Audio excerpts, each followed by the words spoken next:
Hey, how are you? My name is Emilio. I'm a tech trainer, professional YouTuber, and I love technology and I love cybersecurity. And thank you so much for registering for this training course on becoming a cyber expert as a systems administrator or systems engineer, or even a networking person, somebody who is responsible for managing infrastructure in an environment. Ultimately, you need to be responsible for the day-to-day upkeep, for the BAU, the business as usual, but also the security. So it's very, very important that you across some of the techniques, some of the tools that you need to know to protect your network, to protect your servers, to protect your cloud environment from those bad people, from the hackers, from the people who are trying to get into a network. We'll cover the basics of network security and the different types of network attacks and threats. We'll also look at various technologies and tools that are used to secure networks, such as firewalls, IDSs or intrusion detection systems, and also VPNs.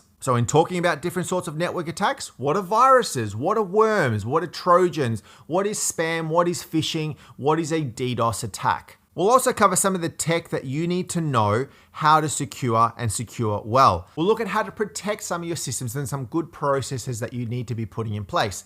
Passwords. How should passwords be structured? Users out on a floor.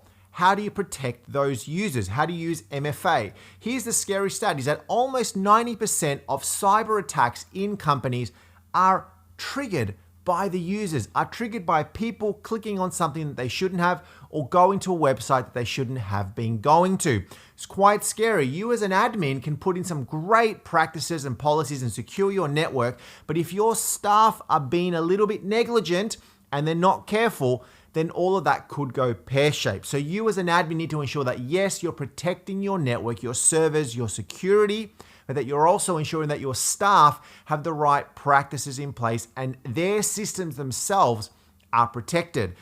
On that note, we'll also be covering training. How do you train up these people so that they know what to look out for? We want your staff, we want staff that you administer, that you manage, to let administrators know, to let IT know, maybe via a service desk ticket, that there's something fishy going on in the network, that they've received an email that looks a little bit suspicious.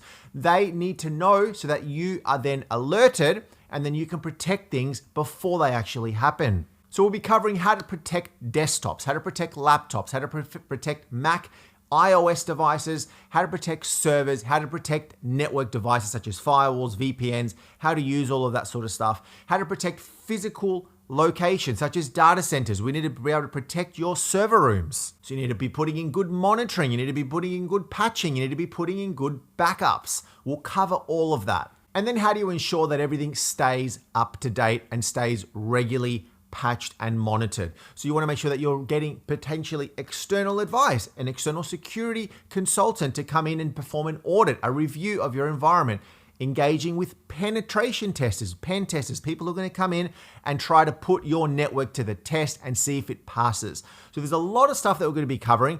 As an admin, you don't just manage the systems. You need to be involved. You need to know the security things. You need to ensure that you are protecting your network. So lots of stuff they're going to be covering over the next number of videos. Again, thank you so much for tuning in. Let's now go into the first video. We're going to be giving you a summary about cybersecurity, what it is, and then we'll go from there. So we've now covered a bit of an introduction around cybersecurity, its importance, why every single sort of IT person, regardless of their level, really needs to be across cybersecurity. They need to know the basics around network and server security, storage security, physical premises, data centers, things of that nature. But then obviously the good policies and practices and processes that need to be put in place around cybersecurity. It's extremely important that you as a security expert are across this sort of stuff. Giving you a bit of a summary around protocols and standards. And now we're going to be covering just a little bit of a snapshot summary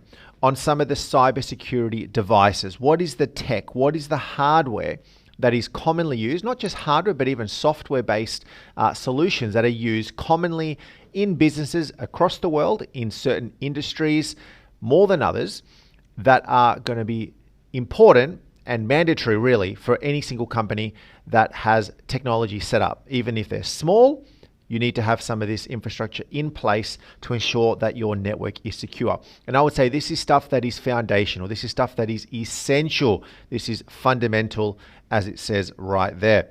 So what is some of the tech that we are talking about right here? Well, we're going to be covering 4 main areas around the firewalls, the IDS or intrusion detection systems, virtual private networks, and then we'll talk about a few other notable mentions. Now, I'm just going to say that this is a introduction video. Okay, we're going to go into these into a lot more detail in future videos, where we're going to be covering a lot more details around maybe some of the vendors, some of the types, and some of the good practices around setting these up properly so that you are protected on your network. Now, ultimately, we all know that cybersecurity threats are going to continue to come. They're going to continue to grow. You're only going to get more and more security threats and risks being experienced in a business.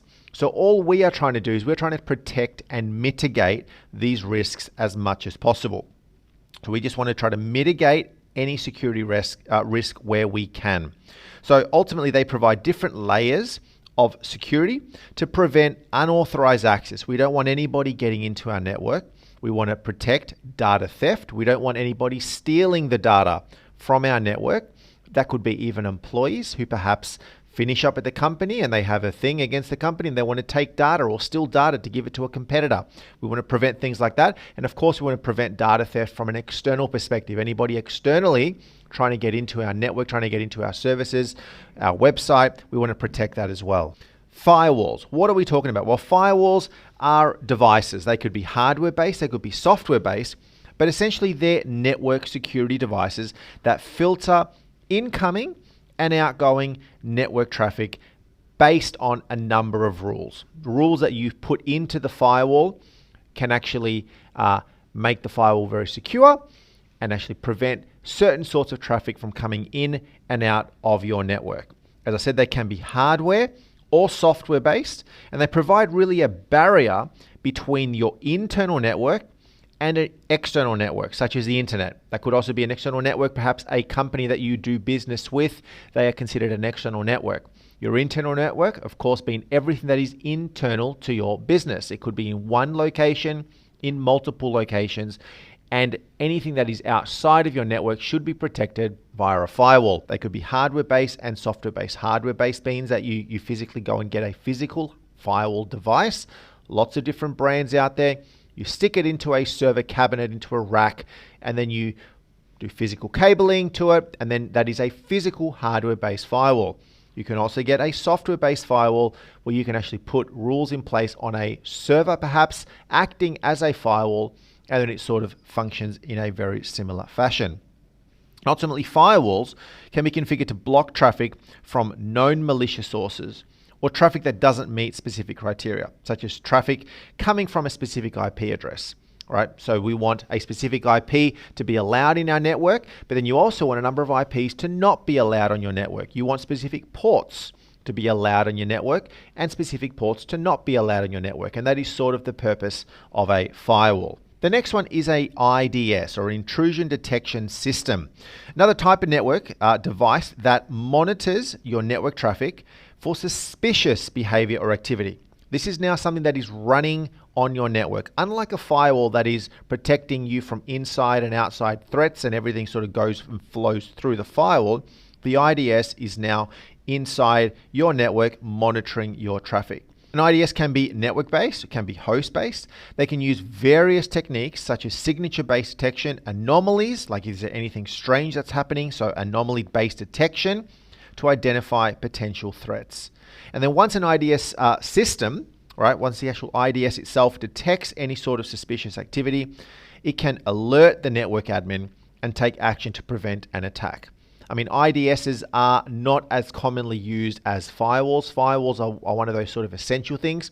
And even in a home environment, it's very common that a home router, home modem will have a built-in firewall because it's pretty much out of the box and all of the traffic flows in and out through it. While an IDS, really, it's not going to be as commonly used, but it's very important to be able to identify threats, ideally, before they have an impact. Another one is a VPN. I'm sure you've heard of a virtual private network before, but a VPN essentially provides a secure, a remote access connection to your networking resources by encrypting your network traffic between a remote user and an internal user. Somebody who's perhaps working at home needs to access company data. How do they do that? Well, they connect to the VPN service that you have installed, that an admin has installed onto their computer, and then it routes the traffic to your internal network, and then that user at home can now access the data that is within your business. Now that's a VPN from a client, from a user to a computer, but there's also VPNs between offices. So for example, I've got Office A and Office B, and I can set up a VPN between those two to be able to share resources that way. So they use a number of different sorts of protocols to create a secure tunnel between that remote user and the internal network. And they really just want to ensure that any sensitive data is protected from unauthorized access. And then, of course, there's a whole range of other tech. Again, you can get these in physical or in software based, and we're going to cover a lot of these in future videos anyway. But of course, antivirus software is one of those tools that is required, mandatory, I would say. Working together with an IDS, you got an IPS, you got a security information and event management system, like a SIEM as well. We've actually got a system that is specific for these sort of services. And something that's important is to remember that all of these devices and technologies are used in combination to create a comprehensive network security solution that protects you against security threats. So you don't implement one, you implement many of them. They all work together to protect your network. Okay, so that's a little bit of a summary introduction. Future videos, as I said, we're going to go into a lot more detail around some of this individual tech.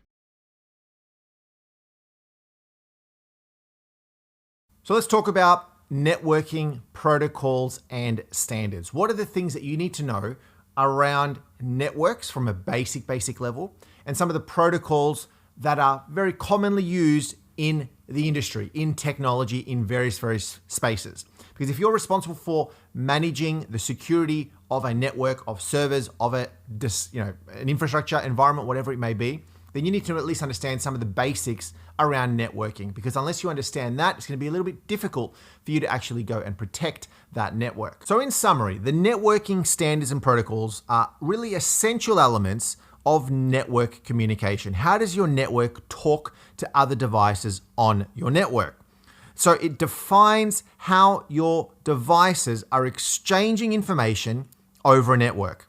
Device A talking to device B, how is that data flowing between those two networks? So you need to learn how to understand that so that you can then learn how to put things into place to then protect that network. One of the most commonly used networking protocols is what's called TCP/IP. Stands for Transmission Control Protocol / Internet Protocol. And this protocol essentially governs the transmission and the routing of data over the internet and other networks. So over the internet, but also between devices on a network inside of a company. All right, there's lots of devices in a company, and all of these devices need to transfer data, communications, packets, pings, all of this sort of stuff between devices using the TCP/IP network. It's been around for a long time. What are some of the other common protocols out there? Well, you've got UDP, or User Datagram Protocol. You've got SMTP, which is a simple mail transfer protocol, and you're going to use this in email traffic. If you're using Exchange, things of that nature, you're going to be using SMTP quite a fair bit. You've got others such as FTP and SFTP, a file transfer protocol of being able to exchange data between one and second devices. SFTP being a little bit more of a secure way to be able to transfer data between devices. And then something else would be HTTP and HTTPS, which is commonly used, of course, on the internet when you're browsing. Hypertext Transfer Protocol. You go to a website, you're going to put in HTTP or HTTPS for secure into a browser, and that is a protocol to allow you to go and surf the internet, to go and browse pages out on the internet. Then you've got networking standards. So we just talked about protocols, but standards, on the other hand, they define how network devices operate to ensure compatibility between different devices. You're going to be communicating between devices, and how does that actually happen? So an example of a standard could be an Ethernet standard, right? Which defines the physical and data link layers. If you're not familiar with data link layers, with physical layers, think about the OSI model. OSI is one of those foundational things that I think is really, really important for anybody who works in technology. If you at least understand the OSI model levels, it helps you with any sort of troubleshooting. You're going to be troubleshooting a technology issue, a networking issue, a server issue. Going through the OSI model to troubleshoot is one of the best ways to do that. So if you don't know it, at least know the basics so that you can then follow some of this when you are securing a network. You're going to have a LAN, you're going to have a WAN. A LAN, of course, being a local area network in one particular office. A WAN being across multiple offices, perhaps over the internet, being a wide area network. You've then also got a Wi-Fi standard. You're going to be using Wi-Fi at home, Wi-Fi in a business. It's a Wi-Fi standard. So it's important to understand that networking protocols and standards when working with network security. They're sort of foundational security communications between devices. So you need to know about them to be able to secure them. So you understand those protocols and standards, how they work, and their potential vulnerabilities. And that is one of the key things right there. It's going to help you to identify and mitigate a security risk in network communication. And then you've got another sort of protocol standard called VPN. And VPN is a way to ensure that your data is encrypted between points A and points B. But we'll cover that in the next video. But that's just a little bit of a summary snapshot on different networking protocols and standards. And as I said at the very start, even though you don't need to know this stuff in detail, the theory is great. And if you go and learn that, that is fantastic. And if you want to go get yourself a CCNA, a Cisco certified administrator certificate, great. And you'll learn a lot more about that. But as an administrator, as a security expert, at least knowing the basics is going to put you in a much better position to be able to protect all of the systems, all of the devices that you are responsible for securing. You know, there is a demand for cybersecurity experts, a lot more demand now than there has ever been. And that's because the threats are getting more and more frequent, more and more common. You're hearing in the news on a daily basis of companies, of businesses being attacked. So you as a cybersecurity expert, you need to be across what sort of attacks exist. What are the different types of attacks? Because there's more than just viruses going out to computers. There's a lot of different sorts of attacks. And you've got the bad people, your hackers, these sort of people who are trying to get in, people sending out spam emails that are trying to get in.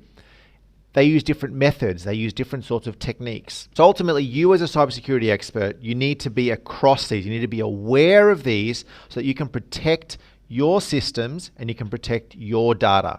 You are the custodian. You are the one that's going to be in place in a company to ensure that the security is there, to ensure that the systems are not compromised. Because ultimately, if something should go wrong, if something should go into your network, you are going to be asked, why did you not protect us? Maybe you didn't know about it. Maybe you didn't know that sort of attack existed. Maybe you didn't put the tools and the techniques and the hardware, software in place to prevent that from happening. So it's imperative that you are across some of this stuff. So here are some of the most common types of attacks. First 5 that we'll cover is malware, phishing, DDoS, insider threats, and APTs. You maybe heard some of these. You maybe have encountered some of these. Maybe you yourself have received these. It's very common that you have. It's very common that businesses have, where you may be working, have received these. What's malware?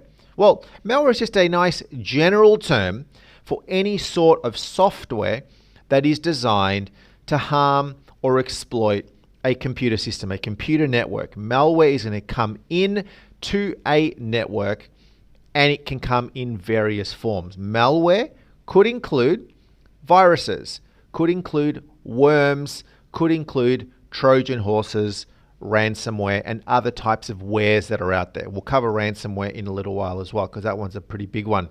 But viruses, worms, are all examples of malware. Any sort of software that comes into your computer to try to cause harm on that computer, to try to steal data, to try to encrypt the data, to try to bring down software applications, steal data, whatever it may be, can fall into that category of malware. Phishing is a technique that is used perhaps to introduce malware or to introduce other things.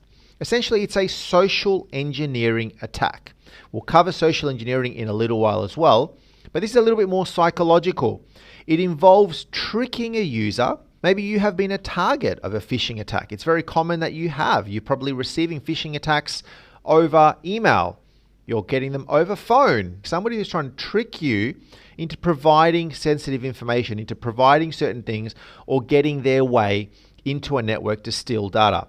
It could be, for example, trying to get login credentials, trying to get financial data, and they're going to be sometimes posing as a trustworthy source. Then you've got a DDoS.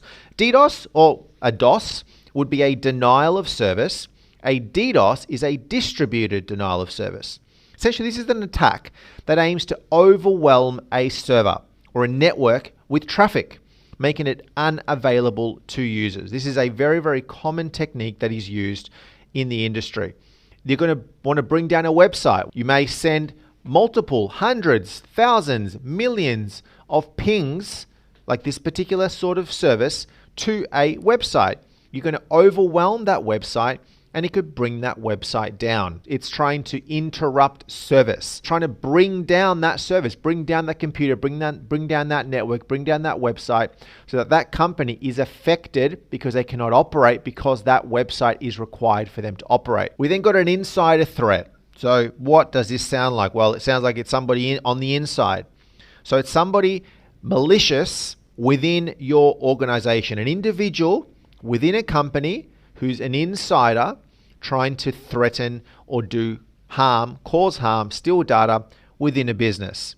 So it could be stealing sensitive data, could be deliberately sabotaging a system. This is not super common, but can happen if you have a disgruntled employee. A disgruntled employee has been fired. A disgruntled employee is getting walked out the door, and they want to cause harm before they leave. They want to steal data. They want to grab a USB drive, plug it into a computer, and steal as much information as possible. Or they've got access to a file server. They want to go in and start deleting a whole bunch of stuff. These are really bad when it's an IT person or a person who has elevated privileges. This person on the inside can cause a lot more harm. This is why in any company, the IT people, the systems administrator, is one of the most important roles in a company. You got to watch out for your systems administrators, because the elevated privileges and permissions that they've got, if you disgruntle them and they leave, they could actually cause a lot of harm to your network, because they are an insider threat and they have a lot more permissions than anybody else on a network. We then move over to an APT, or an advanced persistent threat. Essentially, these are types of targeted attacks that aim to gain unauthorized access to a network over an extended period of time. And they're often going to be using sophisticated techniques to evade detection. Okay, could be perhaps in the form of a DDoS. It could be an insider threat as well, but this is now somebody who is snooping around on a network, somebody who is unauthorized within a network, having a looking at what they can do for an extended period of time, and then they may strike, or they may do small little strikes that lead to something bigger later on. These guys are scary because often they remain undetected, and this is why having good software in place to view and interrogate your network for any odd behavior is imperative, because these sort of attacks can go undetected for months and months and months, and then it's too late because they've already got all their tentacles all around your network. The next 5 are a zero-day attack, a man in the middle, a password attack, ransomware, and then social engineering. We, of course, talked a little bit about ransomware or malware and social engineering, but we'll cover those in a little bit more detail now.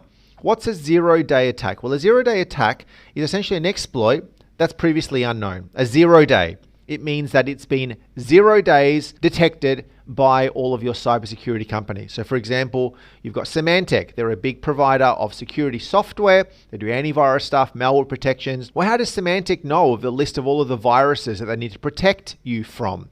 Well, the most common way is because at one stage that virus was unknown. And that was called a 0 day.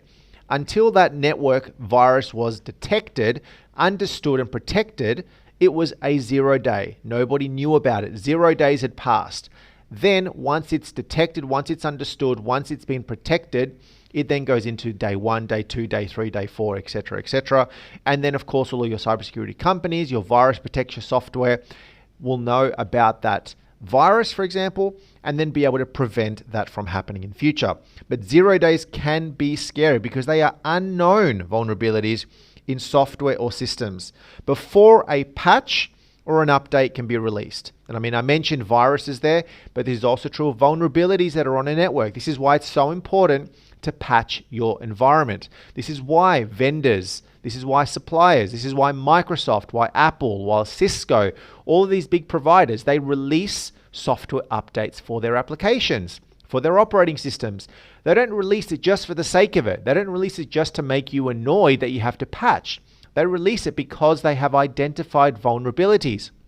Before they detected those vulnerabilities, they were 0 day vulnerabilities. Now that they've detected them, you need to go and patch. That's why it's very, very important to get those updated. We've then got a man-in-the-middle attack. Now, these can be a little bit scary. Essentially, as the name suggests, it's somebody in the middle. Somebody or a service or a network or something between two parties with the intention of stealing data or inserting malicious code. So, for example, you've got website A, you've got website B. They need to communicate with each other quite consistently. Well, if there's something in the middle of those two that's intercepting things, things could get a little bit tricky. Perhaps there's a website that's been set up that you normally log into for your banking details, and perhaps when you're trying to access that website, you are redirected to another website that looks the same, but in reality, it's not. It's somebody in the middle of that network between you and them to actually intercept your data. If you're thinking about it from a phone perspective, if you think about like movies that you hear about phone tapping, somebody who's in the middle intercepting the conversations. They hear what's going on between one point and the other. That's a man in the middle. They can be a bit scary. They're hard to detect, but there are ways to prevent these things from happening. Password attacks are very, very common. They involve attempting to gain access to a system or a network by guessing or cracking a user's password. This is why it's so important to ensure that passwords are complex, that passwords are long. We'll have a whole section around good password etiquette. But this is now somebody who's perhaps trying to send out multiple hundreds, thousands of attempts against a password, and then eventually they may get in. They're doing like dictionary attacks. They're scanning all commonly known passwords on a network, all commonly known passwords used on Facebook, for example, if they're trying to get into Facebook, and they're just going to try again. And they could leave these systems running for days and days and days, attempting every single type of password combination until they eventually get in.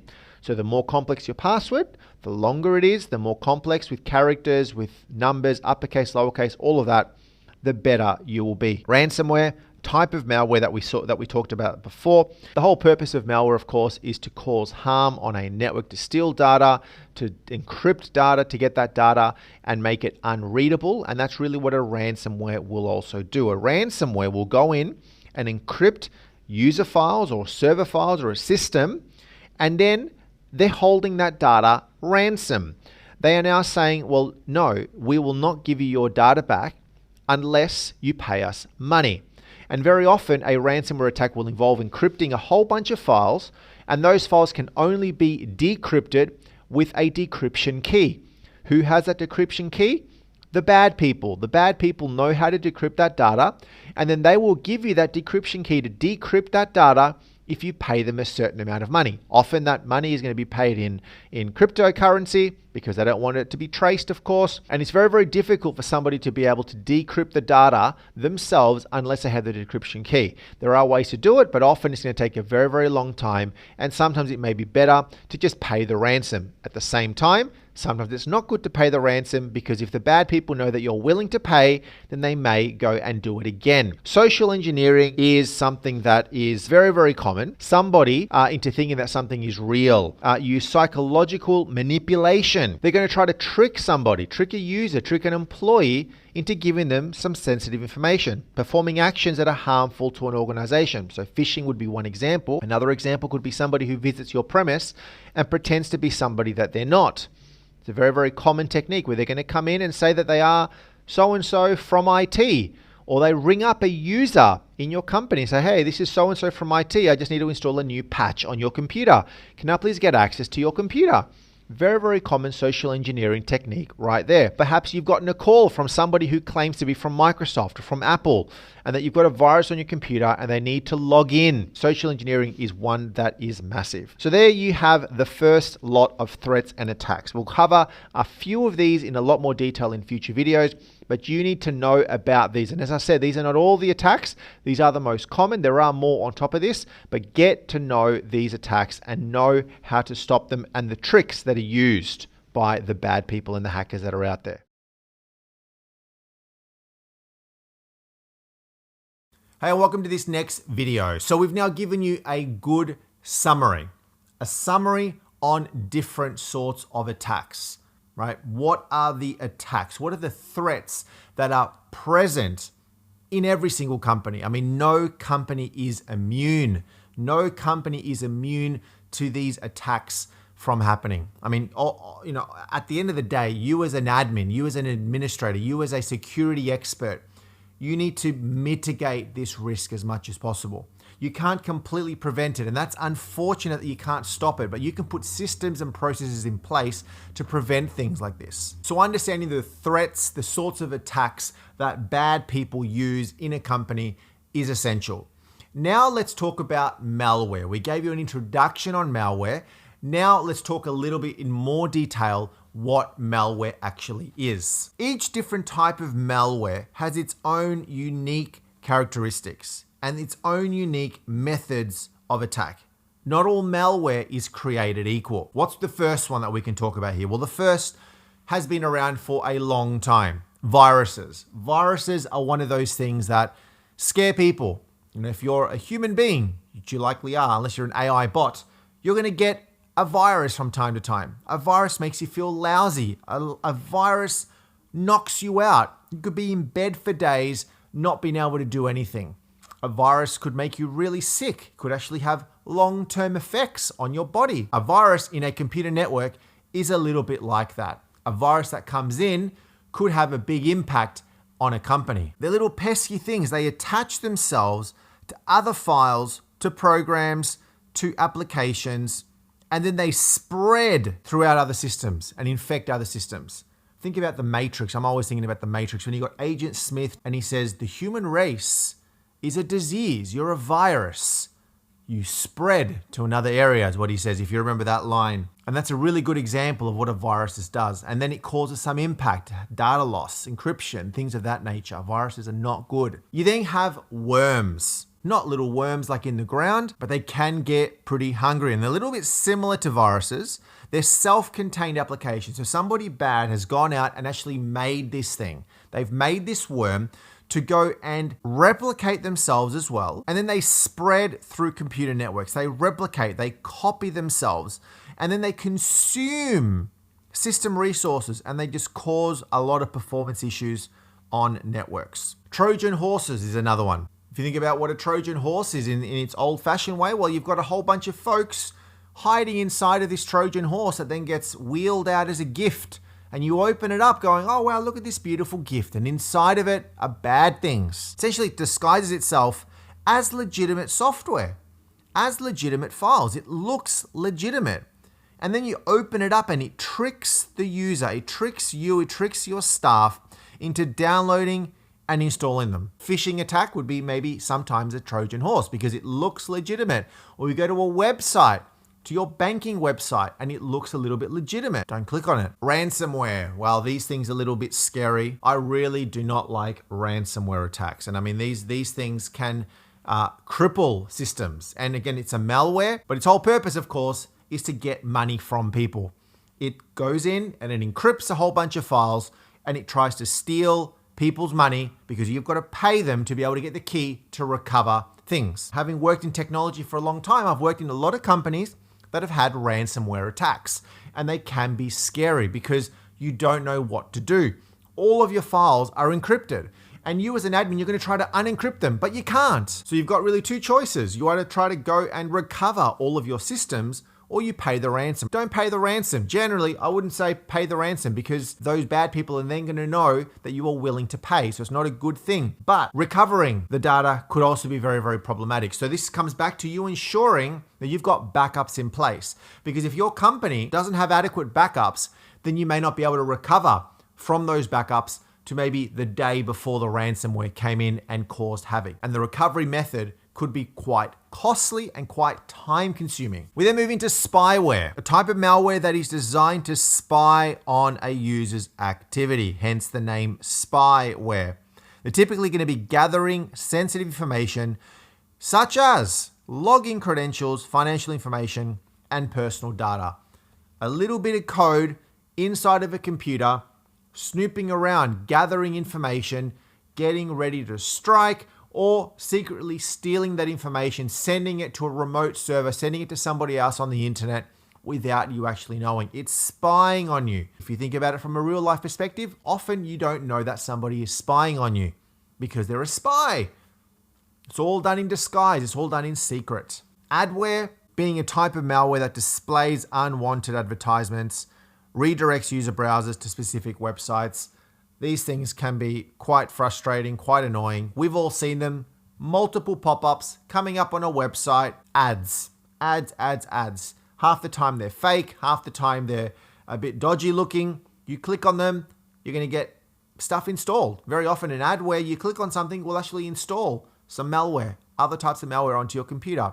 Rootkits is another one. And these can be a little bit tricky because they're a little bit like spyware in the sense that you don't really see them. They hide themselves from detection, but their whole purpose is to gain elevated privileges on a system and essentially allowing those users to gain control of a system. They can be a bit scary because they're going to go in, try to scope out administrators who've maybe been looking through that system. If you're an admin, you've got specific admin privileges, elevated privileges.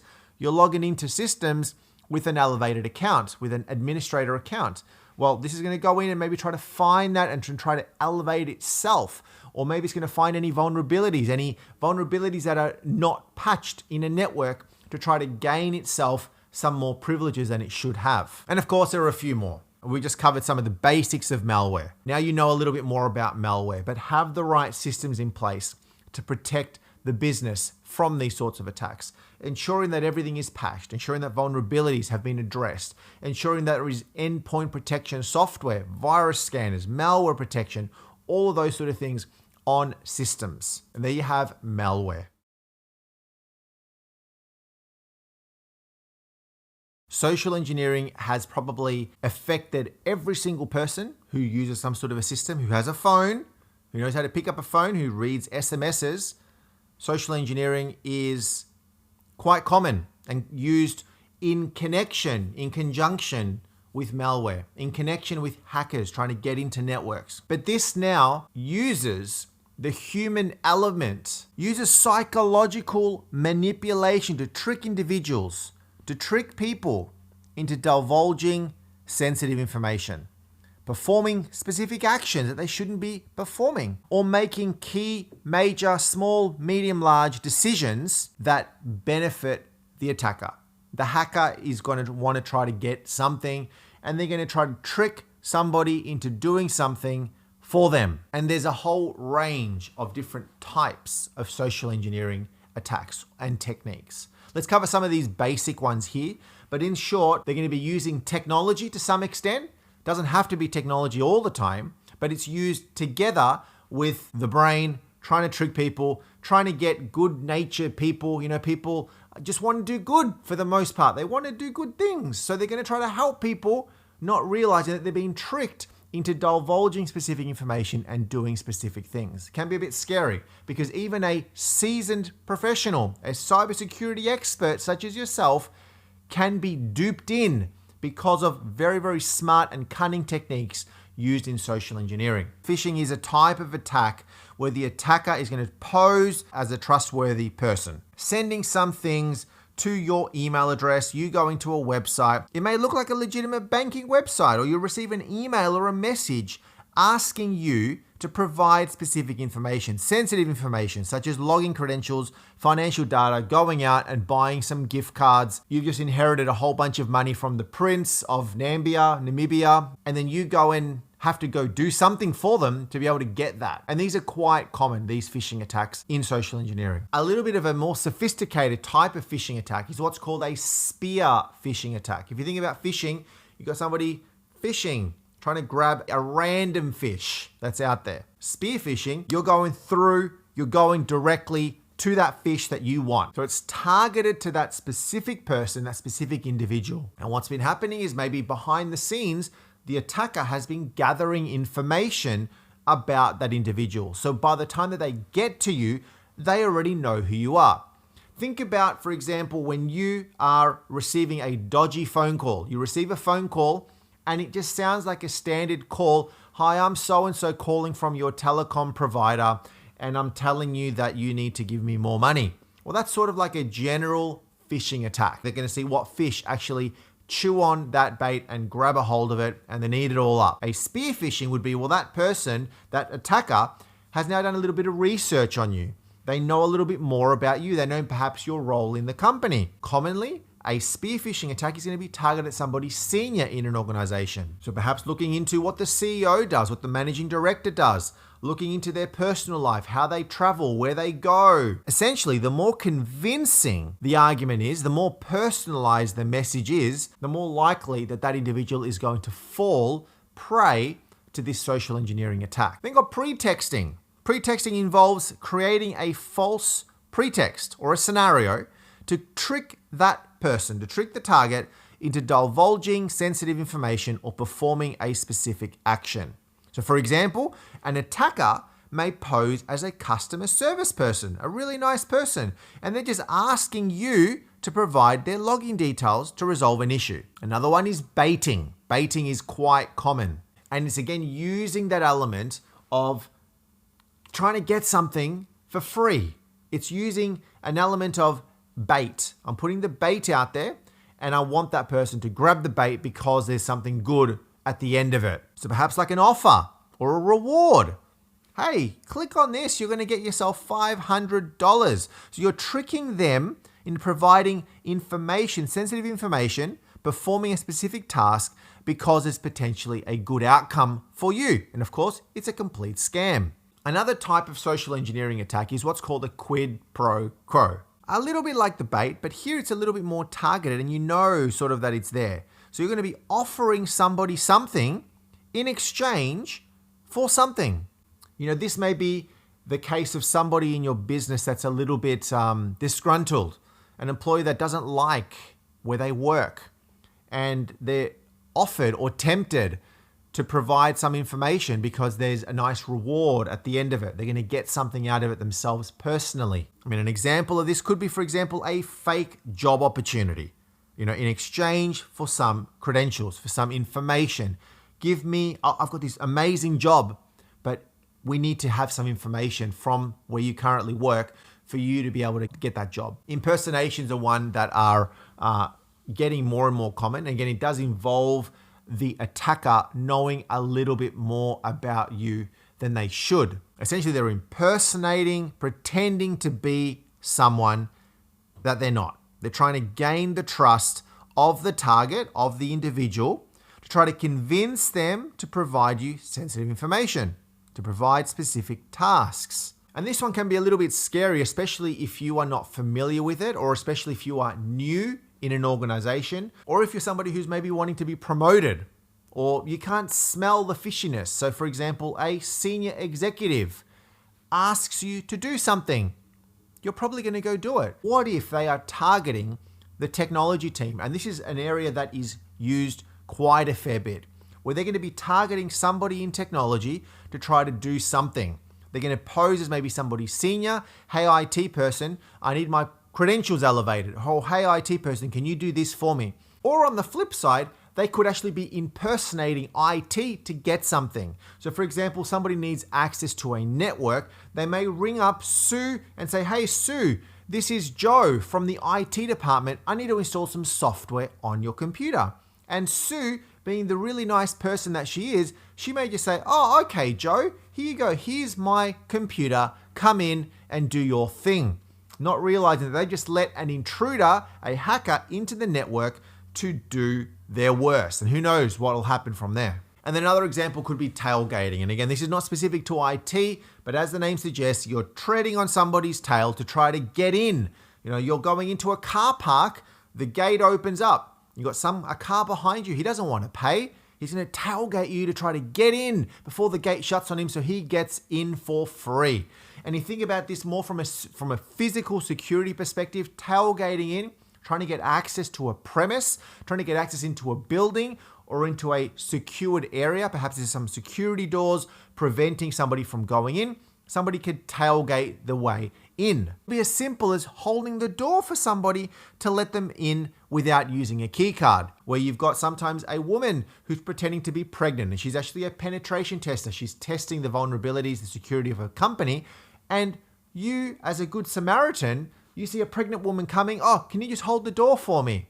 What's going to happen? You're going to hold the door for her because she's pregnant. She needs some help. You've just let a fake attacker into the company. And this sort of stuff can happen from time to time, especially in a much bigger company when you don't actually know everybody. Because if you work in a smaller company, you probably know everybody who's there, right?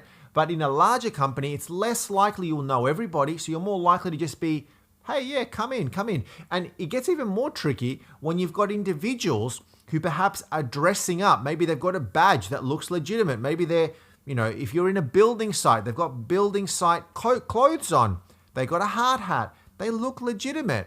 Little do you know, they're using a social engineering technique to tailgate you to try to get in. So it's essential that you're across all of these social engineering techniques and that you implement appropriate security measures to protect your environment. Simple things such as ensuring that you've got proper MFA, proper passwords, proper endpoint protection software on your computer. But ultimately, this comes back to, because it's social engineering, is training your staff, training people to know the signs, to know what to look out for so that they can be protected. If they are approached, they can just go, that doesn't sound right. I'm going to err on the side of caution. I'm not going to speak to that person. I'm going to hang up on them, or I will not let them open the door. And then you'll go and check. You'll go and double check with somebody, perhaps if it's impersonating IT, trying to get into something. IT just called me. You may actually ring up the IT person that you do know and say, hey, IT person, so-and-so just called me to try to do this on their computer. And they may have just foiled the plan of the attacker. Giving you a bit of a summary now on different sorts of attacks, different sorts of techniques that are used by hackers to try to get into networks. Now we're going to focus a little bit more on phishing. So we talked about phishing and spear phishing. Let's go into a lot more detail. So as we already know, phishing is a type of social engineering attack. The attacker poses as somebody who is legitimate, tries to pose as somebody who is a real person. Could be a bank, for example. It could be a government agency, and their purpose, of course, is to try to trick the person to divulging information, to giving login credentials, to steal data, whatever it may be. And it's very, very common for phishing attacks to be done over email, over SMS, but they can also be done via phone calls where you receive a telephone call from somebody who is claiming to be somebody that they're actually not. Now, there are a few different sorts of phishing attacks, and here are some of them. First being a deceptive phishing attack.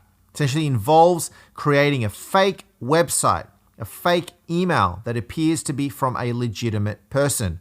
Could be a bank, could be a social media platform. Essentially, the victim, the person, is then directed to this fake website and asked to provide specific sensitive information via email, for example. Another one is the spear phishing, where it's targeting a specific individual. They've done a bit of research on this person. They know their name. They maybe know their position in the company. They could be somebody important in the company, somebody who holds a level of authority.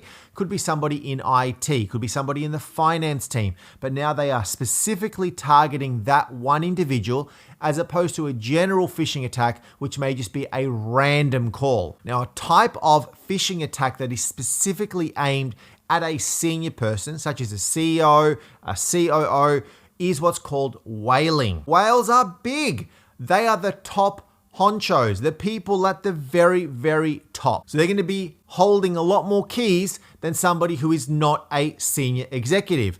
The CEO has a lot of power. So trying to target them in this whaling spearfishing attack could potentially result in a bit more information, a lot more profit for the attacker. Clone phishing involves creating a fake email that appears to be legitimate, a legitimate email that the victim has previously received. So you receive an email from somebody, and then you receive another email from something that looks very, very similar, but in fact, it's not. And then that email is changed. It looks the same, but it's slightly different. And perhaps a malware is attached to that email or a link that leads to something suspicious.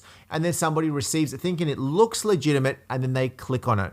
A very common technique that is used is changing the actual email address by one character. And all they've done is they've gone and registered a domain that looks very, very similar. And now they're sending you emails from an email that looks pretty legitimate, but it's not the real deal. You've then got smishing, not phishing, but smishing. And these commonly occurred over SMS or text message. And of course, I'm sure you've received them. I receive them. I get them quite regularly. And you're going to be getting a message that appears to be from a legitimate person, a legitimate entity, and it's asking you to do something to then provide sensitive information, critical information, and click potentially on a malicious link. One that is quite common, of course, is a post office one. I get these quite regularly where they say that your incoming package has been lost or has been delayed. Click on this to try track it down, or click on this to receive a refund. And it sounds pretty legitimate because I order things quite regularly, but no, it's not real.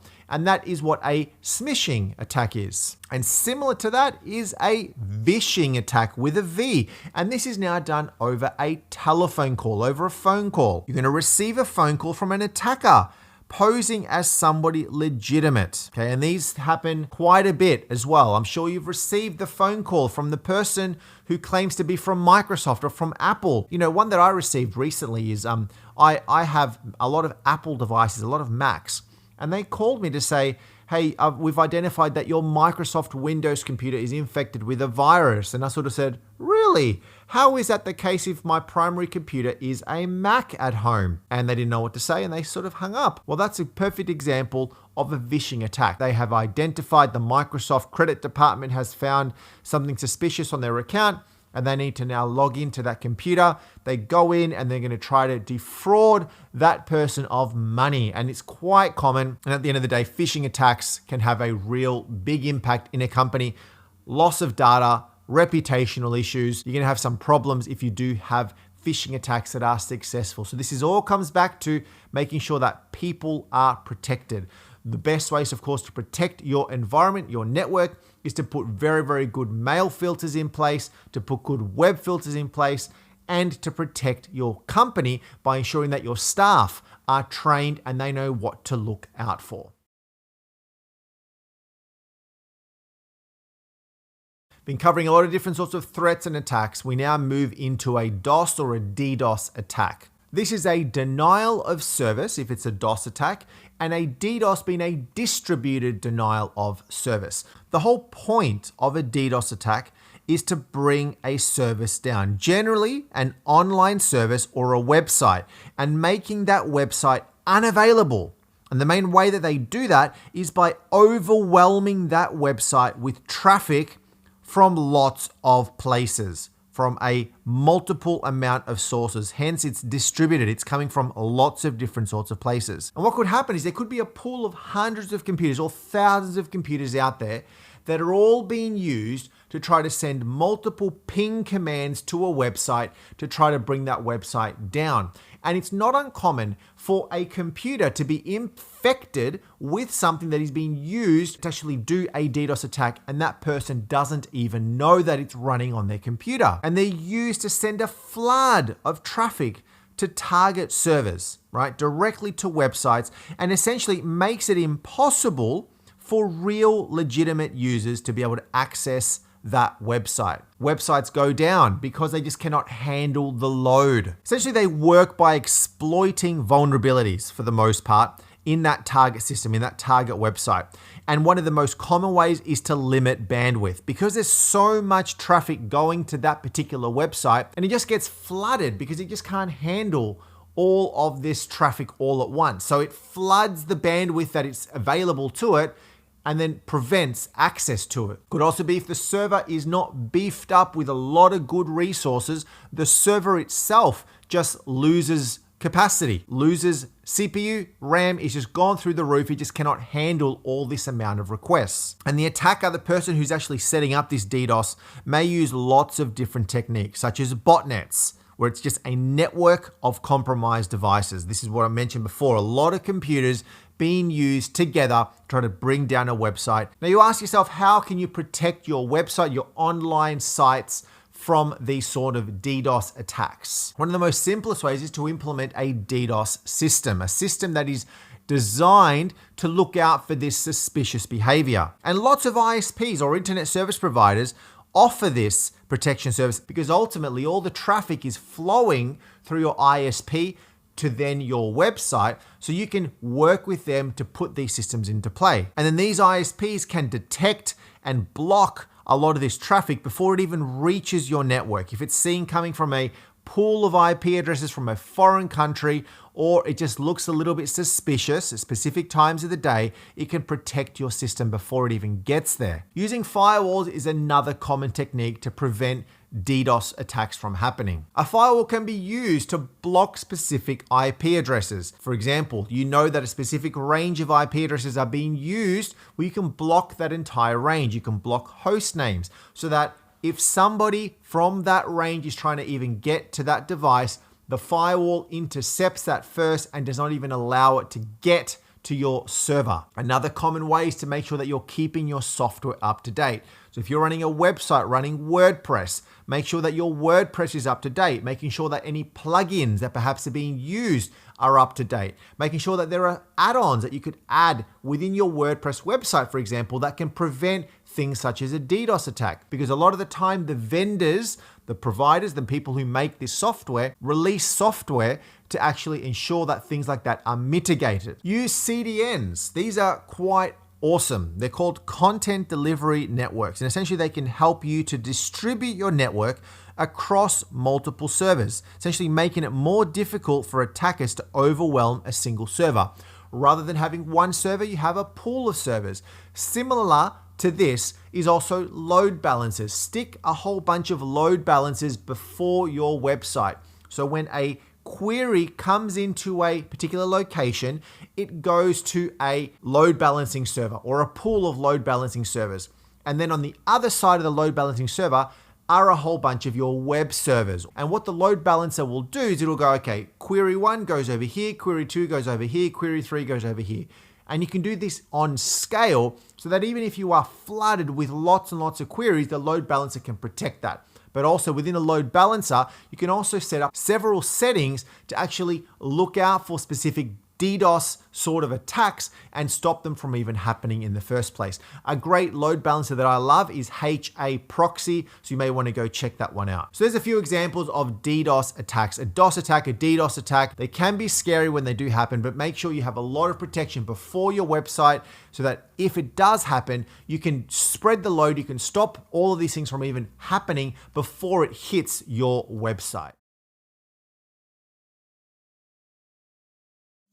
So over the next number of videos, we're going to be giving you some recommendations around how to protect your systems and the data. Now, let's give you a snapshot summary on some things that you could be considering to put in place across your networks, across your systems, your servers, your cloud, all of those sorts of technologies. Some really high-level good practices that you should be doing. And then, as I said, we'll go into the detail on some of these in future videos, really unpacking them and giving you some more practical tips to put those in place. So I would recommend that you jot these down and put them all into place if you can in your place of work. One of the most important things, of course, is to always have strong and unique passwords. Have passwords that are long, that are complex, that are difficult to guess, and that are not being reused across your multiple accounts. This is one of those essential things that a lot of people unfortunately do overlook. So it's not just for you as an administrator, but for staff across your business for all of your service accounts, for all of your admin accounts to any of your systems. Use long, complex passwords, and also don't reuse those passwords everywhere. It would be to look at potentially introducing some sort of a password management system for you and for your fellow administrators to actually be able to store passwords in a centrally managed location, perhaps with SSO that you can easily disable and enable accounts as needed. But then also maybe look at rolling some sort of a password management solution out across the business. Together with that is using MFA or multi-factor authentication, a second form of authentication, so that when people, your staff, as an administrator, you need to log into a system. You don't just provide a complex password, which is great. You also have to have a second form of authentication. Maybe an SMS to a phone, maybe it's a phone call, maybe it is a authenticator app where you open up the app and it has a little code, and then within the application, you then have to put in the code to actually be able to log in. Keeping all your software up to date is going to be essential. So any software, this includes operating systems, this includes apps, any app that is used in the company. What about all of your underlying infrastructure, your server BIOS, your DRAX, your network BIOSes, your network configurations, your switches, of your routers, of your firewalls, of your storage, your UPSs, any of your underlying infrastructure, try to keep it up to date. Your virtualization environment, if you're running VMware, your ESXi hosts are running the latest versions. Think about the versions of your VMs, make sure that they are also up to date so that any vulnerabilities are addressed in a timely manner. You're probably already using a firewall in some form or fashion to, allow traffic into a network, but make sure that it is set up and configured correctly. That relevant ports are open, that relevant ports are closed, that you're only allowing the right traffic in. Good practices around making sure that your data is always backed up. If your data is backed up, you're going to be safe. If you lose data and you need to recover data and that backup is not available, you're going to be in a bit of trouble. So just put good practices in place around your backups. Make sure you as an administrator and make sure that the staff in your business are aware of standard malware, phishing, spyware, all of these sorts of wares that are out there. Get people at least across what they are, education, cybersecurity training, things like that, but then also put a system in place to prevent things like that from happening. Email filters, mail filters, right? Web filters, anything that can actually monitor the traffic before it enters into your network. Having the right software in place that can detect vulnerabilities on your network. Little odd behavior, malware is not able to be executed because it's picked up by some sort of endpoint protection. Phishing scams, making sure that people are aware of what a phishing scam looks like so they can prevent them from happening. And then further to that is having a process in place where staff can actually inform the IT team should something suspicious be detected on their network, on their emails, on a file server. If you're not using a VPN system, get one set up. If you are, make sure that it's set up correctly. Making sure that a VPN system is the only way that people can actually go and access the systems out on your internal network. Yes, you can set up things and actually expose internal systems out onto the internet. I don't generally recommend that, but using a VPN, ensuring that that traffic is scrambled, it's encrypted, is going to ensure that your systems are more protected. And if you are going to be using VPN, also look at the strong password, look at MFA, and look at getting it integrated into your Active Directory so that you're not using just a standard VPN password, but that it's authenticating using the same username and password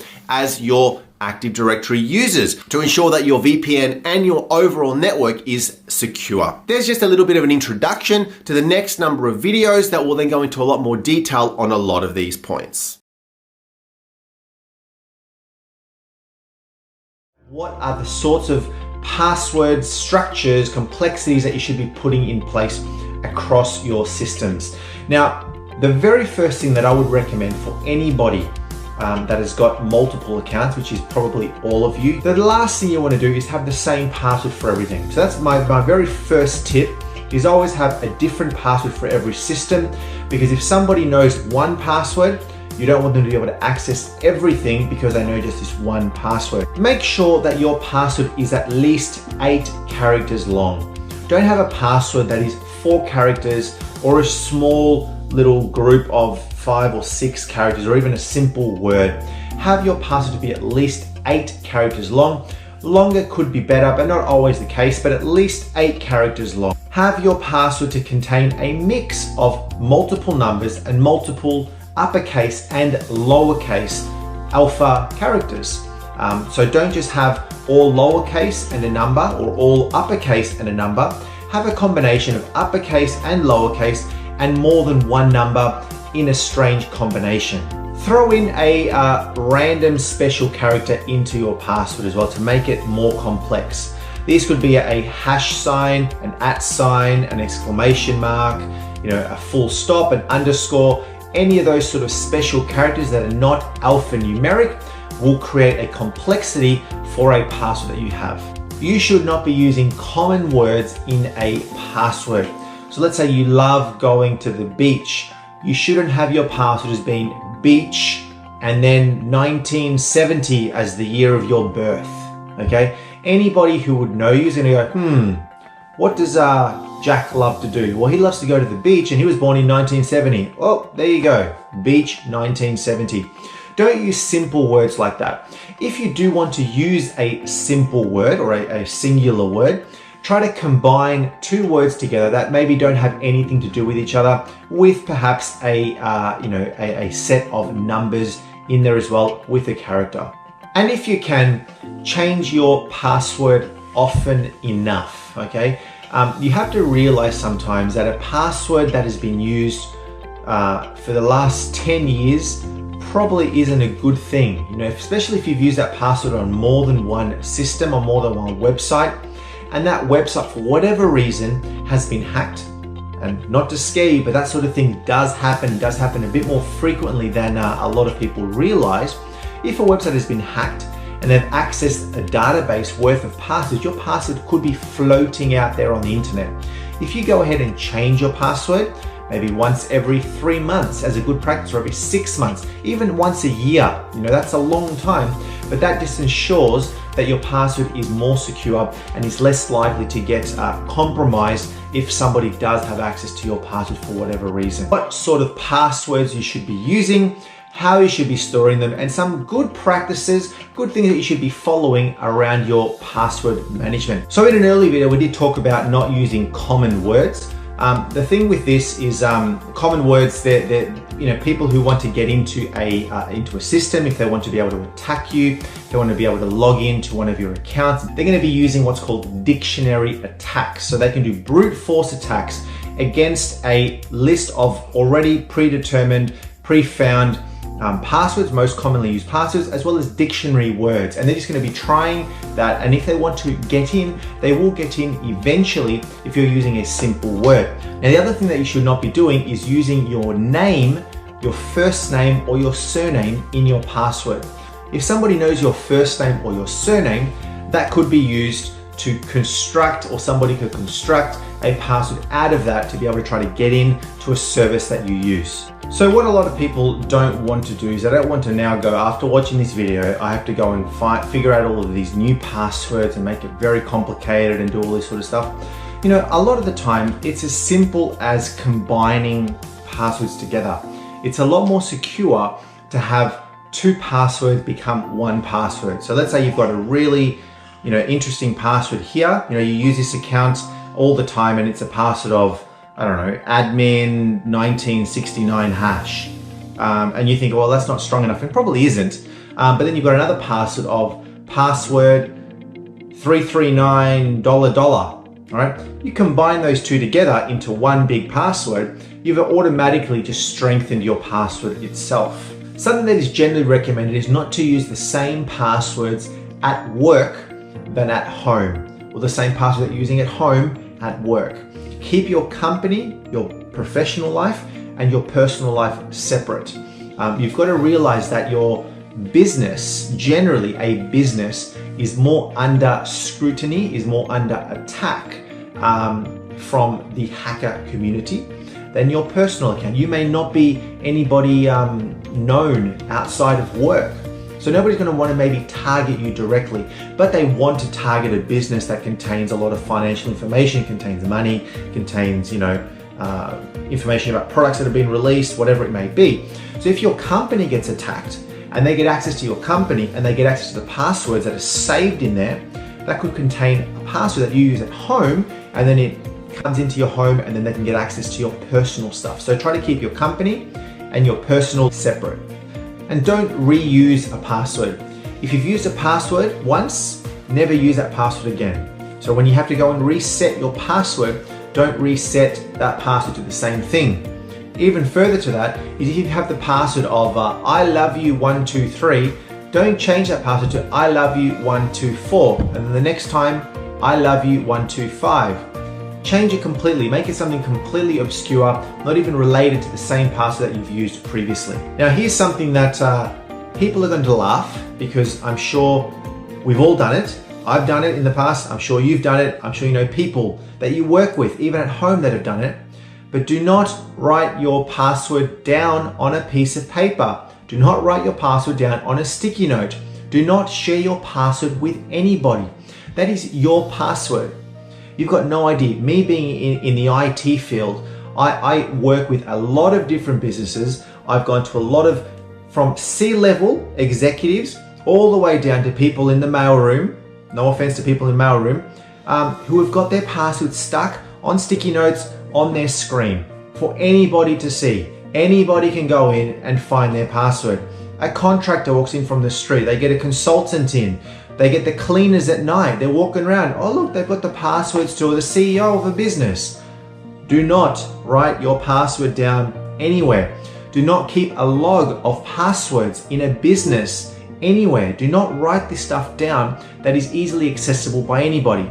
So along the same lines of sharing passwords, it's never a good idea to send a password over email, over SMS, or anything like that, along with the username at the same time. So here's a good example. I've rang up my wife and said, hey, honey, I need, can you throw me there? I've forgotten the username and the password for our bank. Can you please text it to me? And she'll go ahead and she'll text you, or here's the username and here's the password, bam, it's just sent through your text machine, right? Not a good practice to get into. Now, it's very unlikely that is going to be monitored, but it can be. It can be. If it's sent over email, it can be intercepted. And then somebody who's intercepted this already now knows it's your bank password. It's for a bank. And here is the username and the password, all in the one simple, single medium, right? Via email, via text message, whatever it may be, or even via instant messaging, over chat. You've now got access to all the information that you need to be able to get in.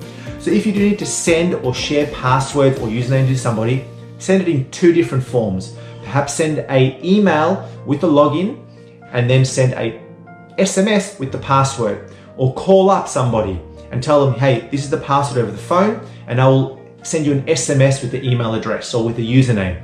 Don't have them all in the one system. Now we'll talk a little bit about what's called multi-factor authentication. So on top of just a password, you can also set it so that it sends you an SMS code to be able to approve. You know, you've got a password and an SMS code to be able to log in, or a password and a private key, like a little special key that you save somewhere on a USB hard drive or something. So a good example would be Facebook. A lot of people don't realize that you can set up MFA, multi-factor authentication, on Facebook. So that when you log into Facebook and you put in your username and your password and you press login, it then directs you to another page to ask you for a second mode of authentication. That could be via a code that is sent to your phone, via an authenticator app on your phone. You've got, for example, Google Authenticator, which is a program you can download off an app store onto your phone, which gives you a code, or it could send you a code to your email as well to be able to log in to your Facebook account. And this service, this MFA, is available across a lot of other services. So getting into the good practice of every account that you create, set it up with a two-factor authentication mode enabled by default. So what this does is, regardless of if a hacker or if somebody gets access to your password, they will not be able to log in because they don't have access to the second authentication mode, right? They're going to try to log in with a password, whatever it may be. They're going to click login, and then it's going to send an SMS to your mobile phone. You have the mobile phone with you. So you will not be able to, they will not be able to get the code from your phone because it's sent to your phone. So they will not be able to log in. Good practice to get into. Now, something that can be a challenge to hear is using different passwords for everything. It can be annoying. I totally understand that it can be annoying to have a different password for every single system. But listen, if you've got one password or even let's say you've got a combination of 4 or 5 passwords, you think they're very, very hard, but those 5 passwords have logged into 100 different services. Wherever you've created an account for anything, you've potentially created a password, maybe out of that pool of 5 passwords that you've got. If any of those accounts, any of these accounts have been compromised in the past, somebody potentially has access of this password and they could use this. If somebody wanted to target you for whatever reason it may be, they could use that. So get into a good practice of having a different password for every system. Now you could think, well, how am I supposed to do that? How am I supposed to remember this? It's crazy. I have enough trouble remembering these 5 passwords.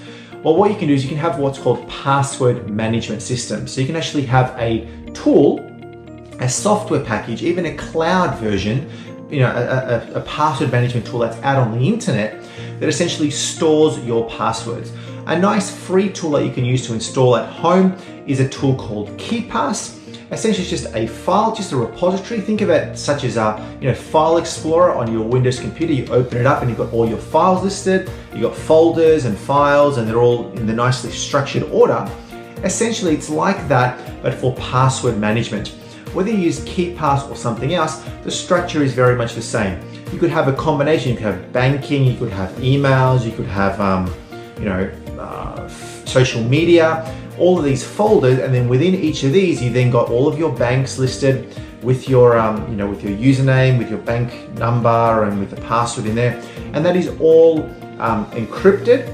And this file, this KeePass file, or this system, whatever other system you're using around password management, is encrypted. So this itself has a password, has like a master password on it, so that you need to know what this master password is to be able to get into your file, to be able to get all of your passwords. So if you are going in and you're creating a different password for every single system or every service that you use, you just save it into there and you're good to go. You could potentially, as I said, have it in the cloud, have it in a nice paid cloud offering around password management, and then it's secure and it's there and it's always accessible from any device, from anywhere in the world, your entire password repository, making sure that that is secure enough that only you know how to get into this password system. So there you have it. That is my summary on password best practice. Putting this stuff into place will ensure that your passwords are more secure. Make sure that your systems and services that you use are more secure.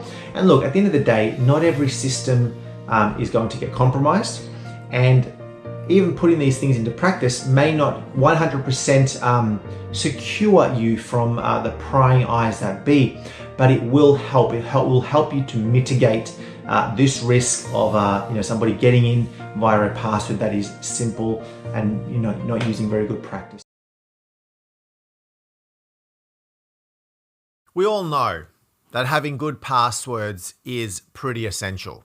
You need to make sure that a password is complex. You need to make sure that a password is using combinations of uppercase, lowercase, complex characters, that they're pretty long, that they're not easy to figure out, they're not standard words, all of that sort of stuff. We already know that. I think that's something that we've learnt over years to not use a simple password, even though some people still do. But the reality is that passwords are not enough. It's not enough to just have a password and that's it. You need to have more than a password. You need to have something that is called multi-factor authentication, MFA or 2FA. You've probably seen 2FA, MFA. Main differences being 2FA is that it's a 2-form authentication. One is a password, and the second, or number 2, is some other sort of mechanism, perhaps a code that is sent to a phone.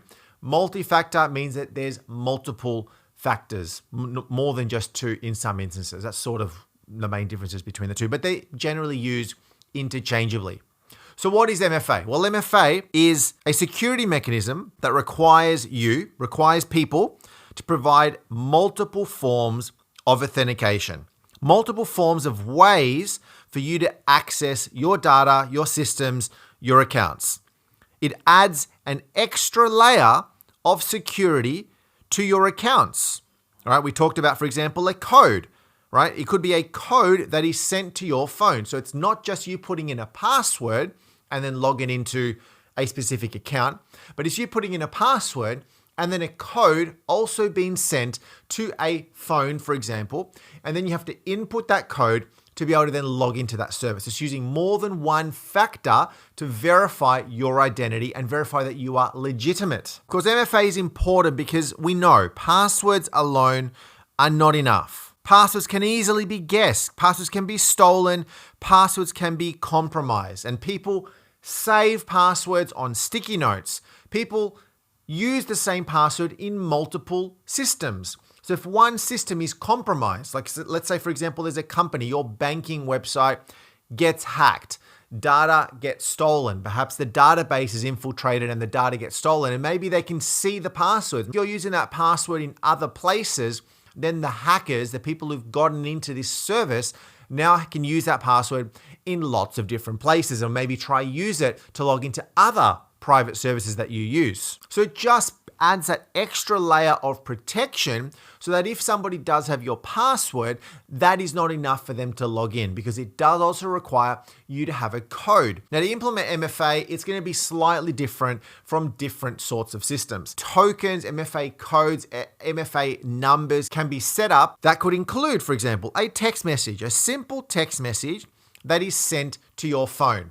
I've got my phone, I log into my service, and then it also will send me an MFA code, a number that I have to verify. And then on the website, I have to put in that code to actually verify that I am who I say that I am. And that generally is enough for that website to know, oh, great, they've provided not only a valid password, but they've also authenticated against this MFA code that is being sent to them via an SMS. Another way is via a mobile authenticator application. So for example, I have an iPhone. I go to the App Store and I can download a Microsoft Authenticator application. I could download a Google Authenticator application. I then can set up this Authenticator app with the service or website that I'm wanting to use my MFA on, my two-factor authentication code on, and then I can get them to talk to each other so that now it's not an SMS that is sent to my phone. Rather, I open up the multi-factor authenticator app, the authenticator app on my phone, see the code that is on there and use that code. And that code generally will have some sort of a timer. So that code will not remain the same. It may last for a minute or 30 seconds. And then after that, it'll then generate a new code. But that's a similar sort of fashion. Then rather than sending a SMS or a message, it's now putting in that code directly on the application. Now, this is not specific to MFA, but as part of this whole process, when we're talking about ensuring that you've got secure passwords, is to also use a password manager. I mean, you can sort of have this built in together with an MFA security platform, but have a password manager where you can actually go and generate complex passwords. Have it so that you don't use a standard password, you don't use a standard name or a standard place that you visited or the year that you were married. Get the password manager to actually generate a complex code for you. Some of these multi-factor authentication applications, the apps themselves, can help you in deciding and creating a very, very complex password. And as I mentioned before, is ensuring that every single account, every single service has a unique password for each of your accounts. As part of all of this, the other thing that I'd also recommend when we're talking about password security, don't click save password on your browser. I know some people like to do that out of convenience, and to be frank, I've done that from time to time, but try to not do that at all. If you do have a good MFA process in place, if you do have a password manager in place, password manager is of course being used to generate a password, but a password manager, a good one, you can actually store these complex passwords within the password manager. So you don't have to remember every single password, and that's a good thing. So don't say save or remember password when you're browsing on the internet. Because if somebody gets access to your device, if, for example, somebody can remote into your computer, remote into your phone is stolen, they know a simple password to get in, or it's unlocked, for example, and because you've selected save, it won't ask you the next time. So don't do that. So if you don't have a strong password, set a strong password. If you don't have MFA, multi-factor authentication, use MFA. And if you can, use MFA on every single service that you have. Every website that you have, use MFA. And I'd almost say if a banking website, for example, does not have MFA, I'd prefer sometimes to not even use them as a service, because your security, your data is important. It's precious, it's private, it's confidential to you. So make sure that whatever service you're using does have that MFA feature available, and better that it's turned on and that you use it all the time. There is a list of passwords that have been identified as being the most commonly used passwords out on the internet. Essentially what happened is a number of years ago, there was a massive hack that happened at a huge website. They managed to get a list of all of those commonly used passwords on that website, and out of that concocted a list of the most commonly used passwords from individuals that were using that website.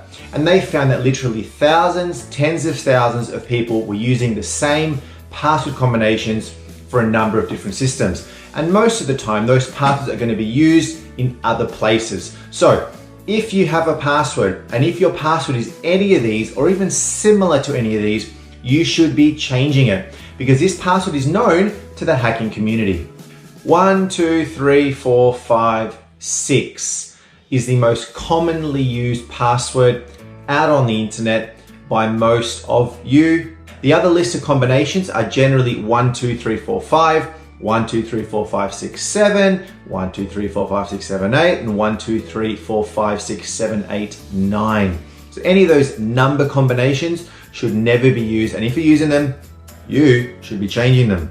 Another commonly used password is, drumroll, password. Who would have thought that one of the most common passwords in use today is password? If you've got password as your password, don't use it. Bad practice. You should be changing that. Another simple one is admin. You know, I'm an administrator. I want to set the password as admin. Here's a nice, cute little password that a lot of people would use. I love you, or ILOVE you. Combinations that a lot of people use, but it's a bad password to be using. QWERTY or QWERTY. You may think, what is this QWERTY that you're talking about? Why would people even use that? Well, it's so random. Well, it's not actually random. If you look at the very top of your keyboard, you got some keys on there. QWERTY, all next to each other.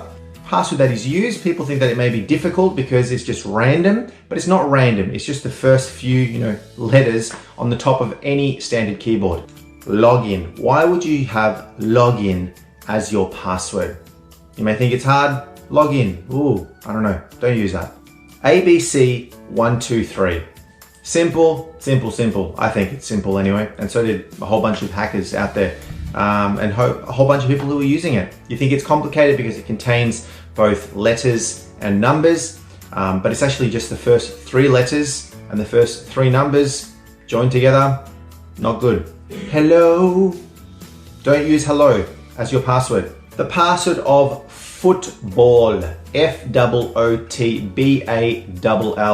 not a good password. You may love football wherever you may be from. If you're from Europe, if you're from the States, if you're from Australia, wherever you may be, football is different for many different sorts of people, but it's not a good password. And the final password in my top 10 list is let me in. Do not use that password. I've got friends who have used that password, let me in, thinking it's complicated, thinking it's funny, it's quirky, oh, it's gonna be really, really cool, let me in, it's so funny. Don't use it. So there you have it. That is my top 10 most used passwords out on the internet, and the combinations or the different alternatives of those top 10 passwords. If you're using any of those, you should change it. Now what you'll find is you could think, oh well, who's going to try to attack me? I may be using one of these passwords. still not a good idea. What a lot of hackers do is that they can do this attack called the brute force attack, and they essentially can try a number of passwords on your account. So let's say, for example, they know your Facebook username, which could be your email address, and they're going to try against a library of known used passwords, which includes those 10 that we talked about and a whole bunch more. And they're going to just try attempt over and over again, attempt to access your account until they eventually get in. So make your password complicated, change it often, make it complex with uppercase, lowercase, with percentages and dollar signs and all these special characters, have a number in there. Make it complex and don't use these simple password combinations that we talked about today. It's always very important to ensure that you are staying safe when you're online. Okay, when you're online, making sure that you've got strong passwords, making sure that you're using MFA, that you're using good practices when you're surfing online. When you're on your computer, in your personal space, in a work environment, you want to make sure that a computer is also safe. That you yourself as an individual are using good practices on a computer, that you're making sure that your passwords are good, that your passwords are potentially expiring from time to time. But further to that, we want to make sure that data encryption is being used. Let me give you a snapshot on 5 main data encryption types, so at least you understand. You don't need to go into the big detail of each of these, but it's good to at least understand how data encryption works and the different types of data encryption that are out there, because it makes you a better security professional. So it's converting that data into an unreadable format using this thing called a cryptographic algorithm, essentially making it very, very difficult for anybody unauthorized to be able to access or read that data. The first is symmetric encryption. So what is this? Well, symmetric encryption uses a single key, right? Just a one single key to encrypt and to decrypt the data. So to actually make the data encrypted, use a key, and then to decrypt the data, you use that same key. That same key is used to make the hard drive encrypted. And then if you want to be able to read the data, you need to have that single key to be able to decrypt the data. Without that, you can't get access to that data. So whoever has access to that data, whoever needs that data, if that data is being sent, for example, to somebody, you need that key to decrypt the data. So you can actually have encryption on individual files that, for example, you want to send them to somebody. You need to send them to a bank for some transfer of some funds.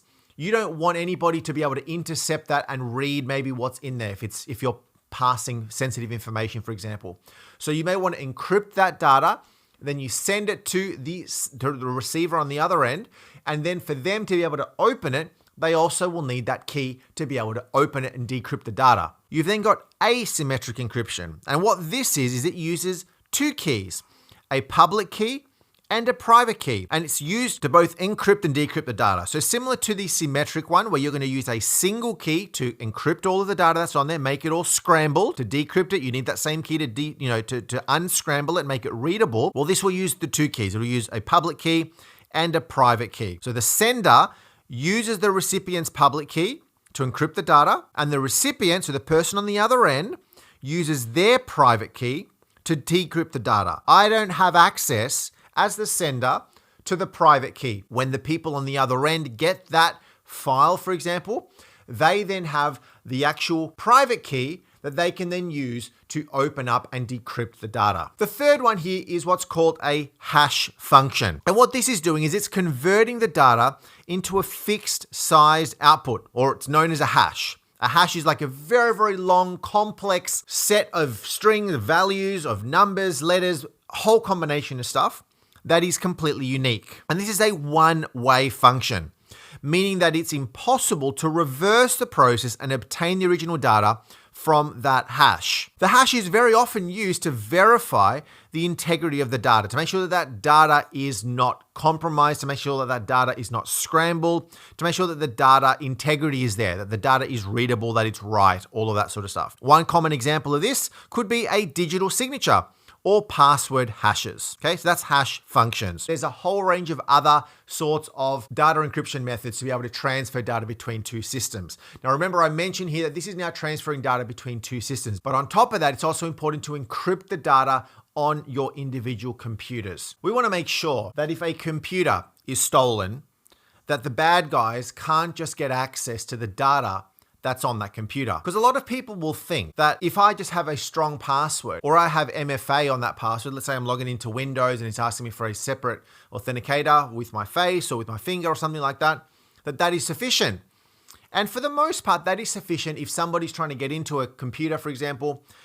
Maybe they're trying to remote into the computer, or they're in the building where that computer is and they try to go and turn it on and they can't log in. So your data from that perspective is safe.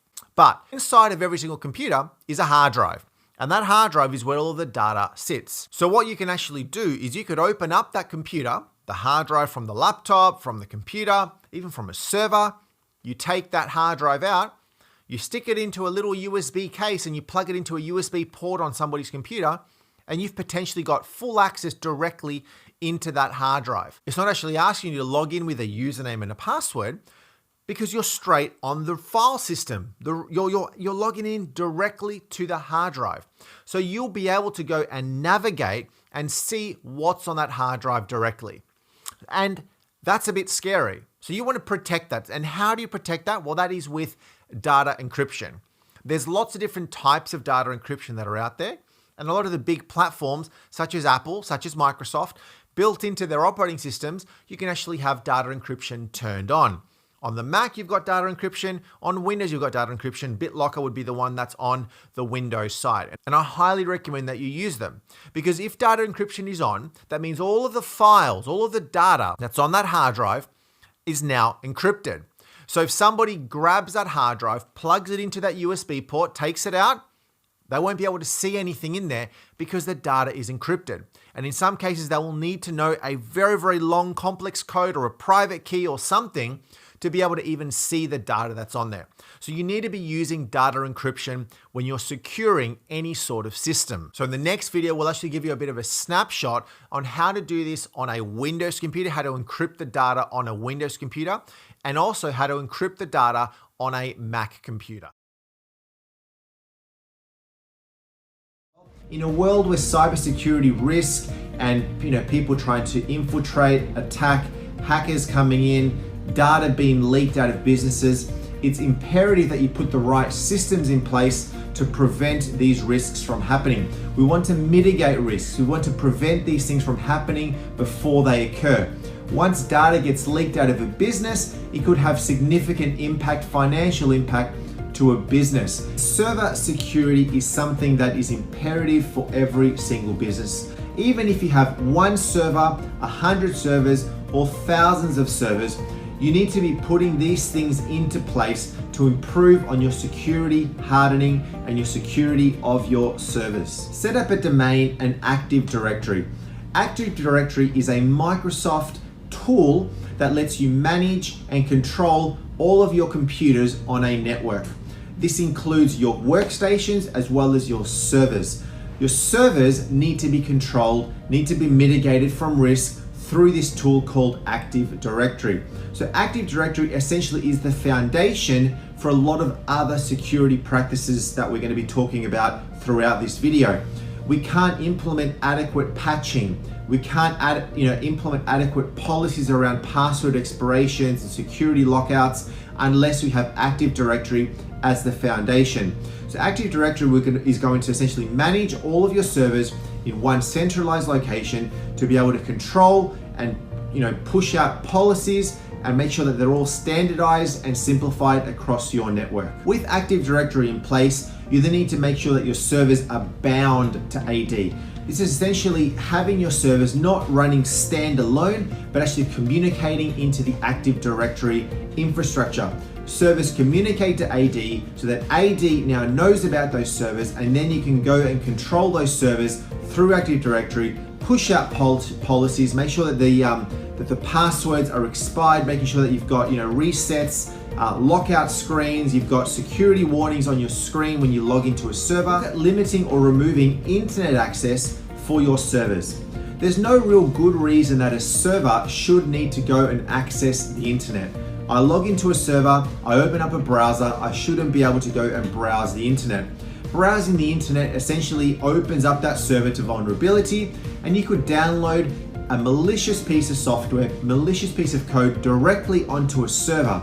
You don't even have to go via a workstation, via a laptop or a desktop if your server has direct access out onto the internet.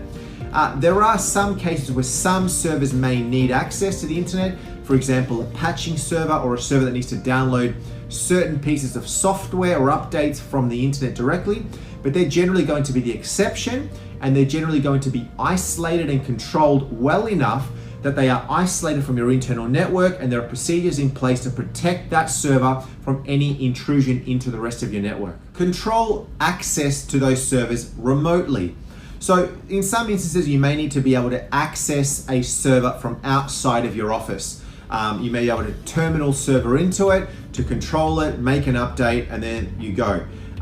This is not a good practice to have by having something like RDP or VNC open on a server. You've essentially exposed your server out onto the internet for anybody to be able to snoop and see what is going on. The best thing you can do is set up something like a VPN, which is a trusted tunnel. It's a secure tunnel between your home, for example, and your office. You VPN in, and then from there you can get into the server. There is easy ways for people to be able to snoop on your network, snoop across the internet, across domain names, and figure out, oh look, this domain name is active. Let's see what's listening on these ports. They can scan it, and if they see that the RDP port is open, they will try, and they can continually brute force, try to crack the password. And the last thing you want is somebody to be able to get into the server through a remote service. Look at setting a 5-minute lockout policy on a server. If a server is idle for at least 5 minutes, have it locked. There's no reason that a server needs to be logged in or accessible 24/7. If you need to access the server, you need to control into the server, where it be through a virtualization technology, and you're opening up the console through an iDRAC, through a RDP into a server. You should always have to put in your credentials to log in. Don't leave it open, because anybody can literally just snoop in. They just connect into the server, and if it's already logged in and it's not locked, they've got full access into that server. So get that 5-minute policy implemented. It's imperative that if you have servers in your organization, that those servers are backed up. Servers need to be backed up. They contain business data, business systems, customer information that is imperative for that business to operate. So if you lose the data, you could be in trouble, right? So make sure that you've got those servers backed up and that they are backed up regularly. Additionally, make sure that those server backups are sent off-site. There's no point in having servers backed up and those backups residing in the same building as the servers, and then your server room catches fire, your building burns down, or there's flooding or something like this happens, and then you've essentially lost your servers and you've lost the backups of those servers. So get those backups sent off-site. They could be sent off to an alternate site, even to somebody's home, or into the cloud, where there are cloud services for managing those backups. But get those backups off-site and get them done regularly, preferably on a daily basis, to a secure off-site location. Ensure that your servers are regularly patched. Companies such as Microsoft, for example, that will release patches every single month to your Microsoft Windows Server fleet. Microsoft release these patches for good reason. They have identified that there are vulnerabilities on your servers, on the particular operating system of the server. So that will release security patches and updates to fix these vulnerabilities. Look at limiting or controlling the local administrator credentials on a server. So if your server is bound to Active Directory, then it's likely that the server itself also has an active local admin account. The local admin account is nice if you need to be able to access the server by not using the AD credentials. But the problem is a lot of businesses neglect how important it is for this password, this local administrator account, to be routinely monitored, checked, and controlled. This is talking about resetting that password from time to time, making sure that the password is complex and making sure that this password is not the same across all of your servers. Furthermore, some people will say, look at disabling the local admin password altogether if your server is bound to AD. This has its pros and cons. I personally don't prefer to do this because if you do have issues with connecting to AD, then you could potentially be locked out of your server. So look at putting the right practices and policies in place around that local admin. Limit your DAs and your EAs. These are your domain admins and your enterprise admins. Only the right people should have access to a domain administrator or an enterprise admin. You shouldn't be giving out this privilege to just anybody. This is essentially full access privilege to your entire Active Directory and anything connected into it. So give this permission sparingly. It shouldn't be given to every person in IT. It shouldn't be given to every service account. Use it sparingly. Only give it to a small handful of people that really need it. If you have file servers or file shares or folders out on your network, ensure that you've got adequate security and permissions in place across those files and folders. Don't just have it all open. If you have a file server that is accessible by everybody in the business, that's not a good practice to have. So different folders, different departments, HR should only be able to access HR, but finance should not be able to access HR, for example, and HR should not be able to access finance. Good example, your marketing department shouldn't be able to go into your finance folder and see everybody's pay.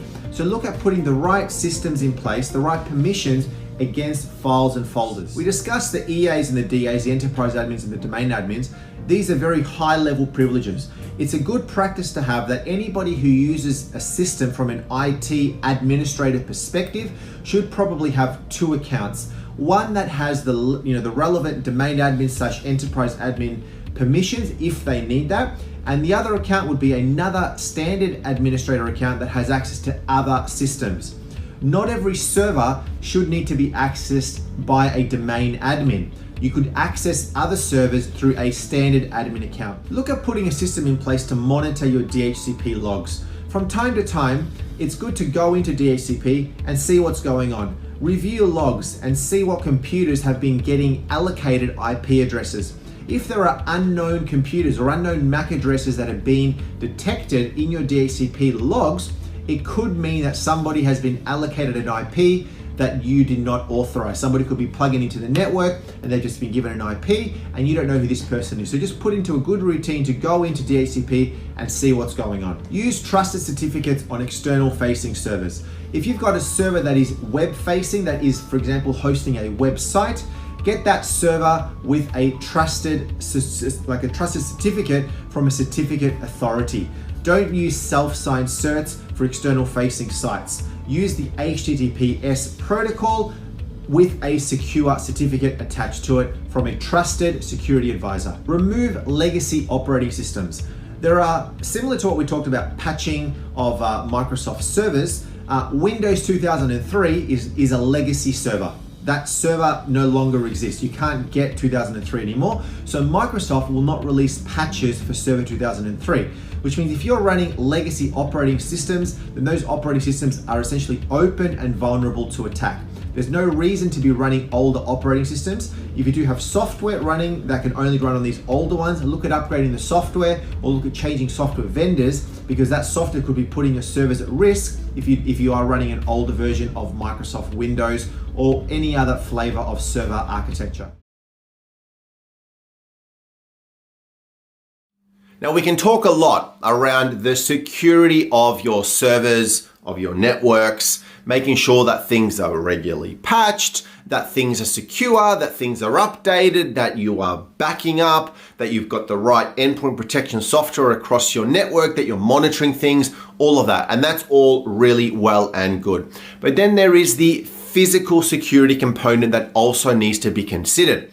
Making sure that if you've got servers, if you've got other networking devices, somewhere inside of a room, inside of a cabinet, inside of a data center, wherever it may be, wherever your tech lives, your infrastructure tech lives, you need to keep that physically secure. Don't just have servers sitting on the floor that anybody can just potentially get access to. Don't have a beautiful rack set up with all of your gear racked in there, but then the rack is openable, right? There's no lock on it. Or the back of the rack is fully open. So the front is locked, but then you could sort of go to the back and it's open there. Or you can just pull the side panel down and anybody can just get in access that way. So this is a little bit of a snapshot around some recommendations on physical security for your infrastructure. What can you be putting in place to control that security a little bit better? The first thing that you need to do is to physically ensure that the servers are, of course, secured in a restricted comms cabinet, in a restricted access area, locked in a room or a data center of some kind. Don't just have the equipment laying there. Make sure that it is physically racked somewhere. Don't just put stuff on a table. Put it inside of a cabinet that is lockable. Now, whether that be with a key, whether that be with a fingerprint, whether that be with biometrics, whether that be remote access, where you can actually send a command to unlock the doors. Make sure that it's lockable, that it's not accessible from the front, the back, from the sides, unless you are a authorized person, unless you are, for example, a person that has restricted access. Don't allow anybody, staff, just to be able to get access to this equipment. And then once you've got the equipment in a rack that is secure, get it into a room, into a little cabinet, into a data center that is also secure. If you're going to put it inside of a room, of course, the standard things would be making sure that that room is set up correctly, that there's air conditioning, that there's fireproofing systems, there's all of the system stuff set up, maybe a raised floor to ensure that it is protected from elements, but then also that the room itself, access to that room is restricted and controlled. That the rooms themselves are only accessible by the right people, that they're accessible only via a pass, via biometrics, whatever it may be. You don't want the cleaners to just be able to go in there. Only authorized people should be able to go into the rooms because potentially somebody could come in. You've invested all this time, all this money, all this effort setting up your network correctly. And that is fantastic. And you've got the right monitoring in place, but then you've got somebody who can come in with a USB drive, somebody that comes in with a little Raspberry Pi with some malicious code on there. They plug it in to your rack and then things can go pear-shaped. And we've all seen it in the movies where somebody can come in, they just access a comms room, a server room, and then they just plug something in and then bam, they can bring things down or steal data or things like that. And that can be possible, but if you prevent that from actually being a thing because you're putting in good practices, that's preferred. So only authorized people should be able to access these rooms. Now, this doesn't mean that it's everybody in the IT department. Depending on the size of the tech team, if it's in a smaller, medium, or large business, a larger business may have very specific IT roles, right? You may have services people, you may have people that are more desktop support, people who are your engineers, your administrators, and then your management, your architects. You don't want to be granting access to absolutely everybody in your IT team. Only grant access to the people who are going to need access. If you want to get very, very specific, you may have racks set up, racks that are just with networking gear, right? That's where all of your networking gear sits. Your switches, your patch panels, your firewalls, your load balancers, they all sit in there. Then you've got racks that are full of your servers. Maybe all of your virtualization tech is sitting on these physical boxes. Then you've got a rack full of your storage, whatever it may be, right? You may actually have systems administrators that may only have access to the servers because you may not be responsible for managing networking devices. So you may not have access to those networking devices. In a larger business, it's pretty common to have it segregated where you only have, maybe you can access a room, but then the rack itself, if it's a smart rack, for example, you won't be able to, with your pass or with a command, a network command, be able to open up racks that are not relevant to your level of responsibility. In a smaller, medium-sized business, well, you may be able to access everything. Really depends, but you only grant access controls to the people who need access. It may be good to use surveillance systems, installing CCTV cameras outside of the rooms, inside of the rooms, in the corridors, in the hallways, in the floor where the equipment is being kept, where you are not only preventing access to the rooms, but if unauthorized access should happen, you should be able to see from cameras somebody gaining access. With the secure passes as well, there should be some sort of a logging system behind the scenes that sort of maybe talks directly with a security system of some sort, where you can actually see what passes were used to access specific doors, to specific racks, so you can actually go back and verify and monitor should unauthorized access have happened. And then lastly, I recommend that you do a regular inventory, almost like a stock take of the gear that is in there. This is more just as a good practice, but also as a good housekeeping, where you get somebody in maybe once a year to just verify everything in there is working correctly. You're going to have admins going in and out of these rooms, accessing cabinets all the time, adding equipment, removing equipment, moving a network cable from this port to this port. All of this ideally needs to be tracked somewhere. You should be able to have some sort of an asset tracking system or network diagrams that are regularly being updated, make sure that the information is accurate. But then you may want to be able to have a regular check once a year, twice a year, where you get a team of people and making sure that all the equipment that should be in there is actually there, that all the equipment that is in there is actually cabled correctly. All the powers look right, all the Ethernets look right, that they're running to the right points, that everything is being labeled correctly, that everything looks well, that the room is cool enough, that the lighting is okay, that the fire systems are all working.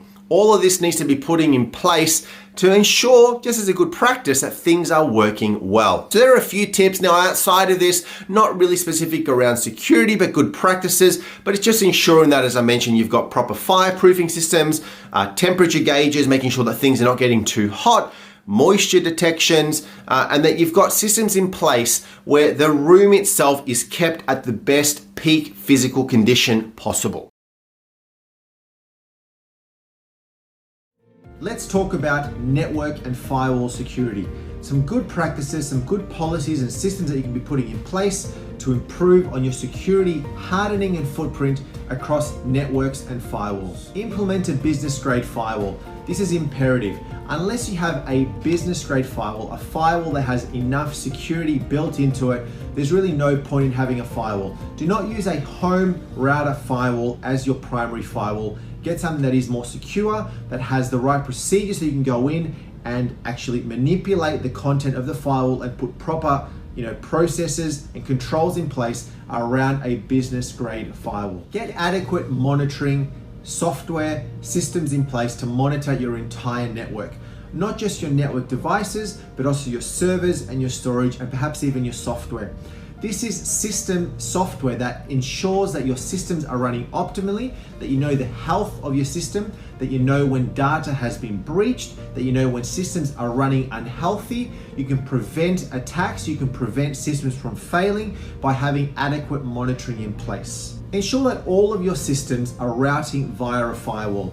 If you've got a server, a computer, a network switch, anything, make sure that it is going via a firewall before it goes out onto the internet. There's no point in having a firewall in place if systems can access the internet directly without any control through a firewall. The firewall needs to control that access coming in and out of your network, so everything needs to be routed through that firewall. If there are external facing services, or you need servers that need to be externally internet facing, get them into a DMZ or a DMZ zone.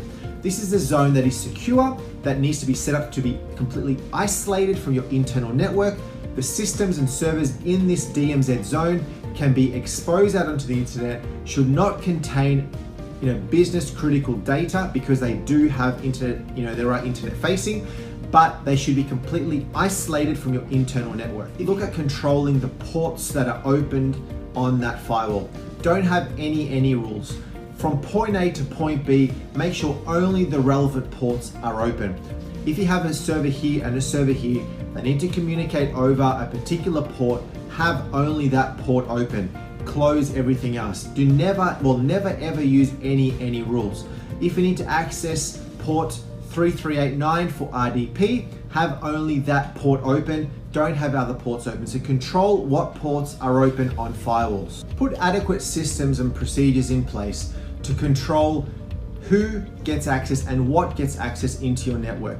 You don't want people to just be able to walk around your office, contractors, customers, anybody just walking off the street, coming into your office, plugging into a network point on the wall, in a meeting room, anywhere, and access your network. They could introduce content that you do not want, malicious content that spreads through your network. They could also snoop your network, get information about your network, see data, see your IP ranges, all of these sort of things.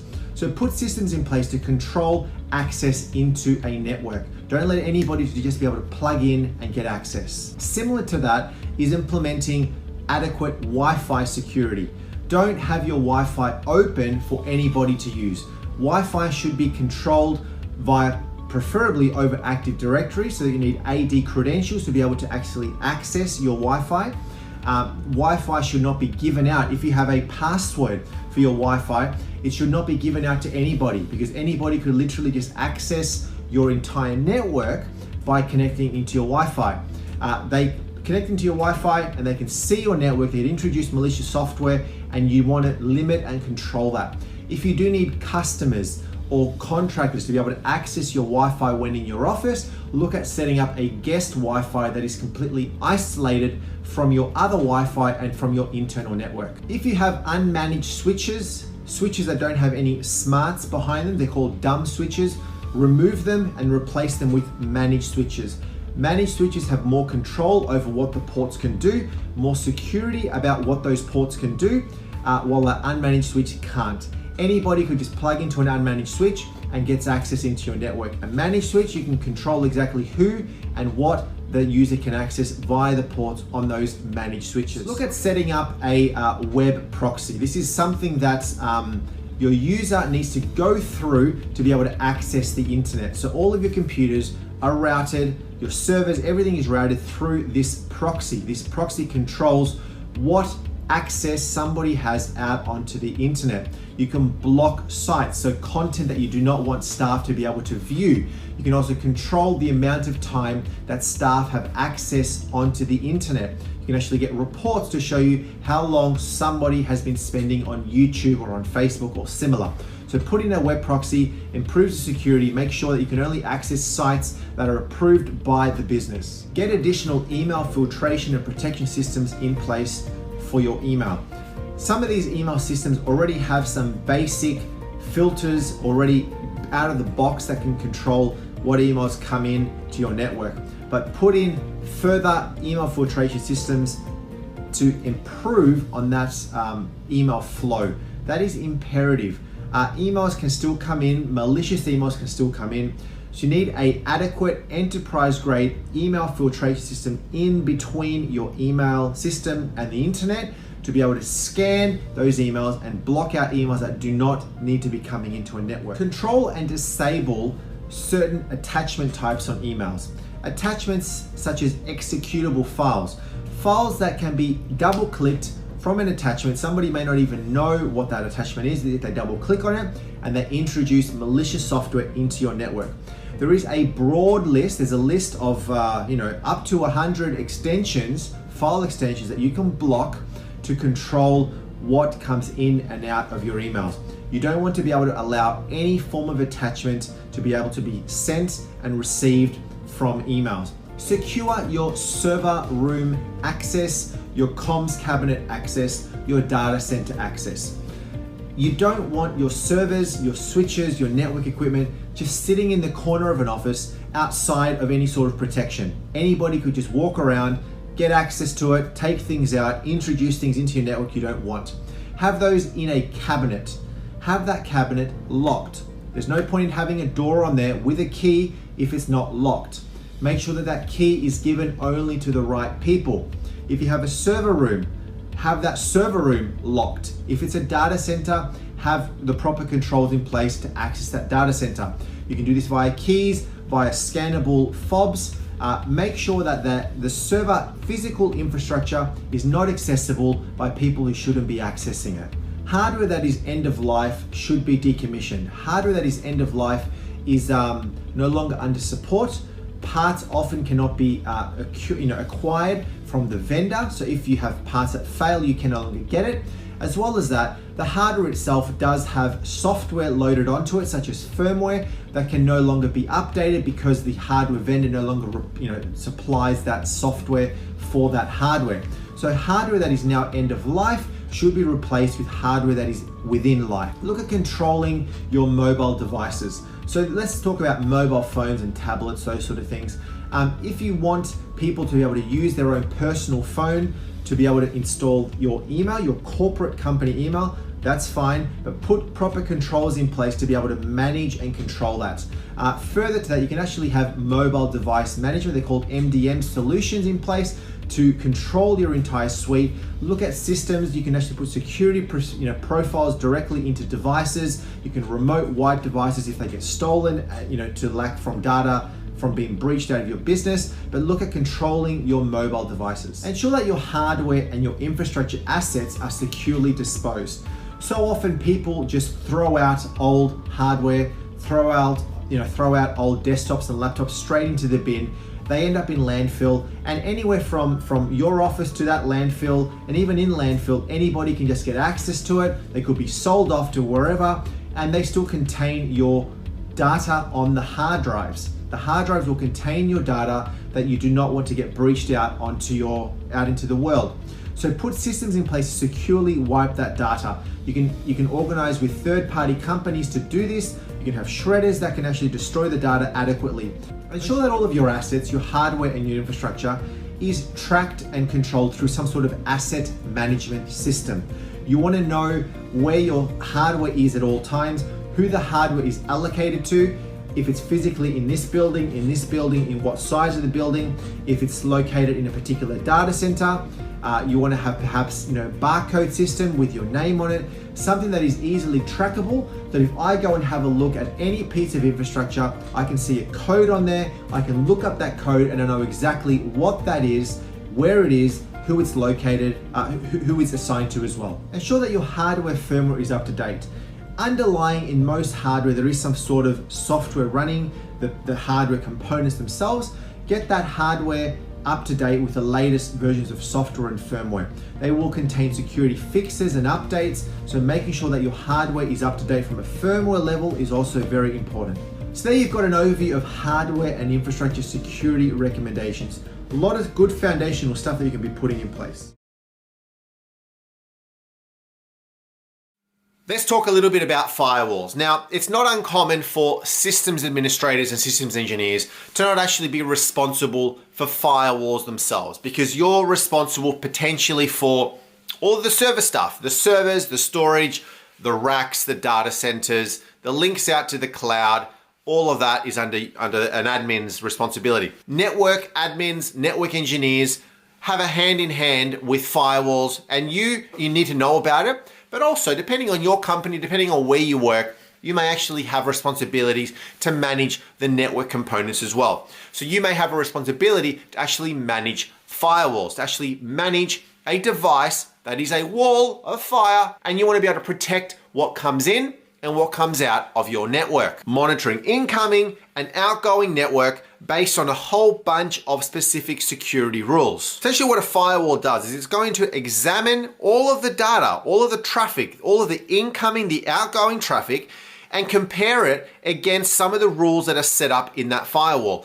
Does it look suspicious? Does it meet the criteria to be able to come into your network? What about data going out? Does it match against the rules? Are you going to allow this sort of traffic to go through the firewall or not? It may be blocked, it may be okay. Firewalls are essential. And look, most people at home are going to have a firewall probably built into their router for their ISP, the internet service provider providing a service, internet into their house.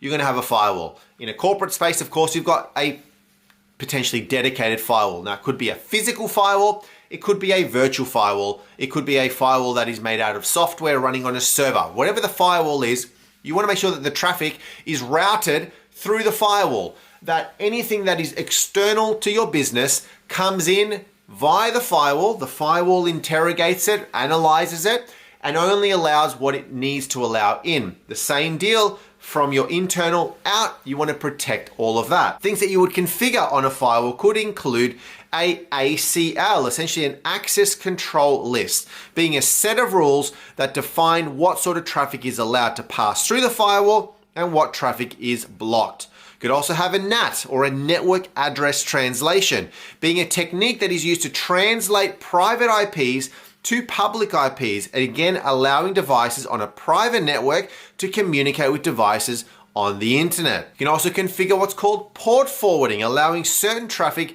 to come in and out and be routed via specific ports. So for example, web traffic, you want to be able to redirect and port forward port 80, which is the web port, over to a particular server, perhaps inside of your internal network. Now the firewall can do a whole lot more. A lot of firewalls have got built-in VPNs. You can actually configure VPN traffic. You can set up tunnels from one site to another site via a firewall, perhaps over a trusted VPN, an IPsec tunnel. There's lots of different things that you can do on a firewall on top of some of the things that we mentioned right here, but they are essential. And as I said, there's a lot of software-based vendors out there. There's one that I love would be pfSense, a great firewall that you may want to go and play around with. But having a physical firewall is probably where I prefer and where I land. Yes, you can have a software-based firewall and you can route your traffic via a server. There's lots of brands out there, lots of different models. Some of the brands include Cisco. Cisco is one of the largest ones. It's one of the most well-known network companies in the whole world, and they offer a whole range of firewall solutions of businesses of all sizes. And of course, Cisco do a lot more than just firewalls. They also do switches and a whole bunch of other things. Another brand could be Fortinet, being another popular appliance provider. They do firewalls, a bunch of other things as well. Palo Alto is another big one. These guys are huge and they are really providing some awesome next-gen firewalls, doing a lot of stuff around threat detection, prevention technologies built in. Checkpoint would be another one. You've got Juniper, you've got SonicWall. There's a whole range of others out there as well. So you pick the one that works best for you. And really, firewalls come in all shapes and sizes. So I would recommend going and having a look at the different sorts of firewalls, the different brands that are out there, the different features, what you're wanting to do to be able to protect your network as best as you can. Let's talk about whitelisting and blacklisting. Essentially, with a whitelist is what you are allowing in. It's good to go. Blacklisting being not good to go. You're not going to allow certain things in or out. You can whitelist or blacklist websites, emails, specific URLs and domains, or specific networking resources from access control in and out, restricting access in and out. So a whitelisting could be you only allow specific websites in. So for a website, for example, let's say you've got a website that is blocked or a website is not working, or you want to be able to restrict what a user in a company can and cannot access. You may actually say, I'm going to be whitelisting these websites. I'm going to say, these are the list of websites that I'm going to allow my company to be able to access. Anything that is not listed in the whitelist could be blocked by default. And on the flip side, you've got blacklisting, which is generally going to be a little bit more common. It's generally common that in a company, you're going to have the internet relatively open. Domains are going to be relatively open. And you only block the things that need to be blocked. You know, the firewall potentially is where you're going to be setting this stuff up. The firewall is going to be checking your traffic coming in and out. There's web filters that perhaps you work with that are cloud-based, going to be checking traffic in and out. And then sometimes there's going to be certain websites that are just not appropriate, certain categories of websites that are not appropriate for a business. So you may choose to block access to those websites. You actually put a filter in place, remembering that all the traffic should be flowing through a web filter or through a firewall. These websites are no good for this place of work. So anything that tries to go and access that website is going to go via the firewall. The firewall is going to go, no, that is part of the blacklist. I will not allow that through. So, I mean, you could be setting these up for various reasons, maybe because you just don't want, you know, maybe you want to block a social media website. Your company says, look, we're not going to allow a company computer to be able to access social media for whatever reason. I need you guys to work, so I'm not going to allow social media to work, for example. Or there's malicious websites, or there's websites that are blocked for other sorts of reasons.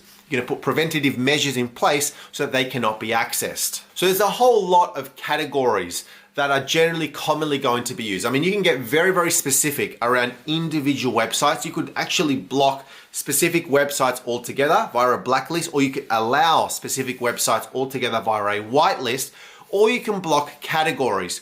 Or in some cases, you can actually import or point your firewall, your web protection system to a pool of known dodgy websites. And that way it's just going to block all of these things or open these sort of things automatically for you.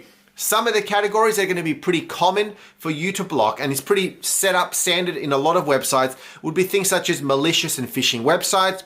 Any website that sort of contains any sort of malware, ransomware, phishing scams are probably going to be blacklisted, and we don't want to be accessing those. Things that are adult content, sexually explicit content, you may want to block those. Social media entertainment being, again, up to the company itself. Some companies will allow you to be able to access social media and entertainment sites, YouTube, all of those sort of things. Some companies may have a hard line policy on that to say, no, we're not going to allow those on our network, so you can actually add those to a blacklist. Any form of gambling websites, maybe personal emails. You've been given a company email. This is your company email. I don't want you guys accessing Gmail or your Hotmail or any of your other personal emails. So you may want to choose to block those. Anything that is advertising, anything that is sort of marketing, you may want to have a rule in place that actually blocks those as well. So whitelist and blacklist can be really powerful. And I recommend, look, as a good general rule, you should have some in place. Don't have them all in place, right? I would say that it's probably good as an administrator, somebody responsible for security, that you're not going to have everything open. You don't want to allow absolutely everything into your network, right? So you want to be able to have control around that and block certain things. But I would recommend, in terms of the categories themselves, is working closely with the CEO or other key people in an organization to ask them what sort of websites do you allow, what sort of websites do you not allow. Don't just turn it on for the sake of turning it on. Make a case around why some of these websites are not a good idea, but then ultimately it's the responsibility and it's the accountability of the CEO or the managing director, the person running the business, to call the shots. They may say, you know what, I don't care, leave everything open, and so be it. Some will be very, very strict and say, no, I want to block all of this. So you work very, very closely with them to understand exactly what sort of categories, what sort of websites should be part of a whitelist or part of a blacklist.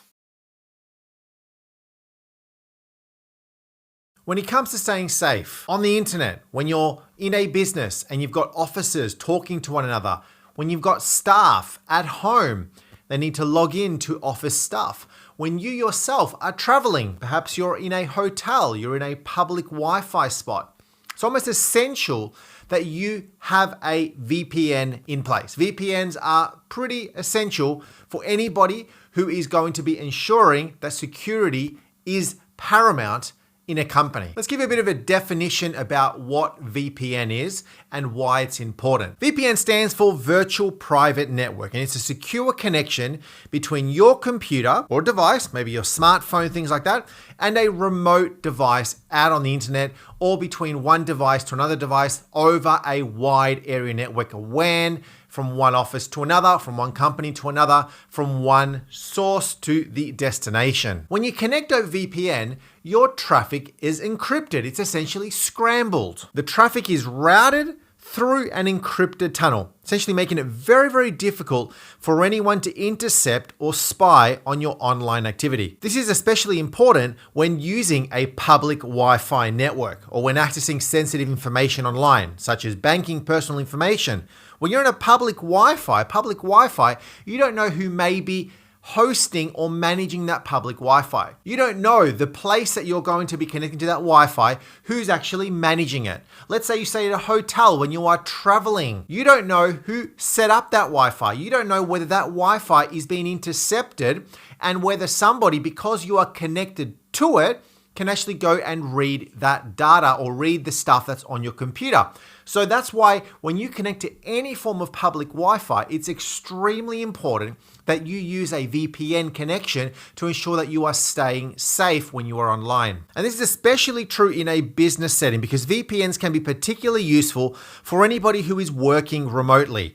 We just had this massive thing over the last number of years, as we all know. So a lot more people have been working remotely than ever before. Anybody who needs access to company resources, company data, company systems outside of the office can actually get access to the office by connecting to a VPN. By connecting to a VPN, remote workers can securely access company servers, databases, other sorts of data and resources as if they were physically located in the office. When you're in the office and you're connected over the Wi-Fi in an office or over the blue Ethernet cable, you access a whole bunch of services. Well, on the VPN, you're sort of doing the same thing, but you're working from somewhere outside of your office. And especially if you've got more than one office or one location to a different location, VPNs can actually be set up to connect these offices together. One office location to another office location, and essentially creating a central network, creating secure and private connections between each of the sites and each of the locations and offices. Now, how do you set up a VPN? Well, a VPN needs to be set up by typically selecting a VPN service provider of some sort, or choosing an ISP that maybe has a VPN service attached onto it. Choosing that appropriate VPN protocol and encryption method, and then configuring the VPN client software on each computer or device that needs to connect to that VPN. So for example, if you're working at home, if you've got people working at home, they're going to need a VPN client that is configured with a specific IP address or a specific host name, maybe vpn.companyname.com. And that's how they connect into the VPN, into the company using this. You're selecting a VPN provider online, for example. You need to also make sure that whatever this VPN provider is, whatever they do, that they are actually offering robust security features, including very good, strong encryption, that they do not keep track of logs. That would be something that I'd also recommend. And that they, of course, follow best practices for securing the VPN connection, using strong passwords, keeping regular updates, that sort of thing. Now, the other thing is that what you'll notice is sometimes when you're going in selecting a VPN provider online, some of them can throttle your connections, can actually make your connections slow, especially some of the free ones that are out there or ones that are not as big or not as set up correctly. So make sure that whatever VPN provider that you are using, that you are setting up, is good. Now, there also, of course, are options for you to set up your own dedicated VPN connection. You don't have to go to an ISP, to a service provider, to set up a VPN. If you've got the right hardware, the right software, you can actually establish your own VPN link from point A to point B. Some of the most common hardware options are VPN routers. Now, this is a router essentially that has a VPN function built into it. You can have more dedicated ones, but a lot of routers nowadays can actually come with the VPN software, the configuration options available. And these routers can be configured to encrypt and route the internet traffic through this VPN connection. Every single router, every single VPN router is going to be different depending on the brand, the make, the model. So you've got to go and look up the manual, of course, the how-to guide of that router to then be able to go and configure it accordingly. Together with the router, you've got firewalls. Now, a lot of firewalls are also within routers, within VPNs, and there may actually be just the one single appliance.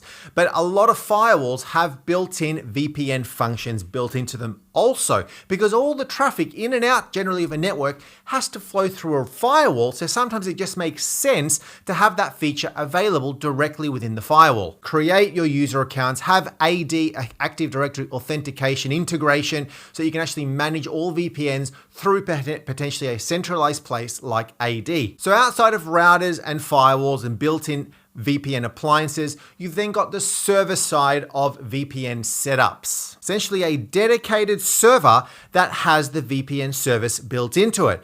Some businesses may actually choose to set up a dedicated VPN server as opposed to using a firewall or a router. Essentially, this can be now used to provide that remote access. And again, that server can be configured with specific software and have full integration into a service such as Active Directory from a user authentication perspective. Another common device could be a NAS, a network attached storage. Essentially a storage device with this primary purpose, of course, being to store data, store files, photos, videos, company data. You share that data over an SMB protocol, across NFS, across network shares, and then all the computers, the users on your network can connect to the NAS to access data. But a lot of these NASs nowadays actually come with a built-in operating system, a built-in GUI, and a built-in app store that you can actually go and download applications and actual software. Some of them have built-in VPN software available or VPN configuration available right out of the box. So much like a firewall, much like a router, much like a server, a NAS can act the same way by having the software built into the NAS, downloaded and configured onto the NAS, and then a device can actually route the traffic through the VPN directly via your NAS. So there you have a little bit of an overview about VPNs and why they're important and some of the devices that you can actually be using to configure VPN. You know, us as people who need to protect our data, our systems, our networks, our servers, there's a lot of work, of course, that's involved in ensuring that all of these systems are protected and are protected adequately. Now, you've got a lot of systems that are on-premise, a lot of systems that are physically within a building, within an office, could be in a data center.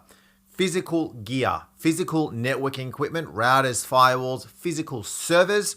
You've got all the computers out on the floor, your staff computers, your endpoint devices that are out there. There's lots of them. Then you've got the cloud. And of course, nowadays, every company, I would say for the most part, is going to have at least some presence in the cloud. Something, you know. There's some companies that are 100% in the cloud. There's some that are hybrid. Most of them, I would say, would sort of sit into the hybrid camp, having something that is on-premise, some gear that is on-premise, some software, servers, applications, but then there's a lot of stuff that's in the cloud as well. And protecting the cloud can be challenging. And as a security person, you need to make sure that you are across what is required to protect your data and your systems in the cloud. Because the reality is, the stuff's in the cloud now. If it's on-premise, if you can physically see it and touch it, it's a little bit easier for you to control who does and doesn't have access to this from the internet. Because if you don't expose anything that is internal in your internal network on-premise to the internet, you're fine. You're generally protected for the most part. In the cloud, it's in the cloud. It's on the internet all the time. So it's even more important to ensure that you're protecting that data, those systems that are in the cloud that are potentially facing a lot of people. Everybody who's a bad person out on the internet, every hacker, they can get access to it if it's not set up properly. So you as a security person need to ensure that you're setting it up properly. Now, it may not be your responsibility specifically, but you're going to be working closely with other administrators, with networking people in an organization to ensure that all of those systems, the servers, the networking is all adequately secured. Because the last thing that you want is for that stuff to be impacted. A lot of companies are still a little bit cloud risk adverse. Like they don't like the idea of sticking their data in the cloud because they don't think that it's very secure, or they think that it's less secure than it being on-premise. Now, there are truths to that, but the reality is if you are ensuring that the data is secure, then you can easily sell it to somebody if you can show and prove to them that it has been secured adequately. So as a security person, as an admin, you need to make sure that everything is set up properly. So let's start first by giving you some pros and cons to the cloud. What are the good things? What are some of the negative things about the cloud? And then we'll give you some high-level recommendations. Now, if you do want to go into a lot more specific detail, hands-on, how to protect the cloud, then you need to go and do that research separately. There could be other training courses. Your own study will be required. So for example, if you're sticking stuff in AWS, in Azure, in Google Cloud, well, there's full courses just on that. So that's not for this video right here. We're giving you a high-level summary so that you at least understand the basics so that you can then work with your other team members in the tech department to ensure that all of it is protected. The first thing is that it's scalable. This is brilliant because you can actually scale up and scale down. Your cloud services, you use them as you need them, and it allows you to easily adjust to any changes in the business. As the business needs more resources, you give them more resources. When they doesn't, you grab them back. So there's a cost increase, but then there's a cost decrease. On cost, it's also very cost effective. Cloud services can often be more cost effective than on-premise infrastructure because businesses only pay for what they need. If it's not managed properly, you can spend a lot, but if it's managed well, then you're in good hands. Accessibility. So the cloud services are often accessible from anywhere and from everywhere, as long as you have an internet connection. You don't have to allow people to get access into it over a VPN into something on premise because it's out on the cloud. And of course, this all comes back to you securing it properly so that you don't actually allow everybody in. You only allow the right people in. But because it's internet facing, it does make it a little bit easier to be able to access that data, those services from really anywhere. It's also very, very reliable because these services are often backed up with multiple servers behind the scenes, multiple data centers, multiple zones, maybe in cross countries, and they provide high levels of reliability and uptime. And the last one here is security. And the one big thing that I love is that cloud providers, your AWSs, your Azures, they have spent hundreds of thousands, millions of dollars on ensuring that the security of these systems are at the top. They've got specific security teams and resources available to secure these services and the data centers in the back end. So you don't have to worry about that sort of stuff. Data security is still one touchy subject when it comes to the cloud.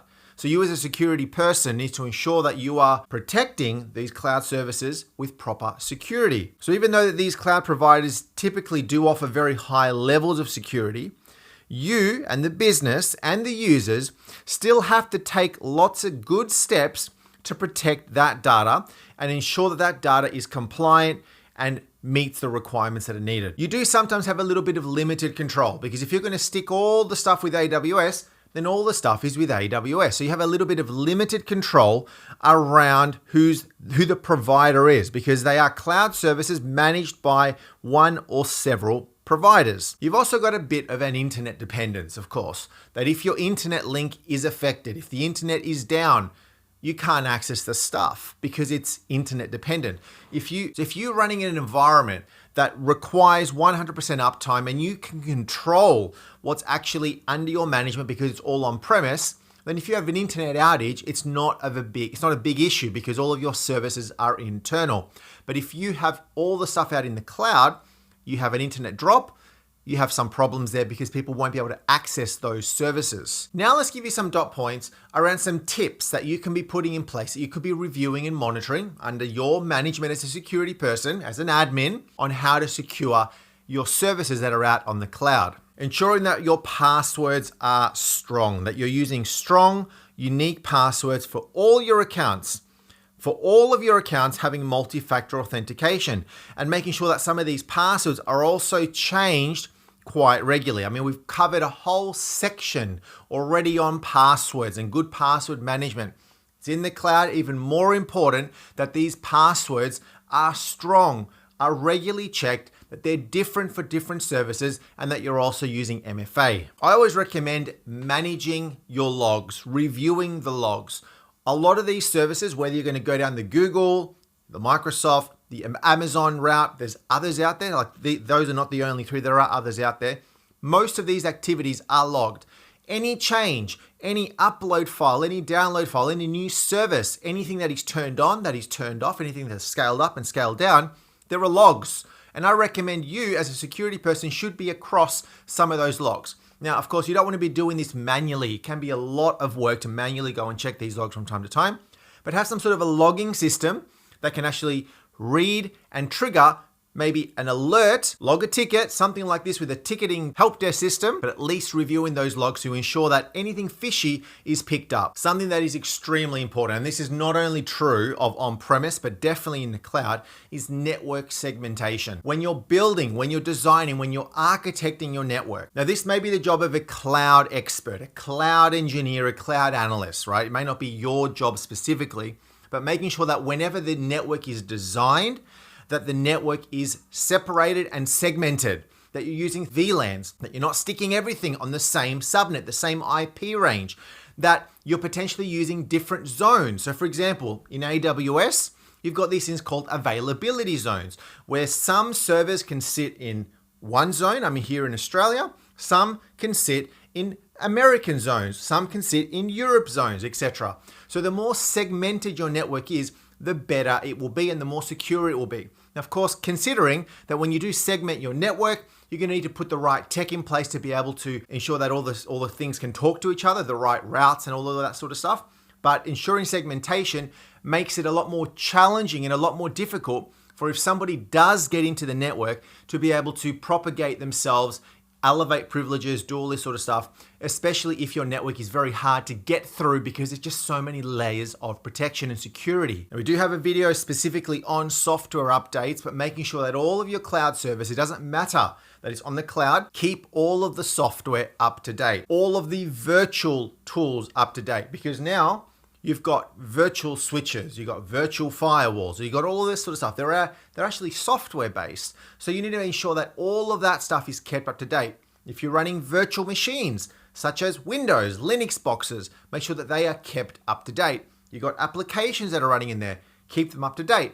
Databases, keeping them up to date. Keep everything up to date as much as you can. We mentioned firewalls, but just because it's on the cloud doesn't mean that you don't put firewalls in place, and you put multiple firewalls in place. You create DMZ zones. If you need to separate your certain internet from outside from inside, only the right ports allowed in and allowed out. Only the right IP ranges allowed in and allowed out.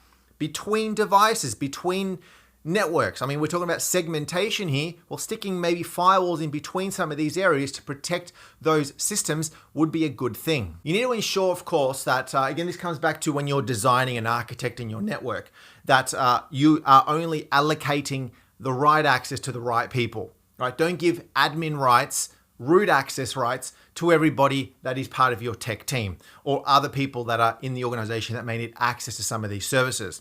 So working together with the other people in your technology function to ensure that only the right users are granted access, only the right level of permissions are granted. So a lot of this is going to come back to you designing how is the cloud going to look, and then putting in the right people in the right roles, and then allocating them to specific resources and specific resources only. So in doing that, you then, as good practice, be checking that from time to time. Going in, making sure that it all looks legit. When somebody leaves the organization, that these accounts are being terminated, these accounts are being removed.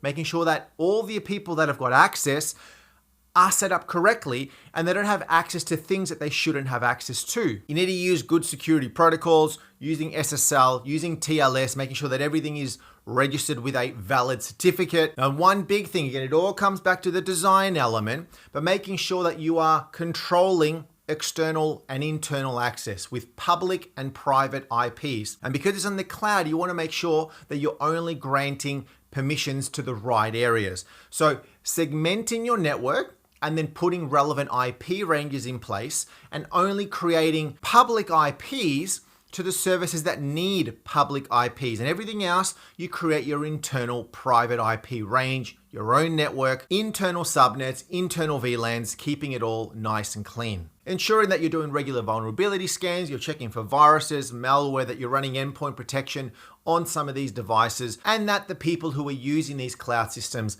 know their stuff.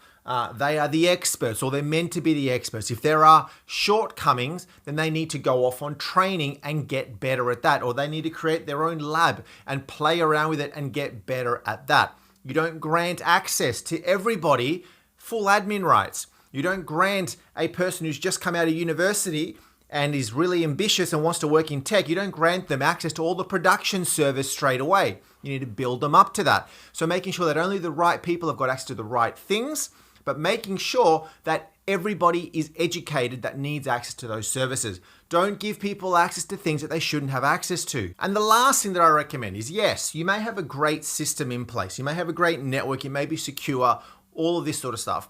But none of us are the best, the best, the best. We're not like full experts in absolutely everything. We're also human and we could make mistakes. So I always recommend that from time to time, perhaps annually or 2 times a year, getting an external person to come in and audit your network.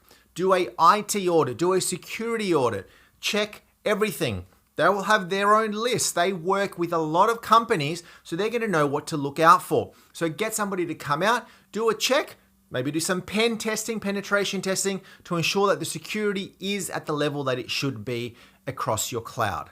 You've got Wi-Fi. It's set up. Perhaps it's not working well. You want to get some tips on how to get your Wi-Fi working better. Perhaps you want to just get better security and get some good practices around setting up the security on your wireless network. One of the most important things is the position of your Wi-Fi router. It needs to be in the best spot. So many people overlook this. So many people would put it on the floor, they put it behind some furniture, they put it in one corner of the house and they can't get coverage on the other corner of the house. And it's all because of the placement of the Wi-Fi router. To get the best coverage across your entire house, try to set it up as centrally to your house as possible.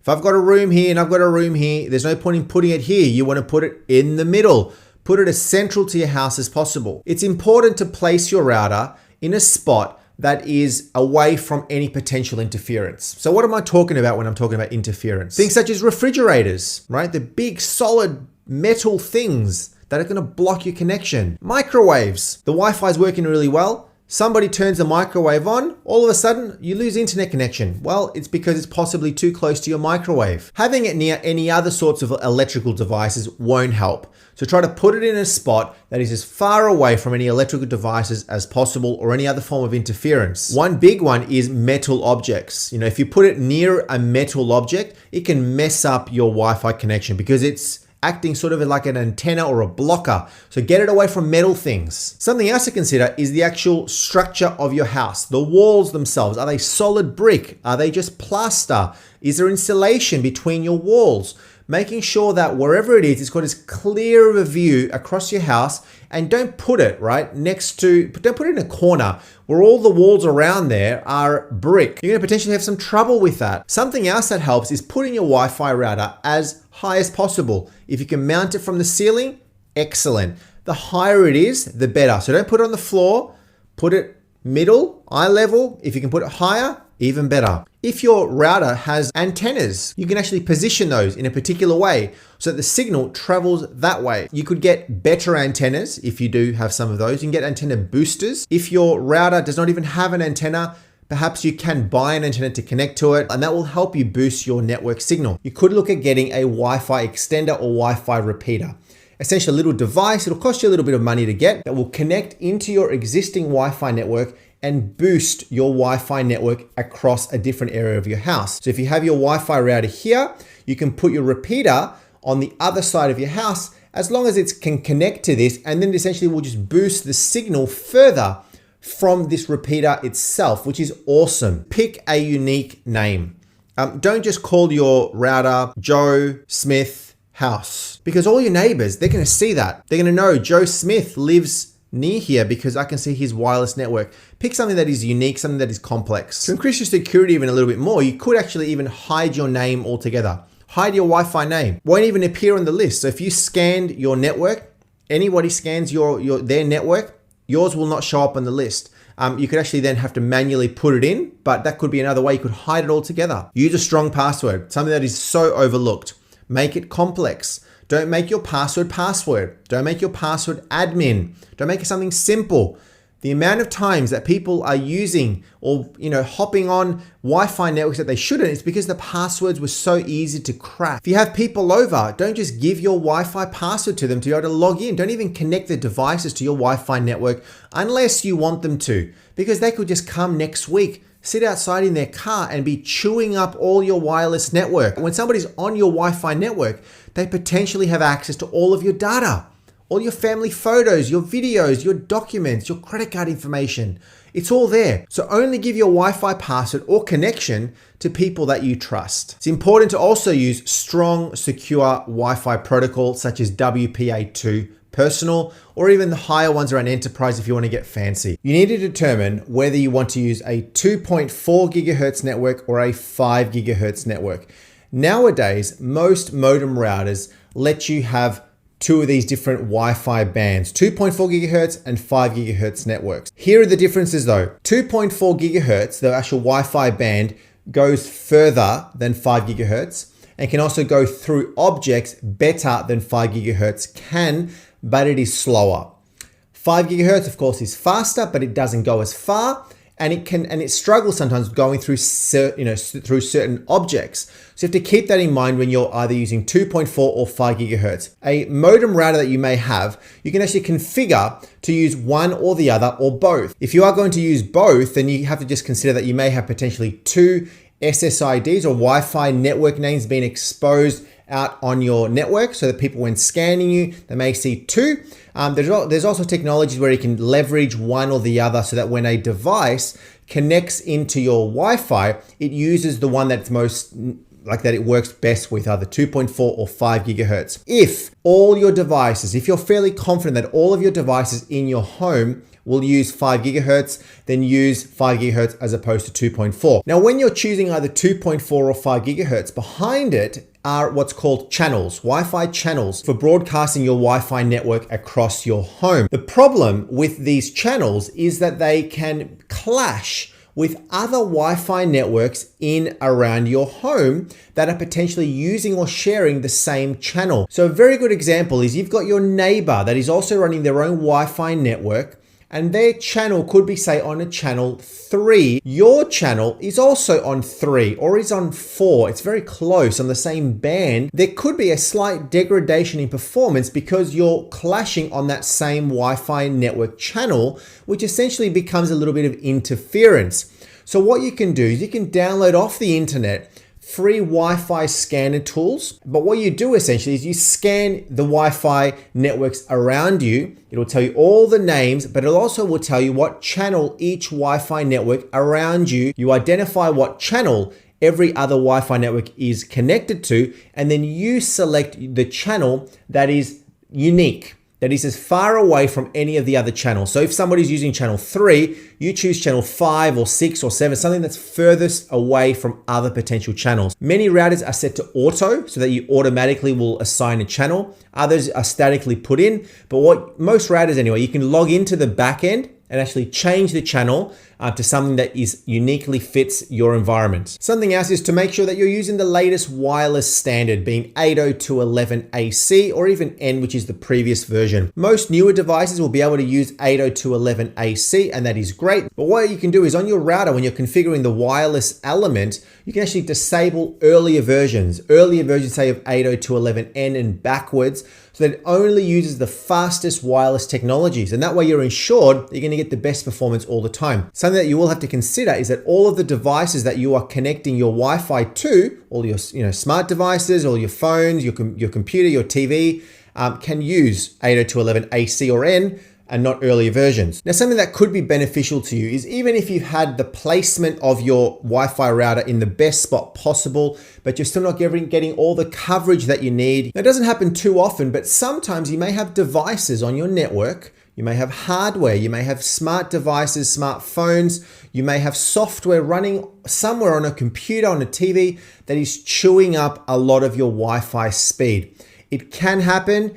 So what you can do is you can get some free software. You've even got tools built into your computer where you can see all the devices that are using your wireless network, and you can essentially stop those devices from using or chewing up all of the bandwidth that your Wi-Fi network has. Because you may actually be encountering a device that is just chewing it all up for itself and not allowing it to share to other devices. So identifying that may also help. Sometimes just turning it off and on again could be the best thing that you could try. The router sometimes can get stuck, they could get clogged up, there could be other issues, and sometimes just turning it off, leaving it off for a few minutes, turning it back on could actually help you out a lot. Something else you could try is perhaps doing a factory reset of your modem router, your Wi-Fi router altogether.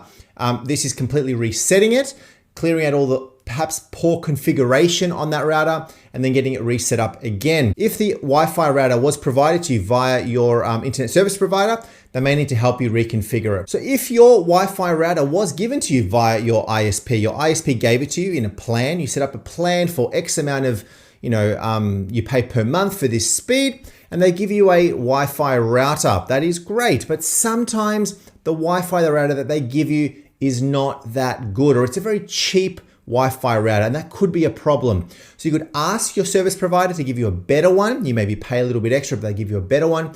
Or you can go down to your local store and actually pick up a better quality Wi-Fi router. Something else that needs to be considered is that one common misconception is that the internet and the Wi-Fi are the same thing. The Wi-Fi network, your Wi-Fi router, is the Wi-Fi, is the network in your house. The internet is what your service provider gives you. So sometimes if you're having problems, if you're having slow performance, it could be actually your internet itself. It could be your internet service provider having an issue.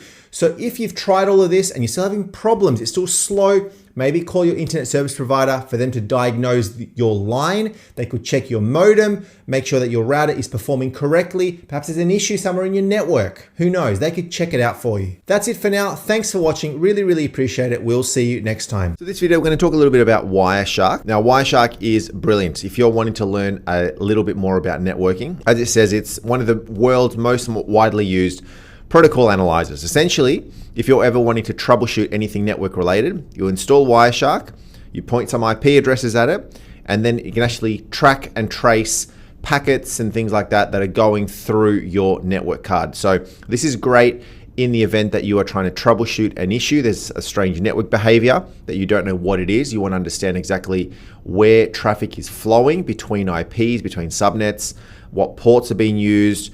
This can actually give you all that information. So it is a completely free download. You literally just go into your Google, type in Wireshark. You can actually get versions available for Windows and for the Mac, which is great. There's also portable app versions. Now, this is great if you're wanting to do some learning. So it's not essential for you to install this in your home lab, but you're going to use this when you do go into the industry and you are wanting to do any form of troubleshooting. It has gotten me out of a lot of messes. So installing it and at least seeing how it works, it would help you to install it on a computer and actually see how it interacts between you opening up applications when you're trying to establish connections to other network devices, other servers, when you're trying to connect to your router.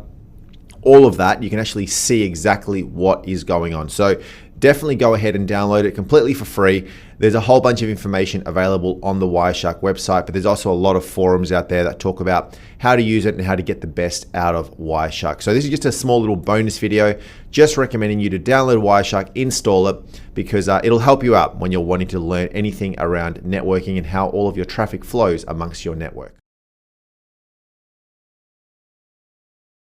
The end user computers and the end users themselves, you need to be putting things in place around their security, putting the right practices to improve on the security hardening of their systems and the education of your staff themselves. Workstations and computers need to be bound to Active Directory, to AD. So you need to have an Active Directory system in place first on a server side to be able to get your computers talking to AD.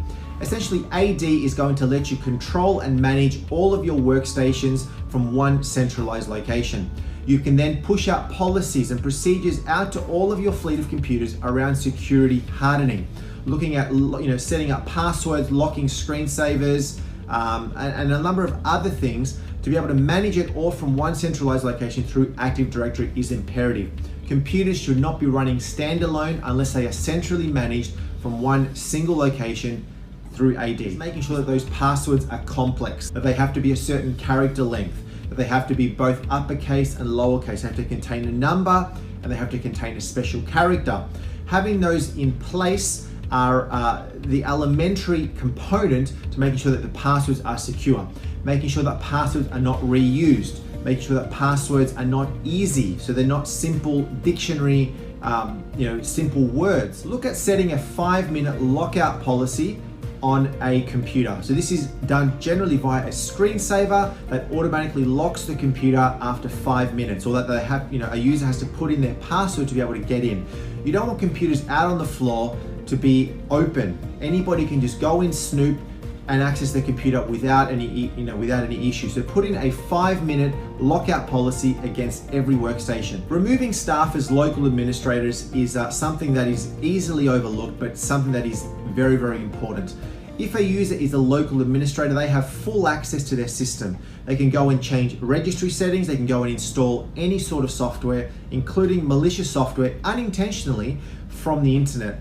Removing that privilege gives you more control. Users should be able to access their computer and do what they need to do to have to do their work, to do their day-to-day job, but shouldn't have full administrative access to their own computer. As soon as a staff member leaves an organization and they're terminated, get their account disabled straight away. Not just their Active Directory account, but every account that they've got, disable it straight away. You don't want staff that have now left the business to still have active accounts within your business. Implement regular security patching across all of the computers on your network. Companies such as Microsoft and Apple, they will release patches regularly, generally on a monthly by month basis, that are security fixes, patches for vulnerabilities that have been discovered on the operating systems and on the software. So getting systems in place to make sure that patches are pushed out at least every month, every 2, every 3, every 6 months, whatever it may be, regularly enough to make sure that your systems are secure and free from risk of any security vulnerabilities. Look at encrypting the hard drives within your computers. Now, this is something that a lot of people overlook sometimes, but if a computer is lost or stolen, the hard drive inside the computer can still be opened up, can be taken out, plugged into a USB hard drive or a USB case, and plugged into a USB drive, and then they've got access to that full computer's hard drive. They can see the file structure, they can access the files and folders quite easily. Of course, you can have a password on your computer. If your computer gets stolen, somebody powers on your computer and they're prompted for a password, that's not secure enough. They still can access it by taking the hard drive out and still see the files unless it is encrypted. If it's encrypted, then they cannot do that. Look at disabling the guest account on workstations. There's no good reason that this account is even enabled. Enabling this lets people just be able to go in and log into the computer and just poke around. So disable the guest account unless it's needed, because maybe it's a shared computer or it's used by customers or guests who do come in. Otherwise, disable that account. Limit, control, or block USB drive access on USB ports on computers. This is something that can be overlooked quite easily, but it's important as well. You don't want people, guests, customers, contractors, anybody in your network to be able to go in and just plug in any device into a USB port.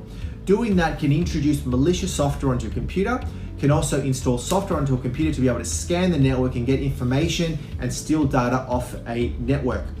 This is the same with your staff. Do you want your staff to be able to plug in their own personal device and take data out? This is security breaches. So look at controlling the access to USB ports on those computers. If you do need them for USB keyboards and mice, that can still be enabled, but you just disable access from a USB drive. Look at limiting or controlling BYO devices. Bring your own devices. These are devices that staff can bring themselves from their home, whether it would be a laptop, another sort of computer, or even a phone. This is something that is their own personal computer, coming in and bringing anything into your network. You don't know what's on those computers. You don't know what they could be introducing into your network. If they have some malicious software, if they have a virus on their computer, they plug into your network, it could spread throughout your whole network. There are systems in place to control that, to put good practices in place around device management of BYO devices. If you don't want to look at going down that route, then perhaps look at banning those devices altogether and having company data, company infrastructure, and company computers only. Put a good practice in place to not store business data on the end user computers. Have systems in place that they can store data on servers and work directly off a server, whether that be a personal home drive like an H drive or directly on other servers, on other shares. But don't store data locally on your computer unless you really need to. Unless you have backup systems in place to back up the data off the computer to a server, there's no need to have data residing on the computer. The computer is a tool to be able to access servers and shares and drives and work directly off those, because those systems are backed up, those systems are secure. Get endpoint protection installed on every single computer. This is going to protect you from viruses, from spyware, any other sort of malicious software that may be installed onto a computer. Getting this software installed, controlled across all of your fleet is imperative. Furthermore, ensuring that this software, that these endpoint protection software is regularly updated. It's got the latest definitions being downloaded automatically, however often they get released. Making sure that the scans are done regularly as well, that perhaps every night a scan is done. Making sure that the scans are done across every file that is open. Any file that is added to the computer and opened up, it scans it before it actually does open it up. Look at enforcing two-factor authentication across certain systems and certain services. So this is if somebody wants to access a particular system, they're prompted to use two different types of credentials to be able to access that computer. Sometimes using just one single password is not enough. If that password is compromised, then somebody has full access into this particular system. So you can put a second factor of authentication to be able to access the system, such as a PIN code being sent to a phone, such as using an authenticated application on your phone that gives you a code, or even like a token. Something like this to be able to access your system requires a password and also a second form factor authentication or a code or something similar. Look at retiring legacy end of life operating systems and software. This is software that no longer is supported. Vendors such as Microsoft and Apple, for example, will not release updates for software that is no longer supported, so software that is now end of life and is legacy. That puts the business at risk. So make sure that any earlier versions of operating systems, such as Windows XP, is no longer in use because it can no longer be patched. Get everything upgraded or replaced to a newer version of an operating system, and any older software is upgraded to newer versions of software. Across all of your hardware and infrastructure, get some sort of a legal notice to be displayed on the screen before somebody logs in.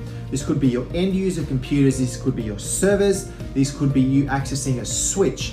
As soon as somebody logs in, or at least turns it on, they're prompted with a security warning that says, by using this system, you are agreeing to our acceptable use policy. Any breach of this will have XY consequences. Get that in place so that anybody who accesses any system, any infrastructure piece of system in your organization is well aware of the risk, so that if they do breach any IT accessible use policy, they should have known better. Many security breaches are actually initiated from your staff themselves. Staff education is imperative. Whether this is staff trained internally, whether they're sent off-site, whether if it's communicated via emails or internal meetings, get your staff trained up and aware of security concerns out in the IT and out in the business industries.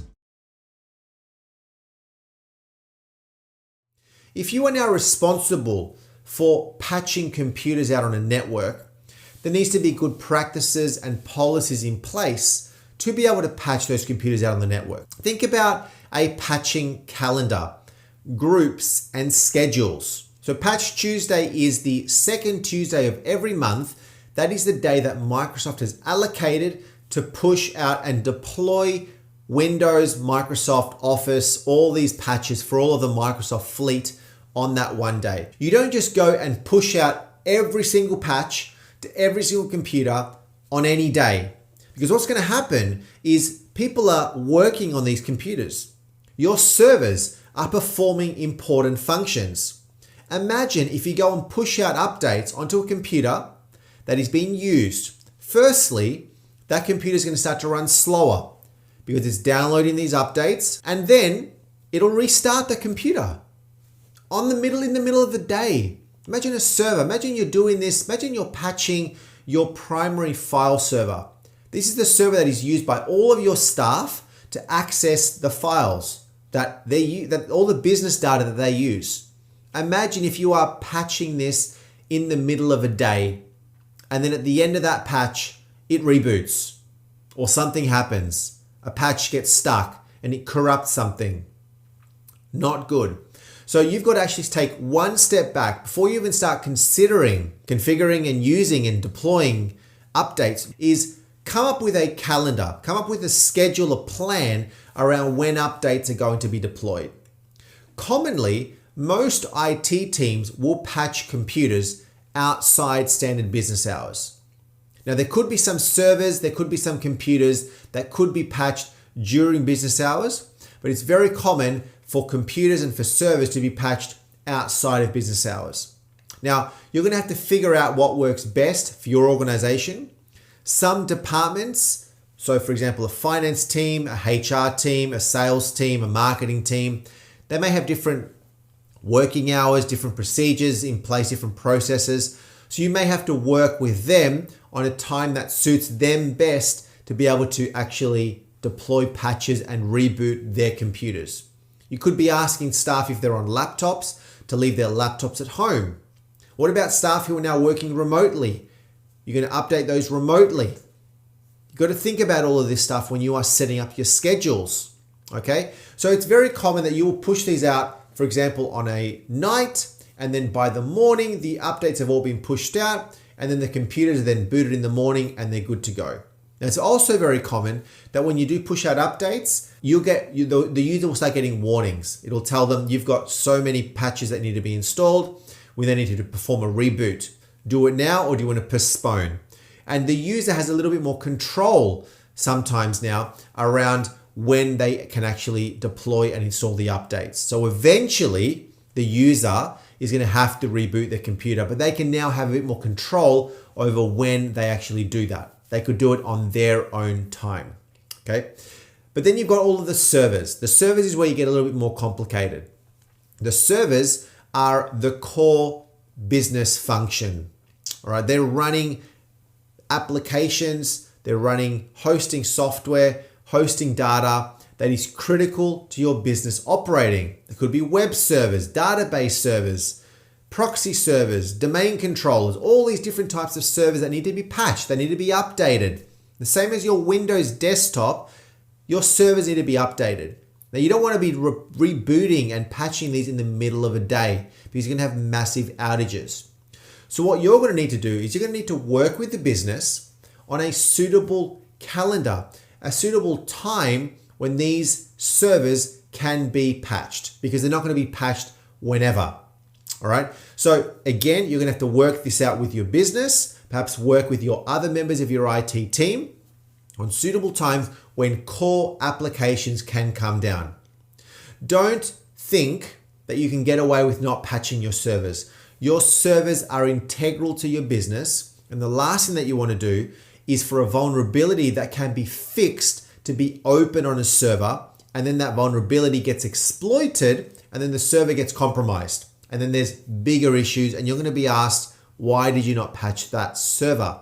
So you want to make sure that you're patching your servers, you're patching your clients, your desktops, your laptops, and that you're patching them every single month, ideally every single month.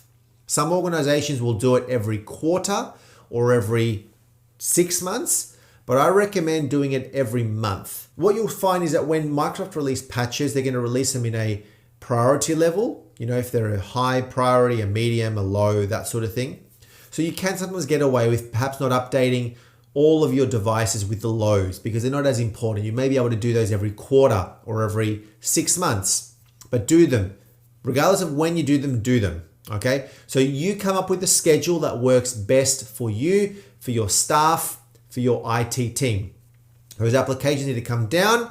They need to be patched at a specific time. If you have a website that is running a 24/7 website, well, could it be done, for example, at 2 a.m. on a Saturday morning? Would that window be okay? And it's down for maybe 1 hour. Is that a suitable window? You're going to have to work with the business on suitable windows when patches can be applied to these servers, because you don't want to impact production. Now, the other thing that we can talk about very, very briefly is around testing your patches before you deploy them out to your fleet. So a lot of organizations, you may not see this in a smaller company, but in a more medium, larger business, you may find servers that are sitting in 4 tiers, all right? You're going to be looking at test, staging, development, and production. And it's very common sometimes for the patches to go through these different tiers before they actually go in the production environment. All right. So for example, you don't want to go and deploy a particular patch with the production server, and then you find that that patch has actually caused an outage to something. You want to test it first on test, dev, staging servers first before you do it in production. So there's got to be a hierarchy, a triage of when patches are deployed, a grouping, okay? So you're going to work all this out. So it's very common that you can have a calendar for a month and you're going to be doing patching for that entire month. You only patch your production servers once, but you need to patch your test, your staging, your dev servers first in a particular time. And then, you test them, you make sure that everything's working well before you then move to the next stage. So that's all the sort of stuff that you've got to configure and think about, okay? But hopefully I gave you a bit of an understanding around good practices, around things to think about when you are preparing your environment for deploying patches.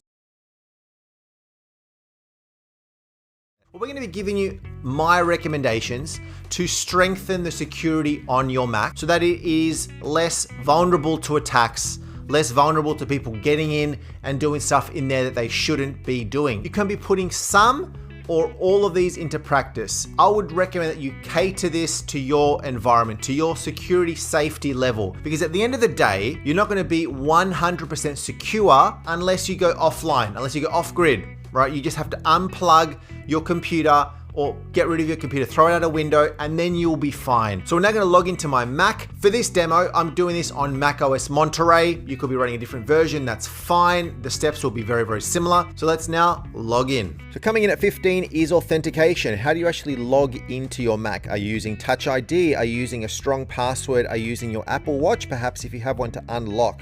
Inside your system preferences area, you've got a few different areas in here. The first you can look at right here is users and groups. Here is my user account. It is called Emilio. If you do not have a strong password, go and change your password. Make sure that your password is long. It's secure. It is a combination of uppercase, lowercase, has a special character, has a number. Make it complicated. Do not make it your birthday. Do not make it your name. Do not make it elements of your address. Do not make it guessable by your friends and family. Make it complex. If you look at security and privacy, do you want to use your Apple Watch to unlock your phone? If you do have an Apple Watch, you can tick that setting. What about Touch ID? This is only relevant for certain Mac laptops, but Touch ID will actually let you set your fingerprint on your Mac so you can unlock it with a secure fingerprint. And of course, your fingerprint is very, very hard to crack unless you're a super spy. So they're my authentication recommendations. Number 14 is to use File Vault. Within our system preferences, you want to go into the security and privacy area, and there's an area here called File Vault.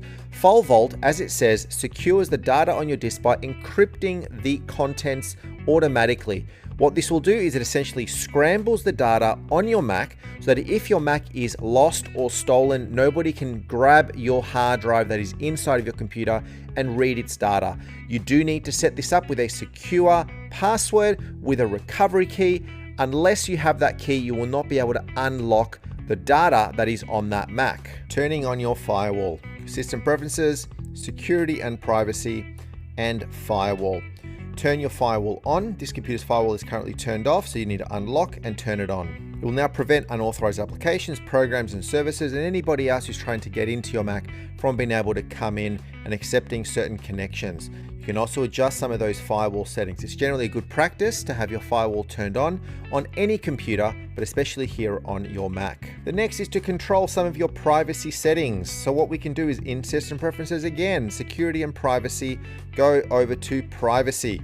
Each of these options are essentially areas that allow access to certain applications or services from gaining access to specific things on your Mac. So for example, if you're not using location services, then turn it off. If you don't want applications to be able to know where you are, then turn them off. Very similarly to on your iPhone, applications will actually know where you are based on certain locations, based on your Wi-Fi, where it's physically located, based on cell coverage, things like that. So if you don't need these, turn them off. You can actually adjust each application accordingly. Furthermore, for example, you've got the camera, you've got the microphone. So the camera at the moment, these three applications can actually access and have control of my camera. Go into the microphone. These are applications that have got control of your microphone.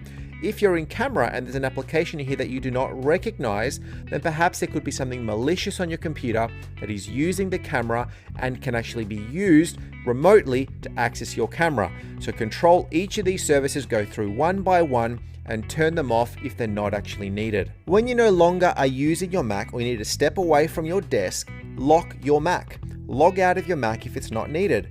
Automatically set this in System Preferences, Security and Privacy, and enable the setting under General to require password immediately after sleep or screensaver begins. You can tick that by clicking on the Unlock button, making sure that your screensaver is starting after a specific amount of time. Obviously, the sooner it starts, the better, because then your Mac will lock sooner. To obviously lock your Mac, the easiest way would be to go into the Start menu and select Lock Screen, or you can log out, or you can sleep your Mac.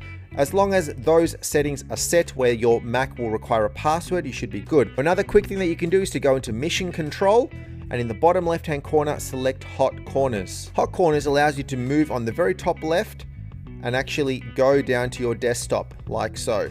When I go to a specific corner, a specific action will take place. So if you quickly need to duck away, you could just go in the bottom left-hand corner and it'll start the screensaver. There are also some other options in here, such as put display to sleep or to lock the screen. So very easily you can lock the screen by just going to one of the corners on your Mac. You need to be very wary when you are on public Wi-Fi.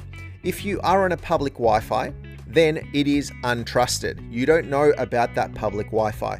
So be very wary when you're connecting to a public Wi-Fi, because that Wi-Fi will potentially get access to certain services on your computer. But if you're out in public, be very wary of what Wi-Fi you connect to. And if you do need to connect to a public Wi-Fi, always use a VPN. You can register your own VPN account for very, very cheap. In the show notes, I've got a link to one that I would recommend. Make sure that when you are online, any account that you have access to, any service, any social media account, anything you use, you have multi-factor authentication set up.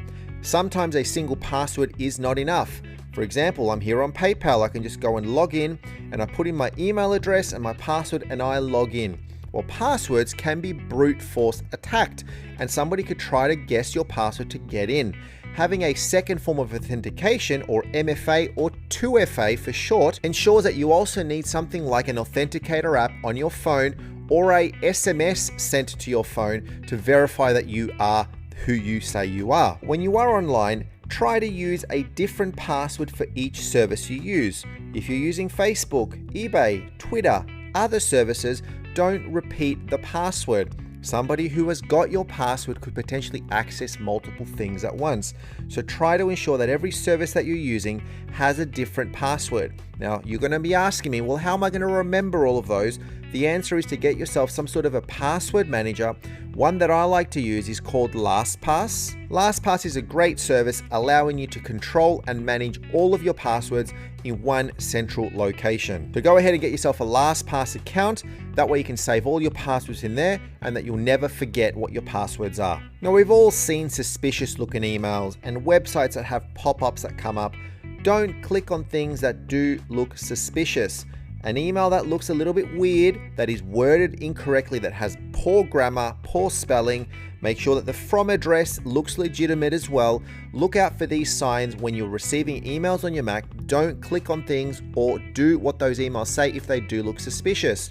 Don't click on pop-ups. You get a pop-up such as this, you've won $1 million. You'd be very excited if that was true, but most of the time it is not. Sorry to burst your bubble, but do not click on things that look weird and look suspicious. What could happen is you clicking on something could install some malicious software onto your Mac, allowing remote access and data potentially being lost or stolen. Control the use of your Bluetooth and Wi-Fi or your airport. If you're not actually using Bluetooth, then turn it off. Go into your Bluetooth settings. Here are my Bluetooth connections. Turn your Bluetooth off if you're not actually using it. By having Bluetooth turn off, you're saying to the world, hi, here I am, come and search my computer.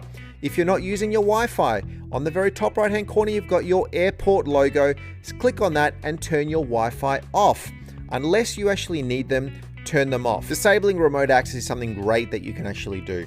Go into your system preferences and search for sharing down the very bottom. These are the sections that are accessible on your Mac to be able to remotely be shared. If you do not need these services on, then turn them off. So I can just disable these And that way I'm ensuring that my Mac is more secure and not accessible for remote sharing. Something that is very easily overlooked on a Mac is not using an antivirus. A lot of people will think that because I'm on a Mac, I don't need antivirus. Antiviruses are only relevant for Windows because Windows computers get all the viruses.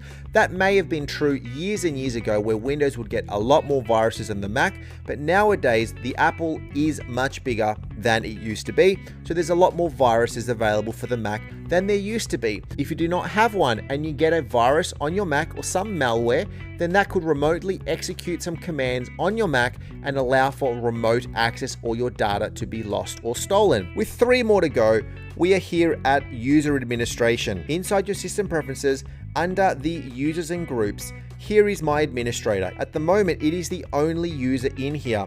If there are users or accounts on here that should not be there, remove them. Limit the amount of administrators on your Mac. Do not grant admin access to those who don't need admin access. The other thing you could do is under the login options, ensure that automatic login is off. You may want to remove list of users and enable name and password. That way somebody is also forced to know the name of the computer rather than just listing the actual user with the little icon of the face for the person who's trying to log in. Number 2 is to keep your Mac updated. If your Mac is not regularly updated, your Mac could be vulnerable to attack. Within your system preferences area, open up software update.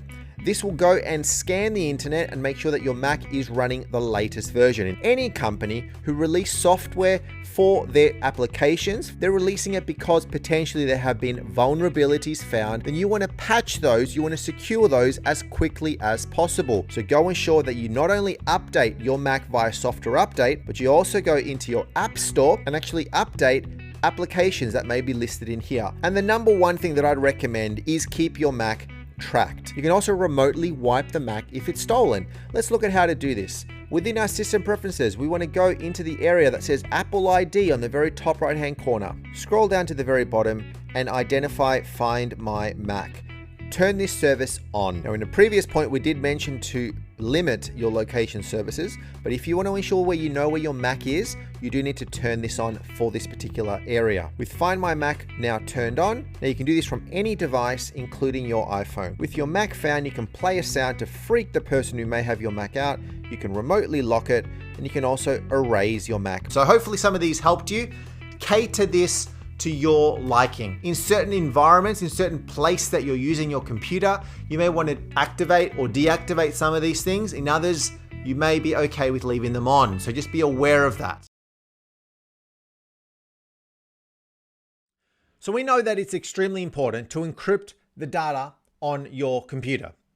You've got a Mac, you've got a Windows computer. We're doing this on the Mac first, then we're going to go and do this on the Windows computer. And data encryption is one of those things that's going to ensure that if your computer is ever lost or stolen, somebody can't just open it up, take the hard drive out, and then get access to all of your data.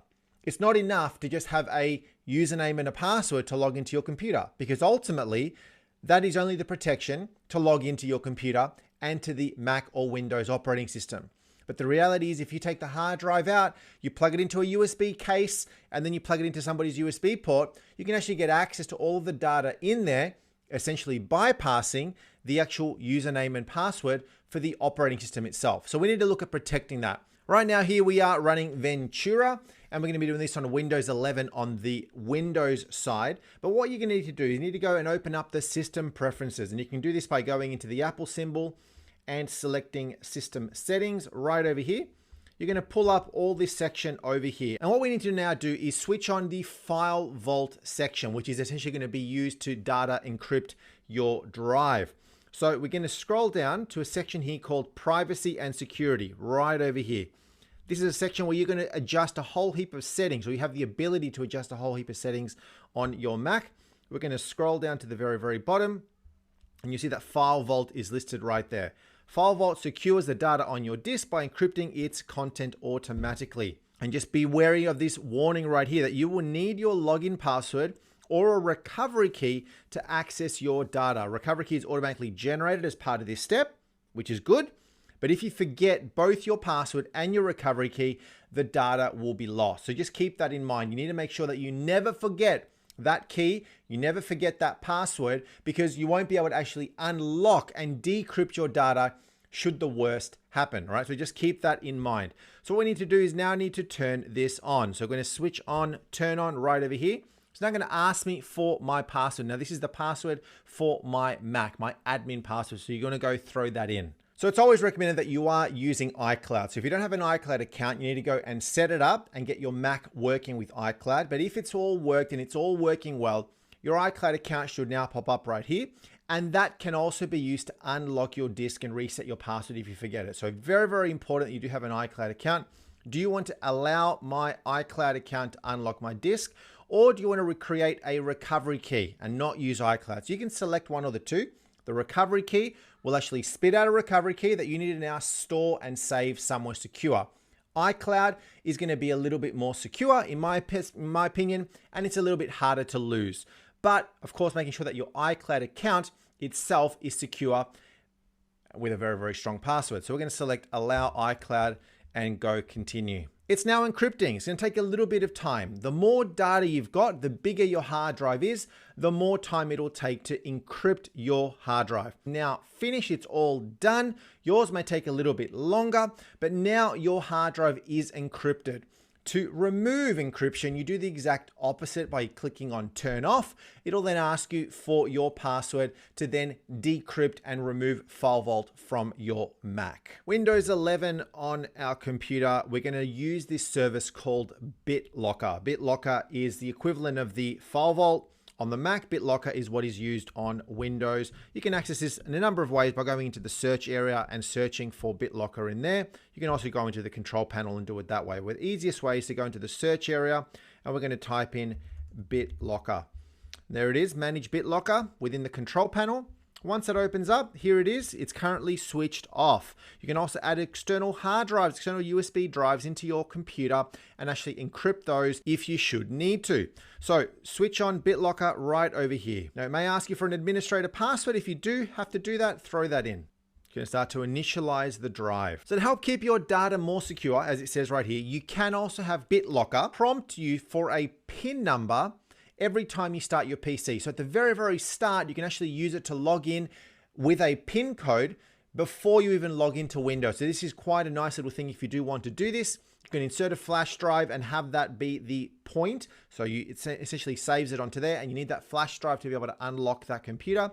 Or you can let BitLocker automatically unlock your drive for you. We're going to select the second option. Now choose how much of your drive you want to encrypt. And this is a nice little feature because you don't have to encrypt absolutely your entire drive. You can select to encrypt just the stuff that's on your computer, just the files that are currently present.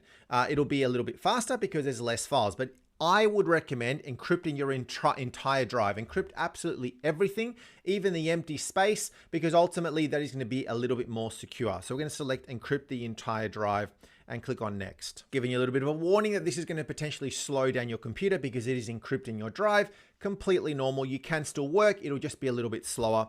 You can also say to run BitLocker system check. I always recommend having that ticked to ensure that the recovery and the encryption keys are correct before encrypting the drive. You want to make sure that you do that test beforehand. BitLocker will then restart your computer before encrypting. So check all of that. If you're happy with all of that, we can then click on continue. So you can restart now, restart later. Once we boot back into Windows, encryption will commence and then your Windows computer will be fully encrypted with BitLocker. Going back into the BitLocker section, once your computer is booted up, you'll notice that BitLocker is now encrypting. It's encrypting your drive on Windows 11, and there's a few further options available to you, including how to actually change how the drive is unlocked at startup. You can also back up your recovery key, which I highly recommend. It's always good to have a second copy of that recovery key somewhere, because if you lose that, if you don't have that recovery key, you're going to be in a bit of trouble in decrypting or accessing certain data on your computer. So do that, and then you can turn off BitLocker to actually switch it off altogether. So that's the process on how to encrypt your Mac. Of course, we ran macOS Ventura, but the operating system, regardless of which version, is very similar. The process is very much the same. And then on Windows, running Windows 11, again, the same process, very similar if you're running Windows 10 or a different version of Windows. 15 ways that you can improve your iPhone security. You don't have to enable every single one, but if you do a whole bunch of these, you're gonna be in a much better position around your iPhone security. Number one is authentication. Looking at the Touch ID, looking at the Face ID, looking at stronger passwords. So what you need to do is you need to go into the settings on your iPhone and then navigate down to where it says Touch ID and passcode or Face ID and passcode. Of course, it depends on whether you have a Face ID or a Touch ID on your iPhone. In my case, I've got Face ID. In your case, you may have Touch ID. Enter in your passcode to unlock. So there's a few different options available for Face ID. So you want to enable those as you need to. The same deal with your Touch ID. You can reset it as well. Scrolling down to where it says change password down the bottom, I would recommend that you make your password very, very strong. So you enter in your existing password. In my case, I had a 5-digit. And then down the bottom, it says passcode options. You're going to select that, and you're now going to select something that is custom alphanumeric code. You now put in something a lot more difficult, which includes numbers and letters. Then we look at privacy settings.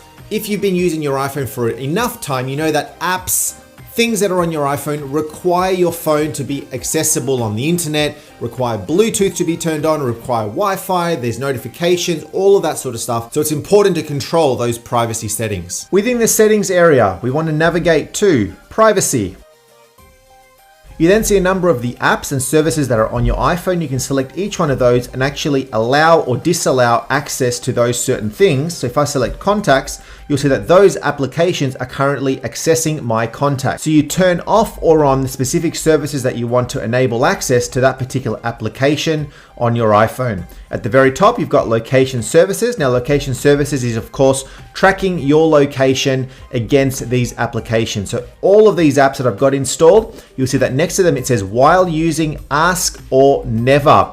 So you can actually go and set that up as you need to. So 13 cabs, which is a cabs app, I can select the location to be never, ask next time while using the app, or always. So if you do not want that app to actually know where you are, set that to never, go back, and then that was now set to never. If you want to go and turn it all off, on the very top right hand corner, you've got location services, and you can turn that to off altogether, and that will then disable location services across all applications. But just be aware that by doing this, the apps themselves will not be able to track your location. So if you need GPS coordinates or things of that nature, it will not actually know where you are. Then look at using and enforcing two-factor authentication. So rather than having one factor of authentication, just a password, you can set up a second level authentication, such as an email or an SMS, and that will improve the security. Settings, and then tap in your name on the very top hand corner. You're presented with the settings of your Apple ID, and you now select password and security, the second option down, and you want to enable and turn on two-factor authentication. Now what it says right there is that your trusted devices and phone numbers are used to verify your identity when signing in. So when you sign in, it doesn't only ask you for a PIN code, but will also ask you for a second form of authentication to secure your iPhone further. USB restriction mode. Essentially, you just want to be very cautious whenever you're using your iPhone and you're plugging an external USB device into the bottom of it. Now, the iPhone could be a USB-C port, it could be a lightning port with an adapter. For example, when your phone is locked, you don't want anybody to be able to just plug something into the bottom of your iPhone. What if you're in public? What if you're in a supermarket and you have, hey, look, there's a charging pad available. I want to plug that into my iPhone. Well, just be cautious about that because you don't know what that is actually connected to. There are ways to get into the iPhone via that USB port into the bottom of your iPhone, so just be very wary, but let's look at how to control that a little bit. Go into settings and then navigate down to Touch ID or Face ID and passcode. Scroll down to the very bottom and you'll see USB accessories listed, and you want to turn that off. As it says, turn off to prevent USB accessories from connecting when your phone has been locked for more than an hour. Turn off. Hide or control notification settings. So for example, you get a notification, you get an SMS, you get some sort of alert on your iPhone. Do you want those to be accessible and shown when your iPhone is locked? Let's say you're in a meeting, you've got your iPhone just sitting there on the table, and then you get an important message come up notification on your phone and then people can see it. Or maybe you want to look at controlling that so that it's not visible from the lock screen. Two places that we'll look at this, we can go into settings. You want to scroll down to where it says notifications there, right in the middle. And this is currently where all the notifications are actually being presented against all the applications. You'll see that every single app that has notifications is listed in there. And you want to, of course, make sure that notifications are only presented when unlocked. So show preview at the very top, you'll see that it says when unlocked. If yours says always, you want to make sure that that is set to when unlocked. You could also set it to never. Furthermore, the control center, which is access from swiping from the top right of your iPhone down, you get access to all of this. You can actually disable elements of that so that it's not accessible when it's locked. Settings into the control center, and you can turn access within apps off. You can also navigate to each individual app and remove that option. Always be very wary when you're connecting to a public Wi-Fi hotspot. They sound great. You're at your local McDonald's, you're at your Starbucks, and they've got free Wi-Fi. Awesome, I can just connect into it. What if you're in a hotel and you're connecting to their Wi-Fi? Essentially, when you're connecting your iPhone to a Wi-Fi network, a public Wi-Fi network, that Wi-Fi router that you're connecting to essentially can get access or at least sees information that could be stored on your iPhone. So the first one is to be wary about what Wi-Fi hotspots you connect to. Only connect to known, trusted Wi-Fi networks. But secondly, I recommend using a VPN regardless of what Wi-Fi network you are connecting to publicly. If you're going to a family or friend's house and you're connecting to their Wi-Fi, you at least know them. But if you're in public, use a VPN. This way it ensures that your iPhone, even though it is using a public Wi-Fi, it's then encrypted using a VPN service. Using VPN is actually quite important, especially on public Wi-Fi. So we're going to select settings. We're going to scroll down to the general area and then scroll down to where it says VPN. Select that, and now you need to add a VPN connection. Now, of course, you need to go and register for a VPN service, and then you can set that up, and then you can connect to a VPN when you're on Wi-Fi. Now, a great feature that's available in the newer iOS versions is that you can actually review your passwords across all of your services, passwords that are perhaps at risk. This is a great feature where you can actually see all of the websites where you have got your passwords saved, and in some cases where you are duplicating and reusing some of these passwords. We'll get some recommendations around how to improve that. We're going to open up settings. We're going to scroll down to passwords at the very top right there. You will have a list of all of the websites that you have visited, as well as the username that you are using to access that particular website. In my case, it is found security recommendations of 180 risks have been found. An option that you could enable is autofill passwords. Selecting that, you can turn autofill passwords to off so that autofill passwords are not enabled. And then selecting security recommendations, you will see a list of every single security risk that has been found. You can then go and change the password on that website, and then also have a look at the other recommendations around easily guessed passwords or passwords that are not very secure or very complicated. Control your Bluetooth access. If you're not using Bluetooth, turn it off. If you do want it on, control what applications are using Bluetooth. Now, it's a generally good practice to not use Bluetooth or Wi-Fi unless you actually need it. So if you don't need Bluetooth, you can swipe from the top right hand down and actually turn the Bluetooth off, like so. Turn it back on as you need to. But if you want to control what applications can and can't access Bluetooth, scroll down to privacy, down to Bluetooth, and then turn Bluetooth off against specific applications. Now, there's a reason why all of these companies that make all of the applications on your phone release updates. Now, some people may not want to update their phone. They may not want to update their apps because it may slow it down. Sometimes that is true, but also Apple and all of these other companies that release updates, they do it for good reasons. They could be releasing updates to fix vulnerabilities, to fix security issues that may have been identified on that phone or on the app. To ensure that updates are installed, you want to go into the settings area, scroll down to general and software update at the top. It will show you what version of iOS you have running and also if there's a new version available.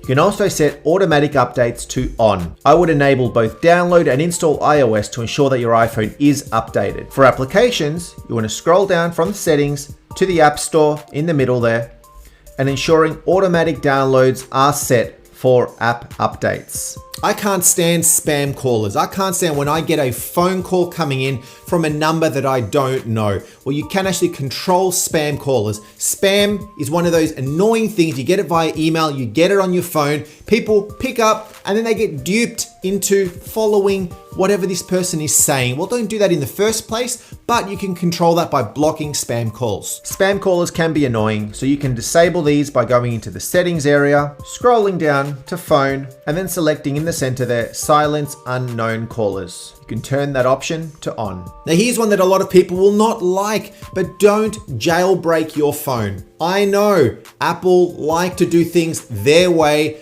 jailbreaking it. Well, you've got access to all of this other stuff. You can install whatever you want, but it does expose your phone to things that it shouldn't be exposed to. I mean, there is a reason why Apple has closed the phone. You've then got the competitors, the Androids. Now they're a lot more susceptible to security vulnerabilities, malware, all of that sort of stuff, because it's a bit more of an open system. The iPhone is more of a closed. So if you're jailbreaking it, you're essentially exposing your iPhone to security vulnerabilities that otherwise wouldn't be there. So if you're not using your phone, put your phone into flight mode, into airplane mode, or just shut it down. Turn it off. If you're not using your phone, turn it off. A phone that is off, a phone that is in flight mode is going to be more secure than a phone that is just roaming, scanning the Wi-Fi, scanning Bluetooth, scanning your different cell towers around the place. If it's off, it's better. You can swipe down from the very top right-hand corner and select the little image of the airplane on the top left-hand corner. You can also go into settings and enable airplane mode right there. Have a way to be able to track your phone, have a way to be able to open up a computer browser and actually see where your phone is. You can do this via the Find My application on your phone itself. So you can actually track it, you can do remote wipe, you can send a message, you can send an alert, all of that sort of stuff. But essentially it protects your phone in the event that it does get lost or stolen. To track your iPhone, you want to open up the App Store and you want to search for Find My. You open up and install that application, and then you can actually track where your iPhone is. You then open up the Find My app, tie it to your Apple ID, and then you can track where your iPhone is from any device around the world. We're going to be showing you good practices to secure and harden your iPad. So we'll go from number 10 down to number 1 on our iPad. Starting off with the whole password, Face ID, Touch ID. If your iPad falls into the wrong hands, if it's stolen, if it's lost, it's hard for somebody to get in, spy on it, get data off it. Opening up our settings right over here, we are going to scroll down to the bottom area there that says Touch ID and Passcode. Now this section will only be valid for specific sorts of iPads. If your iPad has got Face ID, great, you can use Face ID. If your iPad has the fingerprint thing on the little side, and you can also use combinations of that along with a complex passcode. In my case, I've got a Touch ID available on here. So I'm going to select that I want all of the stuff that is listed right on there to be using my Touch ID. You can use Face ID. Record your face multiple times so that your face is the code that is going to be used on your particular iPad. The passcode, if you don't have one, you need to go and turn it on. Turn passcode on over here. Now you can put in your standard 5-digit passcode on here, or you can go into passcode options and make it a lot more difficult. Do a custom alphanumeric code. Make it really, really hard so that it's really, really hard for somebody to get in. Once your passcode is set, require password immediately, do that. Now here's one other thing, is when your iPad is locked, you'll actually see that there's stuff that is visible on your iPad lock screen. Do you actually want that stuff to be visible on your iPad lock screen? Maybe you do, maybe you don't. If you want it to be as clean as possible so that nobody can just see your reminders and maybe things that you've got coming up, go and switch some of that stuff off so that they are not visible on your lock screen. Now the iPad of course comes in 2 different sorts of flavors. One is the one that allows you to throw in a SIM card and you can actually get 4G, 5G coverage. And the other one is one that doesn't have that and only allows you to do like a Wi-Fi sort of connection. This one covers a few things. It covers turning off your mobile data.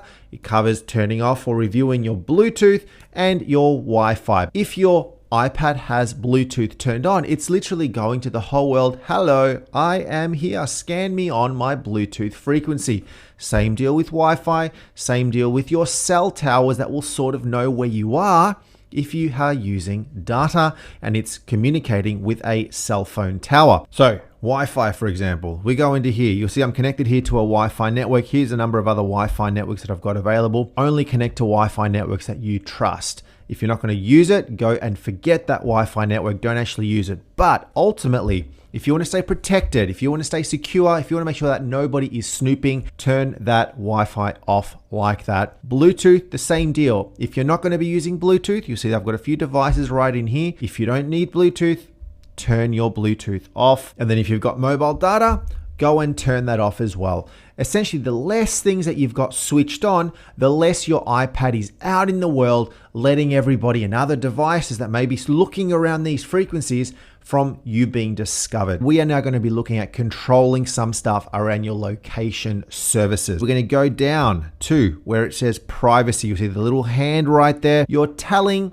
the world your location. Sounds pretty scary, and it is. So you may want to go and limit that. By default, you can switch location services off altogether. Just turn that puppy off altogether, and that will disable it across every single app on your iPad. Now that may be fine for you, and you may want to do that, and that is good. If you want to do that altogether, go ahead and turn it off altogether. But if you want to be very, very specific, you'll actually notice that here is a list of all of the applications and some services that your iPad is using. You can go and actually select these specific apps that you may not want to be tracking your location. So for example, here I've got a 7+ app. You'll see that it says while using, it's going to be telling that application my location, and then the people who look after that application potentially will know my location. So you could actually say never altogether. That way, so you can be very, very specific by selecting only the ones that are relevant for you. But if you want to be even more protected, go and switch it off altogether. Then there's stuff around information that you are giving out to apps, to Apple, and stuff around tracking that you want to maybe be looking at reducing. Right underneath that location services in the same privacy space, you've got this thing called tracking. We're going to click on tracking. Do you want to allow apps to request to track? You go and download an app off the App Store. Great. You open it up and then it says, do you allow this application to track you? That's what that is. If you don't want that feature, which you probably don't, why do you want an app to track you? Go and turn that off. Do you want to ask apps previously allowed to track to stop tracking? Well, if you've already had that on for a while and you don't want it to happen, go and switch it off for everything. Before we scroll down to the very bottom and we show you the next little section, go and check all these things out. Whole heap of individual settings right in here that you may want to look at controlling. If I go into Bluetooth, here are the apps that are using my Bluetooth, that will be using Bluetooth for that application. It's a little bit of privacy. Do you actually want those apps to be doing that thing? What about my camera? Well, there you go. Microsoft Teams. It's a great app for video stuff, but it's using my camera. Do you want it to use your camera? Maybe you don't. You can turn that off. Down the bottom, two main areas, analytics and improvement. What is this that you ask? Well, do you want to share your iPad analytics? Do you want to share the stats of your iPad with other people? Help Apple improve, as it says right there, improve its products and services by automatically sending daily diagnostics and usage data.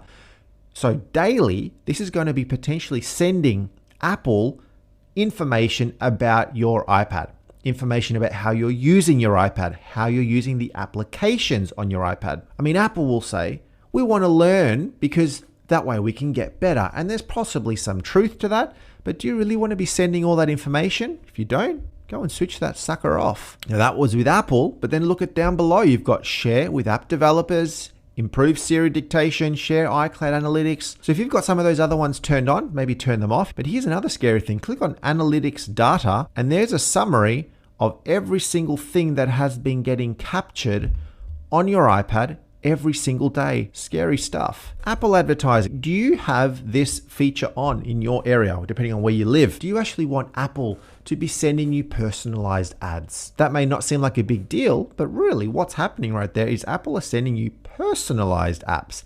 How do they know things about you? Well, it's all based on all of the information that you've been giving Apple. So if you don't want that, switch that off. Siri. Do you like Siri? Siri can be really good. Very, very helpful.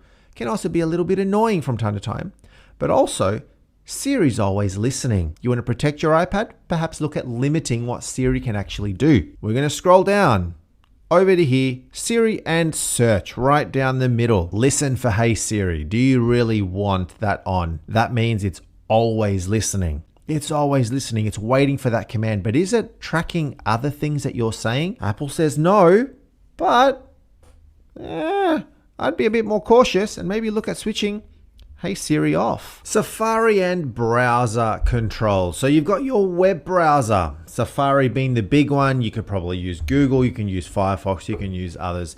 But let's look at Safari, and really in any browser, you can actually go and set specific controls to stop that browser from tracking, from spying, from getting information that is relevant to you and your searches, which you probably don't want to be displaying. So we're going to scroll down to Safari, which of course, if you've got another browser, you go to the settings of that particular browser. And right in here, you can see some stuff, including Safari and search. You can allow Safari to access Siri. There's some settings in here, of course, that you can do, but down the very bottom, there's this whole section around privacy and security. Do you want to prevent cross-site tracking? Probably yes. You want to turn that on. What about fraudulent website warnings? Yeah, you want to turn that on. Let's leave all those on. Block all cookies.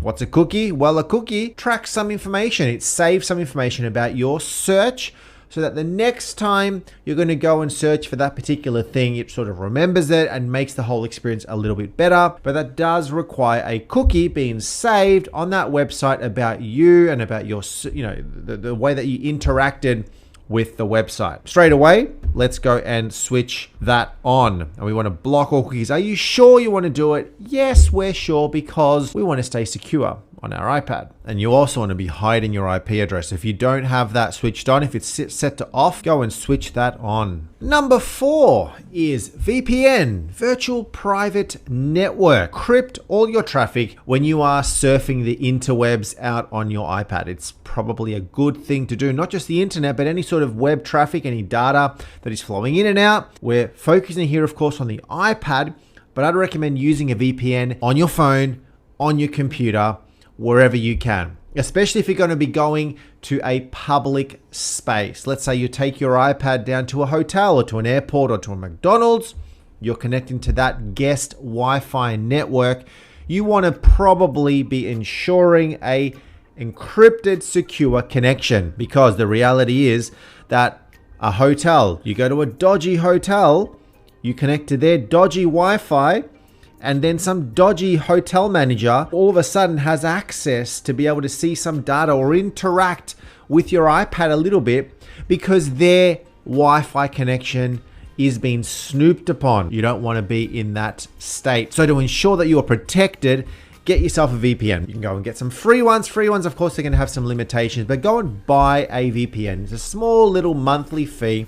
They give you a VPN so that when you're connecting to anything out on the internet, you're connecting over this VPN, and it is a lot more secure than if you're not using a VPN. So go down into the general area and scroll down to VPN and device management. So you want to go and create a VPN configuration. All right, in here, you want to use IPsec, you want to use L2TP, you can select the relevant one, but let's just go IPsec, for example. It's going to ask you for a whole bunch of details around the description. Your server will be the details that your VPN provider gives you, the account, the password, all of that sort of stuff. As long as you've got an internet connection on your iPad, you got your Wi-Fi or your cell data, you're then forming an encrypted virtual private network from you to your VPN provider. Of course, the iPad is running iOS. From time to time, people are going to find exploits. They're going to find vulnerabilities. So then what happens is the vendor, which is Apple, will then go and release updates. Pretty important that you listen to that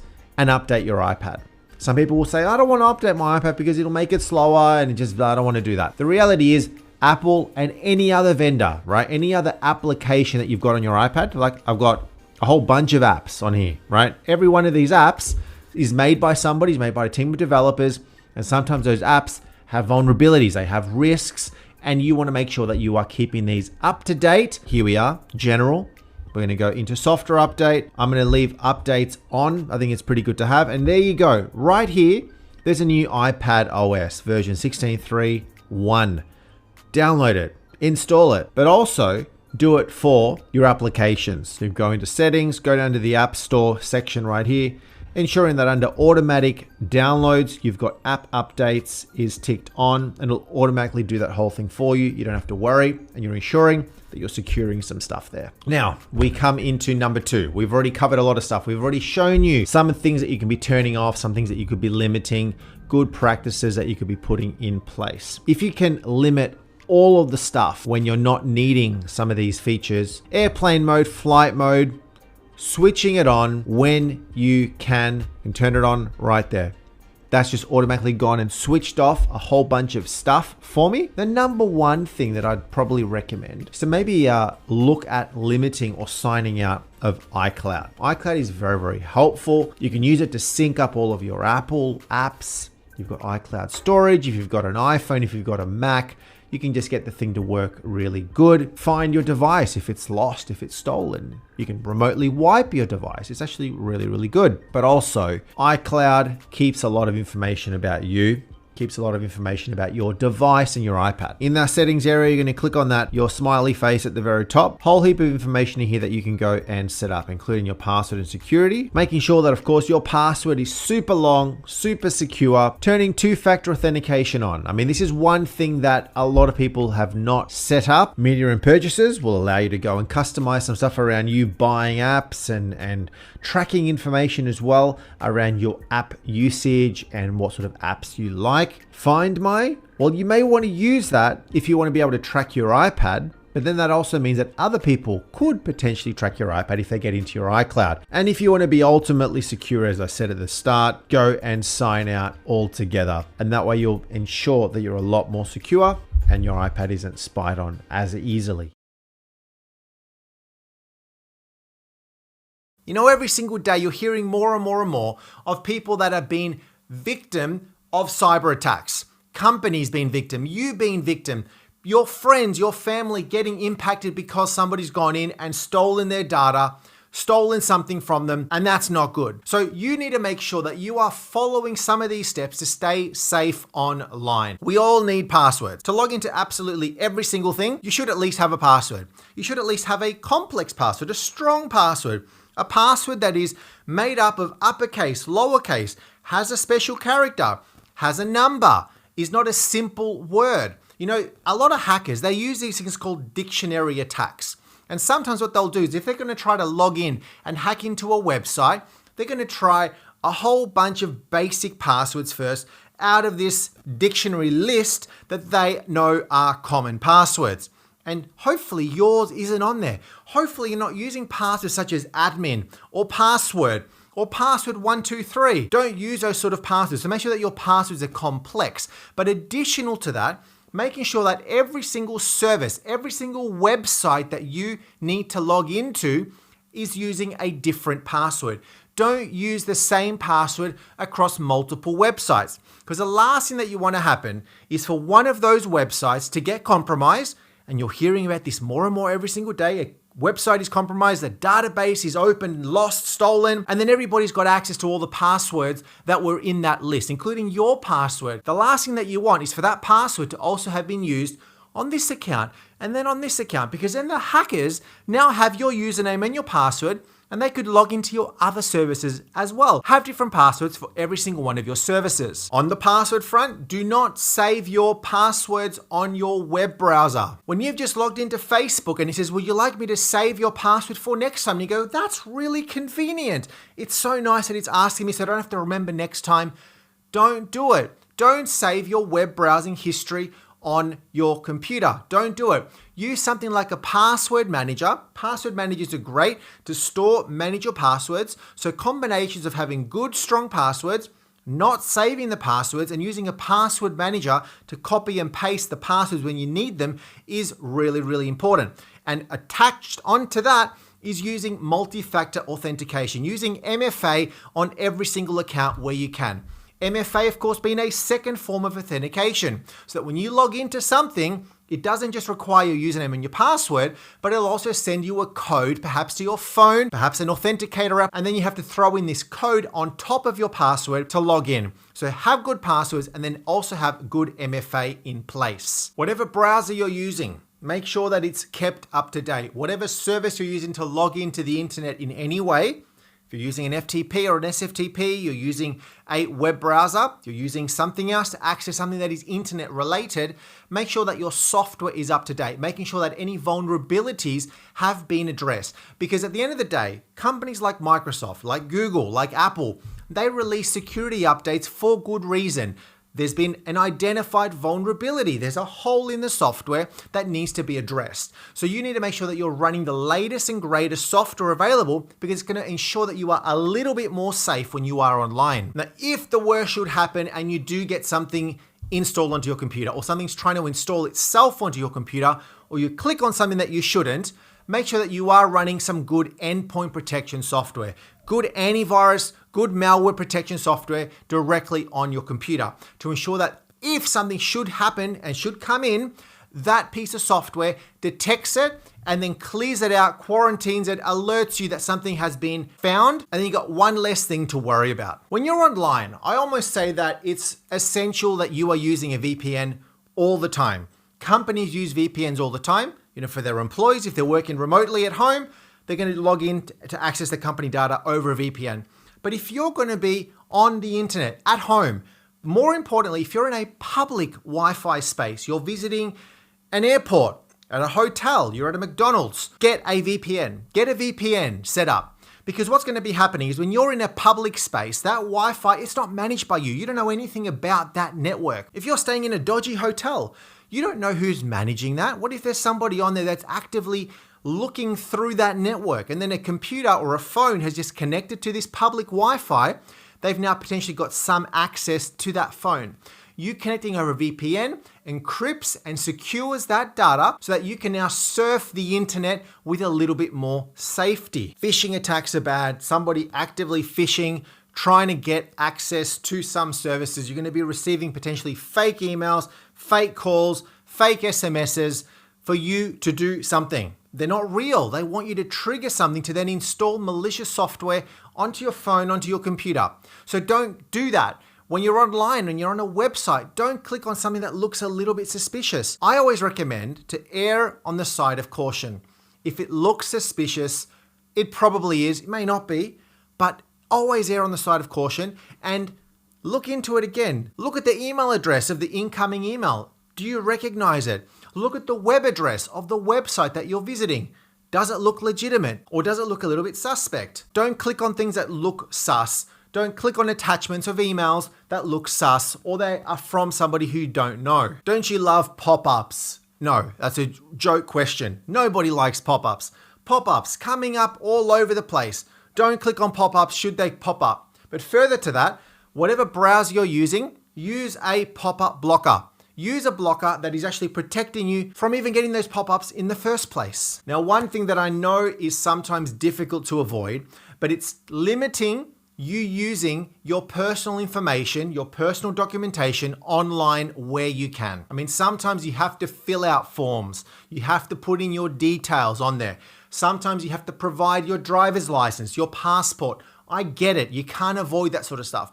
Using things like a VPN and other things that we've talked about before are going to be very important, but try to limit you providing personal information where you can. Similar to what I said before, when passwords get lost or stolen due to a data breach, the last thing that you want is for a data breach to happen and then the bad people now have got a copy of your private information. I mean, imagine if a telecommunications company that you have got a smartphone with, your iPhone is hooked up with them. Great. To set it up, you have to provide other details, your name, your date of birth, your address, perhaps a security question that you've reused somewhere else, security question and answer. Don't reuse those as well, a little bonus tip there. But now somebody has hacked into this telco. They've got access to the database and you're hearing about these data breaches all the time. And then that data is stolen. Now somebody has a copy of all of your personal info and they have a copy of your driver's license. With that, they could impersonate you. They could actually use that information to go and open up a bank account, to go and do something really dodgy. Be very careful. As I said, look, you can't limit it, but if you're going to do it, make sure that you're inputting the details into a trusted site, a trusted service that you know about, but try to limit it if you can. So you have some basic tips about how to stay safe online. The next video, we're going to be talking a little bit about specific to browser security, what you can be doing on your browser itself to ensure that your browser is safe when you are on the internet. Most companies are going to have a lot of applications, probably too many applications that can do everything. Some that are core business apps that are needed by the business. They're almost like production apps that are maybe catered to what that business actually does. Then there are going to be apps that are just generally required, like everybody needs Microsoft Windows, for example, or the Mac, or whatever the application, the operating system is that you've got. You're probably going to need a version of Microsoft Office. You're going to need Teams. You're going to need an email app. You're going to need a web browser. They're sort of like core apps, and you sort of need those on every single system.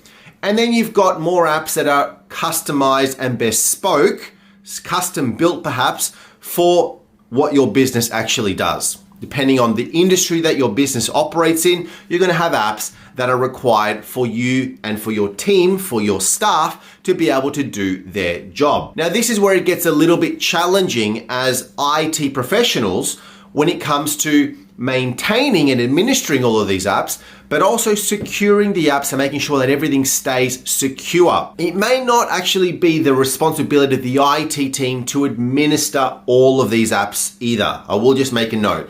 Depending on the size of the company, small, medium, or large, sometimes some businesses will have specific and dedicated application people, staff that have been allocated in a role in a company, perhaps in the IT team or perhaps in specific key functions across the business. Their role is to provide application support. They are what's called the SMEs, or the subject matter experts. They are the experts in this app. IT don't need to be across every single application. Now, the reality is, unfortunately, that most staff will think that IT know everything about everything that is sort of IT related.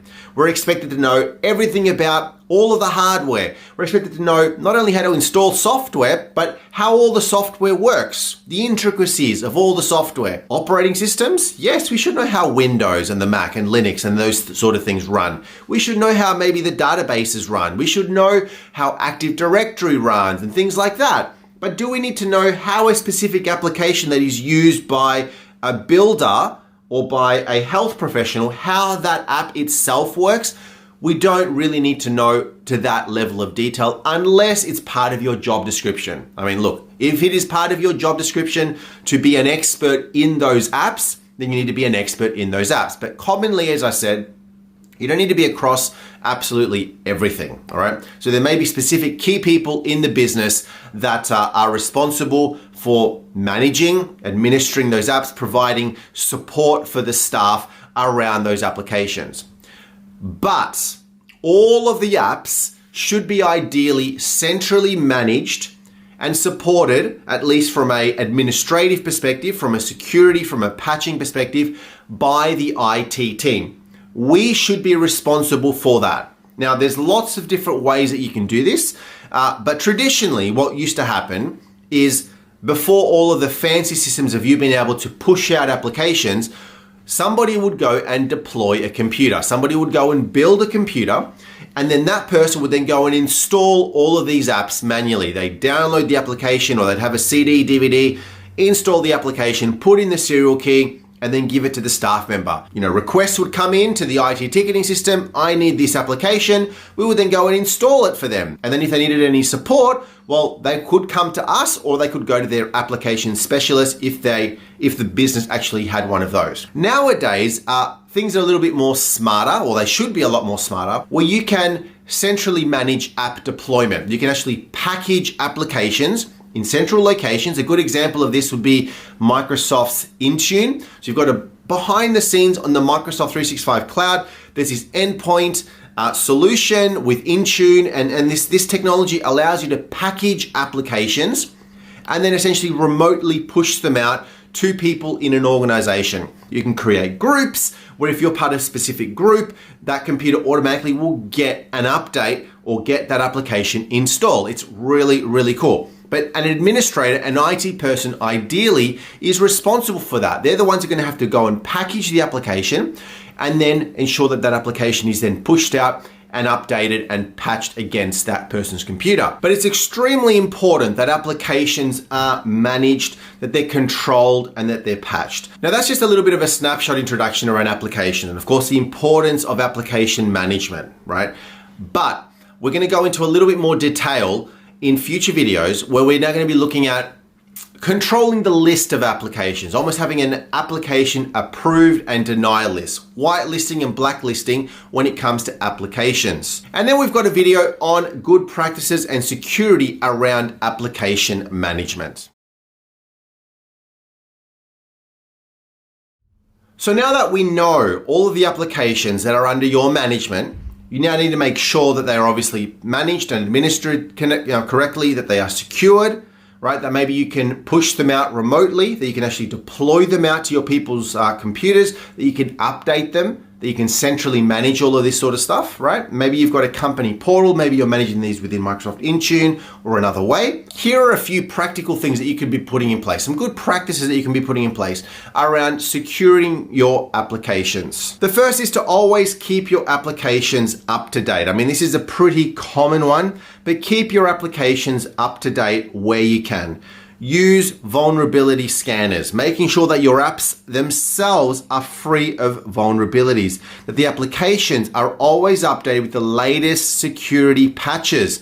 Vulnerabilities can be exploited. You could have your Windows patches all up to date, but then if you've got a dodgy version of Firefox that has a known vulnerability, a hacker could come in via your web browser because of this known vulnerability. So keep all of your apps updated. If you're doing any form of coding against any of these applications, is use a secure coding practice to minimize the risk of application level vulnerabilities.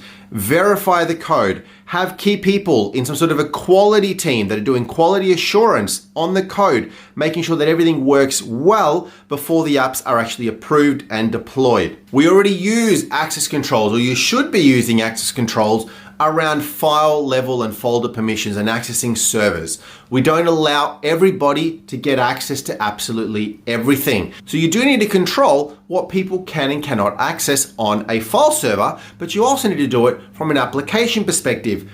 Only allow key people access to specific applications and deny other applications. I always recommend, as part of any sort of good application management, is to ensure that you know where the logs and any sort of auditing that is required are maintained.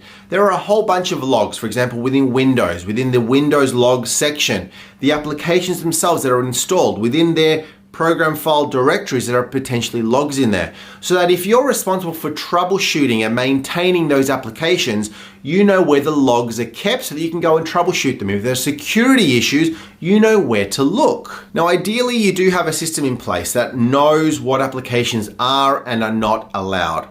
Now, if for whatever reason you don't have that in place yet, you want to maybe have a system in place that alerts you to unauthorized access to an app. So for example, let's say you've got a user, it's just a standard user, and they open up a PowerShell command line, right? They open up something in there and then they execute something from PowerShell. Well, you as an administrator are going to ask yourself, why is John Smith over here opening up PowerShell? Now, unless you've got some sort of a monitoring solution in place, some sort of an intrusion protection system in place, or something that is just checking out your monitoring logs, you're not going to know. And that could be potentially bad, because if you've got people on your network, staff out on your network doing things that they shouldn't be doing, you need to know about it. Now, for example, what if USB sticks are not disabled on computers? Let's say they're open and people can plug in USB sticks onto their computer, and those USB sticks contain some malicious software, malware, for example. And then let's say that those staff members have administrator rights on their computer, so they can install their own applications. Somebody plugs in that USB stick has some malware. The malware executes and runs and installs itself and then spreads throughout your network. Very, very bad. So this is where it's important, of course, firstly, protecting your computers by turning USB off. But if you really, really need to keep it on, then the system should have some sort of endpoint protection software running on it that if an unauthorized application is opened or tries to be installed, it should notify you or it should prevent it from happening in the first place. You've got an application list. This is the list of apps that have been approved. Anything outside of this list, send a little notification to IT that this app is trying to be opened or trying to be installed. Then IT can then go in and review what's going on. And then lastly, one thing that I recommend is to try to keep some sort of an inventory of all of your apps, right? Every single application that is used in your company. If you don't know, do this as part of your next steps in learning after this course. Go and know and understand every app that is in use. Every single app, every one that is installed by Windows by default, right? Even your frameworks and things like that that are installed by default, but also any other apps that may exist. You need to know, get a lay of the land, and then start asking the questions around why are these apps actually installed, so you can actually then look at condensing this list down. Once you've got that list condensed down, you now need to think about inventory somewhere. Store all of this information in a central location. Know what applications you've got. Know who uses these applications, what users use them or what departments use them. The count, how many copies of these applications are installed, right? You need to know that. If it's licensed software, if it's software that has been purchased, who did you purchase it from? When did you purchase it? Let's say if it's an annual renewal. This is something that can happen from time to time. You've purchased some applications, they are an annual renewal, and let's say they expire in December, nobody gets notified, staff members come in, end of December, the application now no longer works because the license has expired. So know when they were purchased and also know when they are due for renewal if that needs to happen, right? Keep that in mind. Know how much it costs. I mean, this is helpful if you are ever responsible for doing any form of budgeting and you have to put, how much the apps cost so that you know how much the total cost is so you can budget it accordingly. Put the cost in there as well.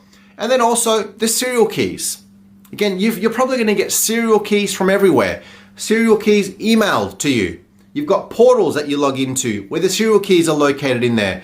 You may get physical paper with a serial key sticker. Collect all of that and try to centrally manage all of your serial keys somewhere so that if you need to go and reference any serial keys, you can. So there you have a few things that I would recommend around good practices around applications, but there are a lot more. This course is not focusing on application best practices, administration. Other courses will focus on that, but at least we're giving you some snapshot recommendations around cybersecurity from an app perspective, some good practices, and some tips that you can now be putting in place.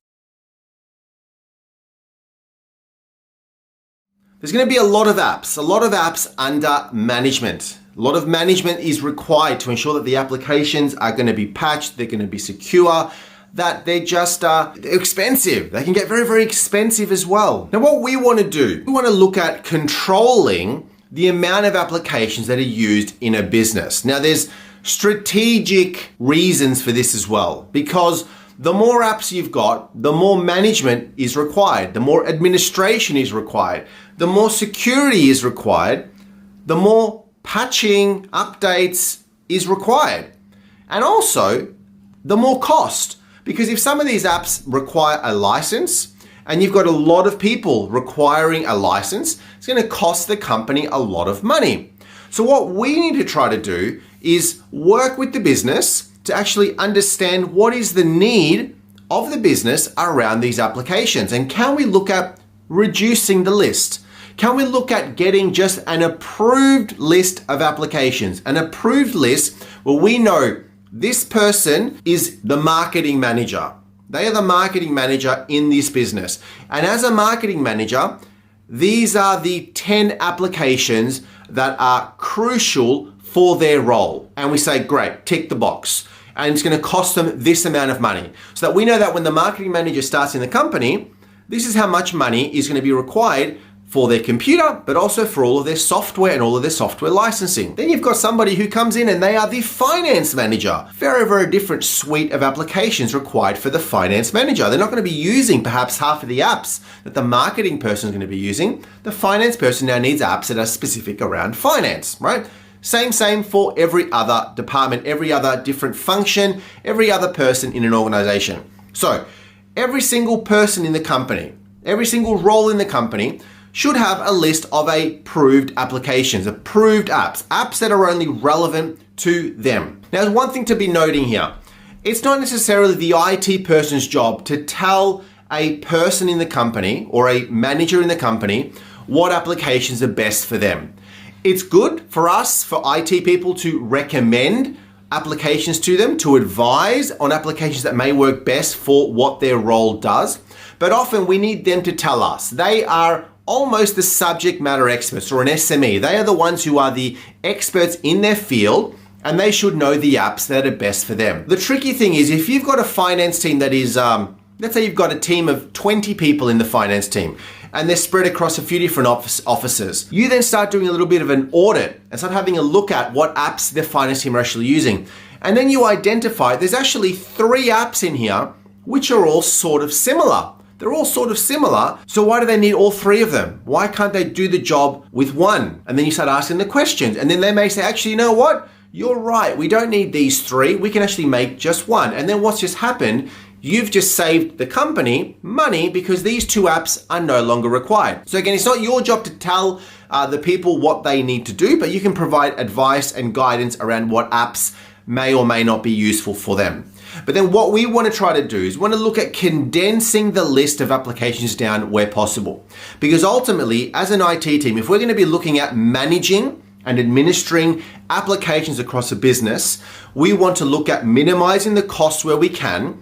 We then need to look at potentially, if you're going to be using something like Microsoft's Intune, some sort of an app deployment platform where you can package apps together to push them out. All of these apps need to be administered. All of these apps need to be secured, patched, all of that. You want to make sure that the security of these is paramount. Because here's the thing, so many companies, and I've seen this time and time again, they take great importance when it comes to patching of the operating systems. They are there, Microsoft releasing updates every single month. Patch Tuesday, they're there and they are patching. They're running the Mac, they're running Linux, and they're patching the operating systems. You know, they're running iOS devices and Apple release an update. They're patching and they're great. But then the applications themselves are overlooked. And this is where it's very, very important to ensure that the apps themselves are patched. Especially if there are vulnerabilities on these applications, they need to be patched. So the more applications you've got, the more administrative overhead and requirements there are to be able to patch and manage and administer and secure all of these systems. So something that I always recommend is to look at limiting these applications. Condense this list down. Only use the apps that are required. So you working with the business, you need to now start asking questions. Let's say you now have the finance team, the marketing team. You now know this is the apps that they use. Now, by the way, if you don't know what apps they're using, you need to know what apps they're using. You should already know what applications are installed across your fleet of computers. Now, if you don't, you need to get systems or tools in place that give you the confidence that you know what applications are installed. If you're centrally managing your computers somewhere, for example, you're managing them on the endpoint within Microsoft 365, then you can see all of the apps that are installed, right? So you should be able to extract a nice little report to see what apps are actually used across your organization. If you don't have that ability, you may need to go computer by computer, have a look at the the programs, the applications section inside of your Windows control panel or on the Mac, wherever it is, and have a look at the apps that are installed. But also working with the individual key people in the business to understand what are the core applications that you and your team actually need. What are the apps that you need to do your job? These are apps that are specific to their role, to their function. Whatever they do in the business, you need to know the apps that they require. But then ask the questions, do you actually need it? How much does it cost? Is there another application that we could look at that maybe does a similar thing, but is perhaps cheaper? Have a think about all of those sort of things, right? And then condense that list down. These are applications that are going to be required by the business, okay? That's that. You now know the finance team uses these apps. You now know that the legal team use these apps. They're the apps that they need. Then you've got the apps that are sort of required across the board. Every single computer in the business needs to have a core suite of apps. They need to have an operating system, and then they possibly need to have an email browser, a instant messaging video conference like Microsoft Teams or Zoom. That needs to be installed. They need to have, maybe a zipping program like WinZip or WinRAR. Maybe they need an SFTP client. Maybe they need a specific browser, maybe a couple of browsers. Maybe you give them, Google Chrome and you give them Firefox. You give them two of them. Again, we don't want to give them access to absolutely everything. Like, do they need iTunes and do they need Spotify? Or maybe is one enough? Maybe none are required, right? You now need to look at getting a list together. You then know this is the approved list of applications that are approved in this business. So that now you know these are the apps that are requiring management, administration, patching, security, right? If you want to look at now packaging these so that you can then control them with something like Microsoft Intune, you now know these are the apps that are under our management, and then you can install them out. Great, not a problem. The good thing about this is that now you can put essentially controls in place to allow only these apps to be installed on these people's computers and deny all other apps from being installed. Now, this of course comes back to, are people in an organization administrators of their own computers? Do they have local administrator rights on their own computers? Ideally, they should not have administrator rights on their computers. They should not. You as an IT person should be the only person, or if a team of people, the only people who've got authority to be able to install applications on people's computers. Staff should not be able to do it themselves. But let's say in the event that they are an administrator and they can install their own apps, they won't or they shouldn't be able to install an app because that app has not entered into the list of approved apps. So you almost have like an app whitelist. These are the apps that are approved. They're good to go. The business has ticked the box and says, yes, we agree. These are the only apps that we need. Every other application is now within like a blacklist. We don't use these apps. Now you can get very, very fancy here as well. Is if you have a proper application management system, you can create even like a company portal type of a thing. Like Microsoft have some really, really cool options available, almost like an app store, right? Think about the Google App Store, the Microsoft App Store, where you log in and you log into the Microsoft portal, and then you've got all of these apps that Microsoft allow you to install onto your computer. Think about that, but from a company perspective, where now the company has their own portal. The staff member opens up their computer and they log into a company portal with your logo, your company name in there, and then they're presented with a list of all of the applications that are approved, all of the applications that have been packaged, all of the applications that you know as an admin are secure, that you can patch them, that you can make sure that they're all okay. And then they are presented there with a list of all of the applications that the IT team has now determined are approved.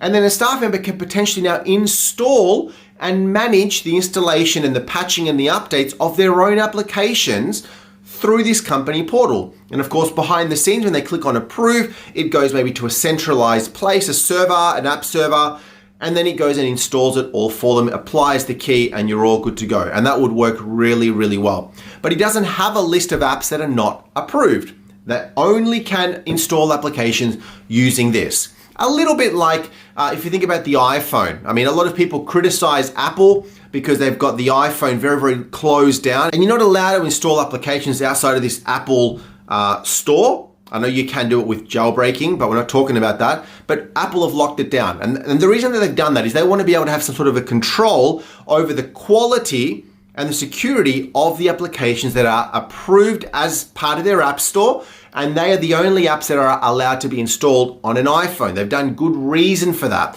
So you can't go and install an app that has not been approved into the App Store. Sort of the same way, but you're now doing this for your company. You're only allowing the apps because they've gone through the scrutiny of approving, making sure that they can be patched, secured, all of that behind the scenes. So just to summarize, definitely recommend look at every app that you've got, because ultimately, if you're responsible for securing and administering these applications, do yourself a favor, do all of your fellow IT colleagues a favor, get that list down, because ultimately the more stuff you have to manage, the more hardware, the more software that you've got to manage, it's going to make it a lot more complex for yourself. You know, you may be thinking, oh, look, I just want to be free. I want to let our staff do whatever they want. They can install whatever they want. We're just very open here. Well, ultimately, the IT team is going to suffer, because if you want to make sure that everything is kept up to date, that everything is secure, the more you've got, the more pressure there is to ensure that it's all actually updated, it's all actually patched. You may need more people, you may need more resources, and ultimately it's not good for anybody if you're just managing an insane amount of stuff that you don't actually need. So look at condensing that list down and do yourself a favor, because that will help you out a fair bit. Here I am at Cisco. There's a lot of different vendors that are offering networking, monitoring, server monitoring, system health, cybersecurity health, all these sort of technologies for networks.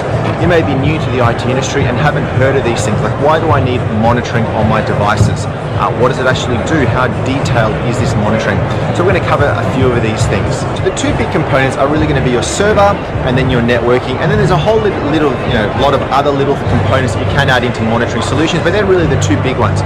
So really, if you are in a business, in a corporate network, it's really imperative that you do have network monitoring on some form of network monitoring on your network. It's imperative that you know the health of your network. We want to be, as IT professionals, we want to be proactive, not reactive to alerts. We don't want a server to go down and for the server going down to be alerted because the server's gone down from a colleague or from an IT manager or something. You want to be on top of your game and be able to proactively identify if there are issues on a server. You know, for example, if the server is running at 85% consistently and then it jumps up to 95%, it could mean that server is going to be crashing. So you can actually stop that from happening before it actually happens. You really need to know the health of your environment to be able to run a strong and healthy and secure IT environment. So you can put what's called sensors or alerts across multiple devices, and it will actually tell you and alert you when things go wrong, when certain thresholds are hit, when there is odd behavior on your network. You can see all of this through different sorts of avenues. You can have like a dashboard set up in your office that shows you all of your servers, your network equipment, and it will show you essentially if a device is up, if a device is down, if the CPU is too high, if it's too low, those sort of things. Most monitoring solutions will actually, you can actually create thresholds against individual sensors or individual monitor nodes to actually alert you in different ways. The most common is generally some form of email or a ticketing system that a monitoring system is connected to. So if a particular threshold or an alert is triggered, it will actually go and generate a ticket, generate an email, and send it to perhaps people at service desk or system engineers or an IT manager in a business to let them know that something is suspicious or that something has gone down or is wrong. So an example of some of the sensors or alerts that you can throw against your infrastructure would be against your servers, essentially your systems, your computers, your servers and your endpoint devices. So for example, your end users, your computers, your laptops, but primarily we are focused around your servers. This is things like if the server is up and down, it could execute an ICMP command against that server to let you know if it's responding or if it's not responding, to let you know if it's responding perhaps too slowly, perhaps there is latency on the network. If you have access into that server, you can monitor the CPU, the memory.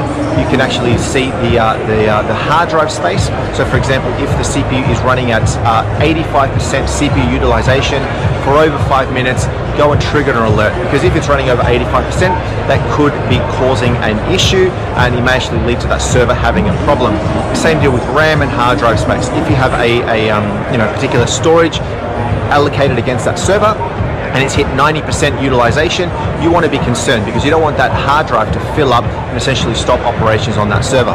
You can monitor the bandwidth on a server. So for example, if your server is acting as a SQL server, and you need a particular level of network throughput to be going through that server, you can actually put a sensor to control how much network traffic is actually going through that server. If it's running too hot, or there's not enough bandwidth allocated to it, or if it's running too hot in the sense that there's not enough bandwidth being able to get pushed through that server, that could also actually trigger an alert also.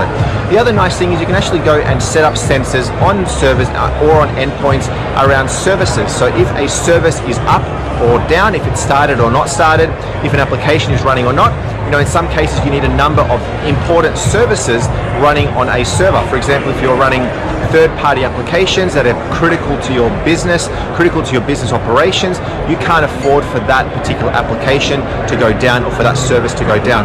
So you can create a sensor to monitor that, and it can trigger an alert, send you a notification over an email, over an SMS, or on your dashboard, letting you know that service has gone down and you need to go and take action. If you have things like websites running and they're critical to your business, you can have sensors against those websites to let you know if a website is up or down. Now the great thing about all of this is that it's fully customizable. You can put your own thresholds in for a server.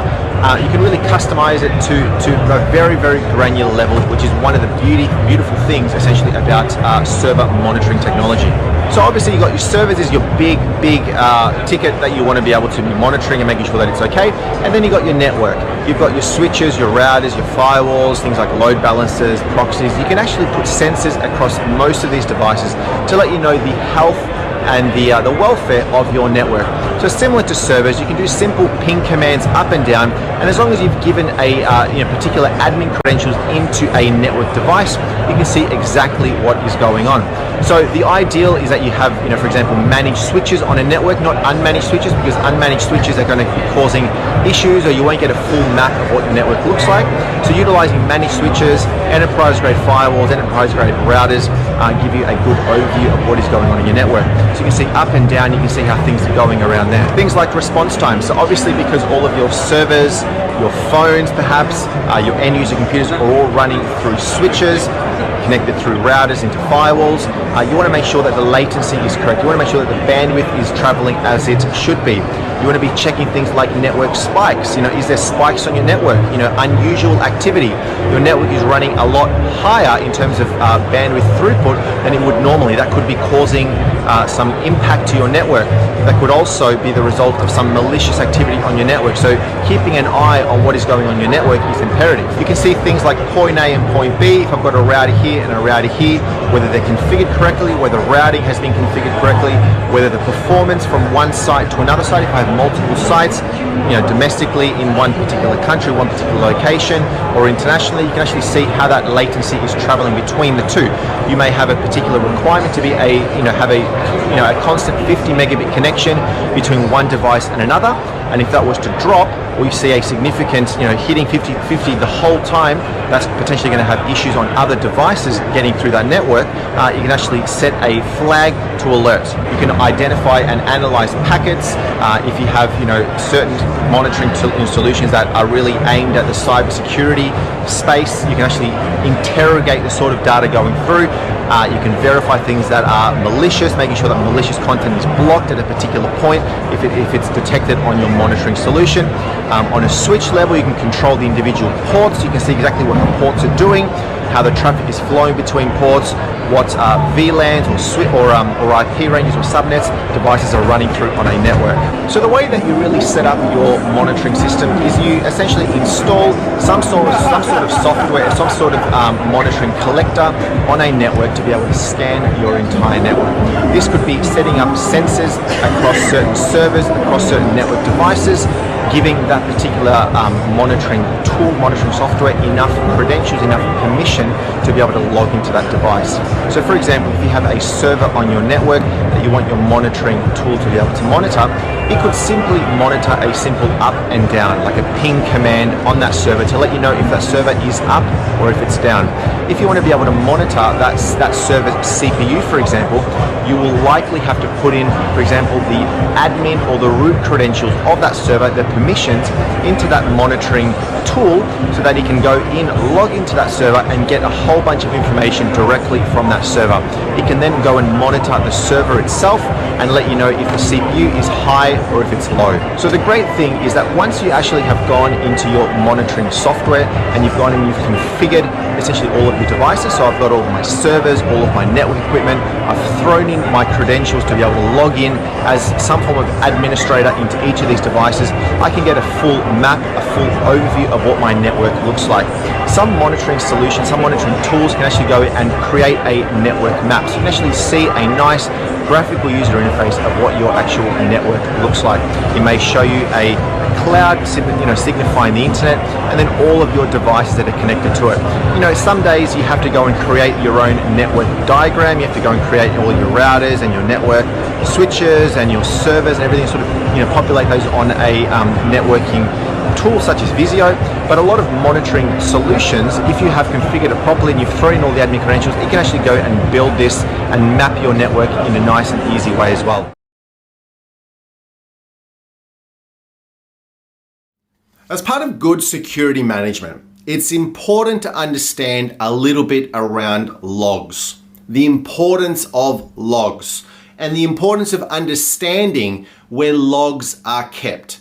Most operating systems out there, at least the big ones, right? Windows, Mac, Linux, all of your server applications, they all have some sort of a area where all of the logs are kept. Any good system should have logs kept. And this is also true of your underlying infrastructure systems. Your servers, your networking devices, your firewalls, all of that gear will have a section where you can actually go and read logs. So when there is any form of diagnosis required, if there's any sort of error that happens, if there's a security issue of some sort, there is a place where you can actually go and review logs. Logs are going to be everywhere. And as a good systems security person, you need to learn to get used to reviewing logs, because it's going to be the best source of truth for you to understand what has gone wrong.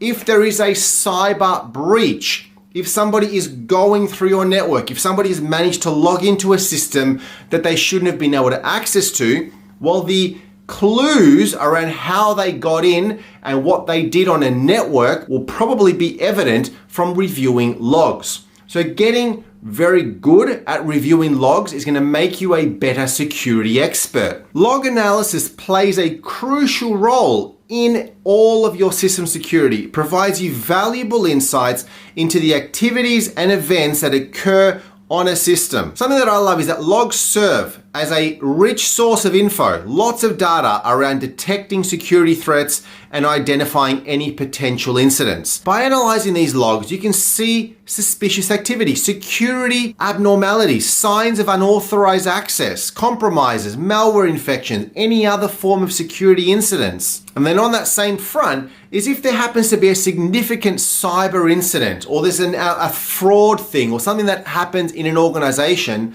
you may sometimes get external experts to come in to review systems, to go in and check what's going on.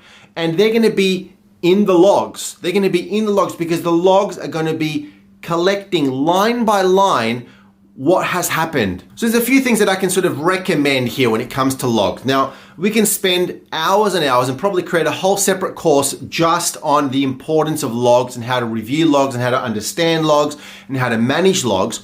But there's a couple of things that you could do to generally to review and put in good practices around log management. The first is you can do it manually. You can have a list of all of your systems. You know all of your servers, your networking devices, and you know that Windows has their own logs and you know where those logs are kept. And then periodically you go in and you have somebody that is responsible for reviewing the logs. They just go in and check that the logs are working correctly. And they can open up like something like Notepad++, which is a great app. If you haven't heard of Notepad++, I think one of the greatest apps free app to just be able to go and review logs. But you can do it manually.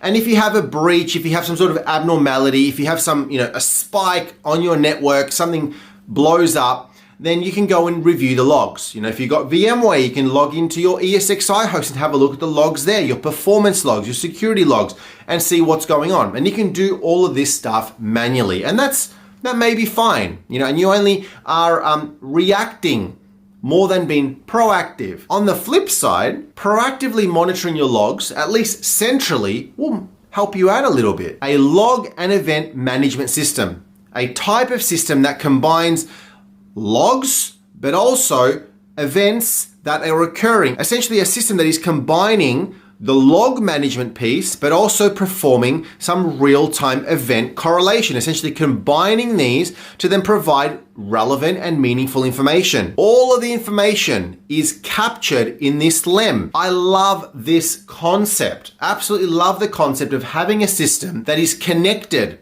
to all of your systems. So rather than you having to log into your switches, to log into your servers, to log into this, to this, to this, and then look through myriads of logs, you can have a LEM server to then talk to everything. You've almost created a little relationship between the two systems. And then the LEM system extracts all of the logs and then centrally stores them and manages them in one spot. And then if there's any abnormalities, well, you know about them because they are there in real time. And you can do this not just for your devices, but also for your applications. Application management, application security.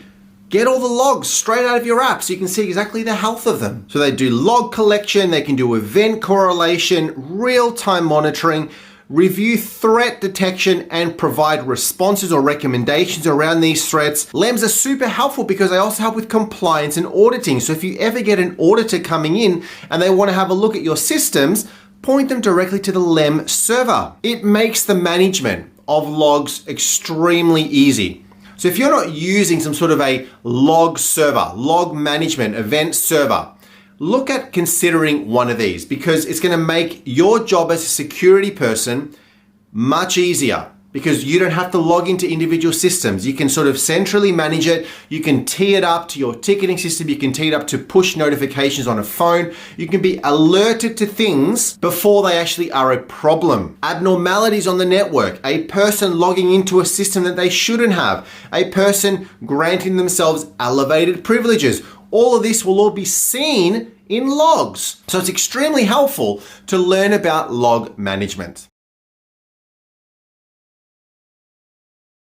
So we've talked a little bit about cybersecurity governance and the importance of governance and what governance includes. And one of the topics on there, one of the points was around incident response. How does the company, how does the individual, how do employees, how does staff, how do tech people, how do security people respond in a cybersecurity incident? Something has now happened. There needs to be some action that is taken. Now, all of this and the process itself needs to be documented and planned for. You need to have this noted down because when something happens, if you don't have something to follow, you could be in a bit of trouble. So make sure that you are planning for this ahead of time, ensuring that you and that your people know how to respond should something happen. An example would be, how does the company, how do you as an individual, how do executives respond to a security incident or a data breach? These could happen and they probably will happen at some point. What is going to happen? The plan needs to outline the roles, the responsibilities, and the procedures that should be followed in the event of an incident to essentially minimize any sort of damage and quickly recover from the attack. Now let's go through a few different points that may be included in this plan. The first being identification. The first step, of course, is to identify that a security breach has occurred. Could include a notification, an alert that's been triggered, an alarm that has been sounded. An employee has let you know that something has happened. Now it's been identified. What do you do from there? We now need to contain it. You now need to prevent damage from happening. You need to prevent it from spreading. You need to prevent more systems from potentially being impacted. And this could include isolating that affected system and disconnecting that system or them, or if it's an individual's computer, from the network. Contain that breach. You've had a data breach. It's impacted a specific server.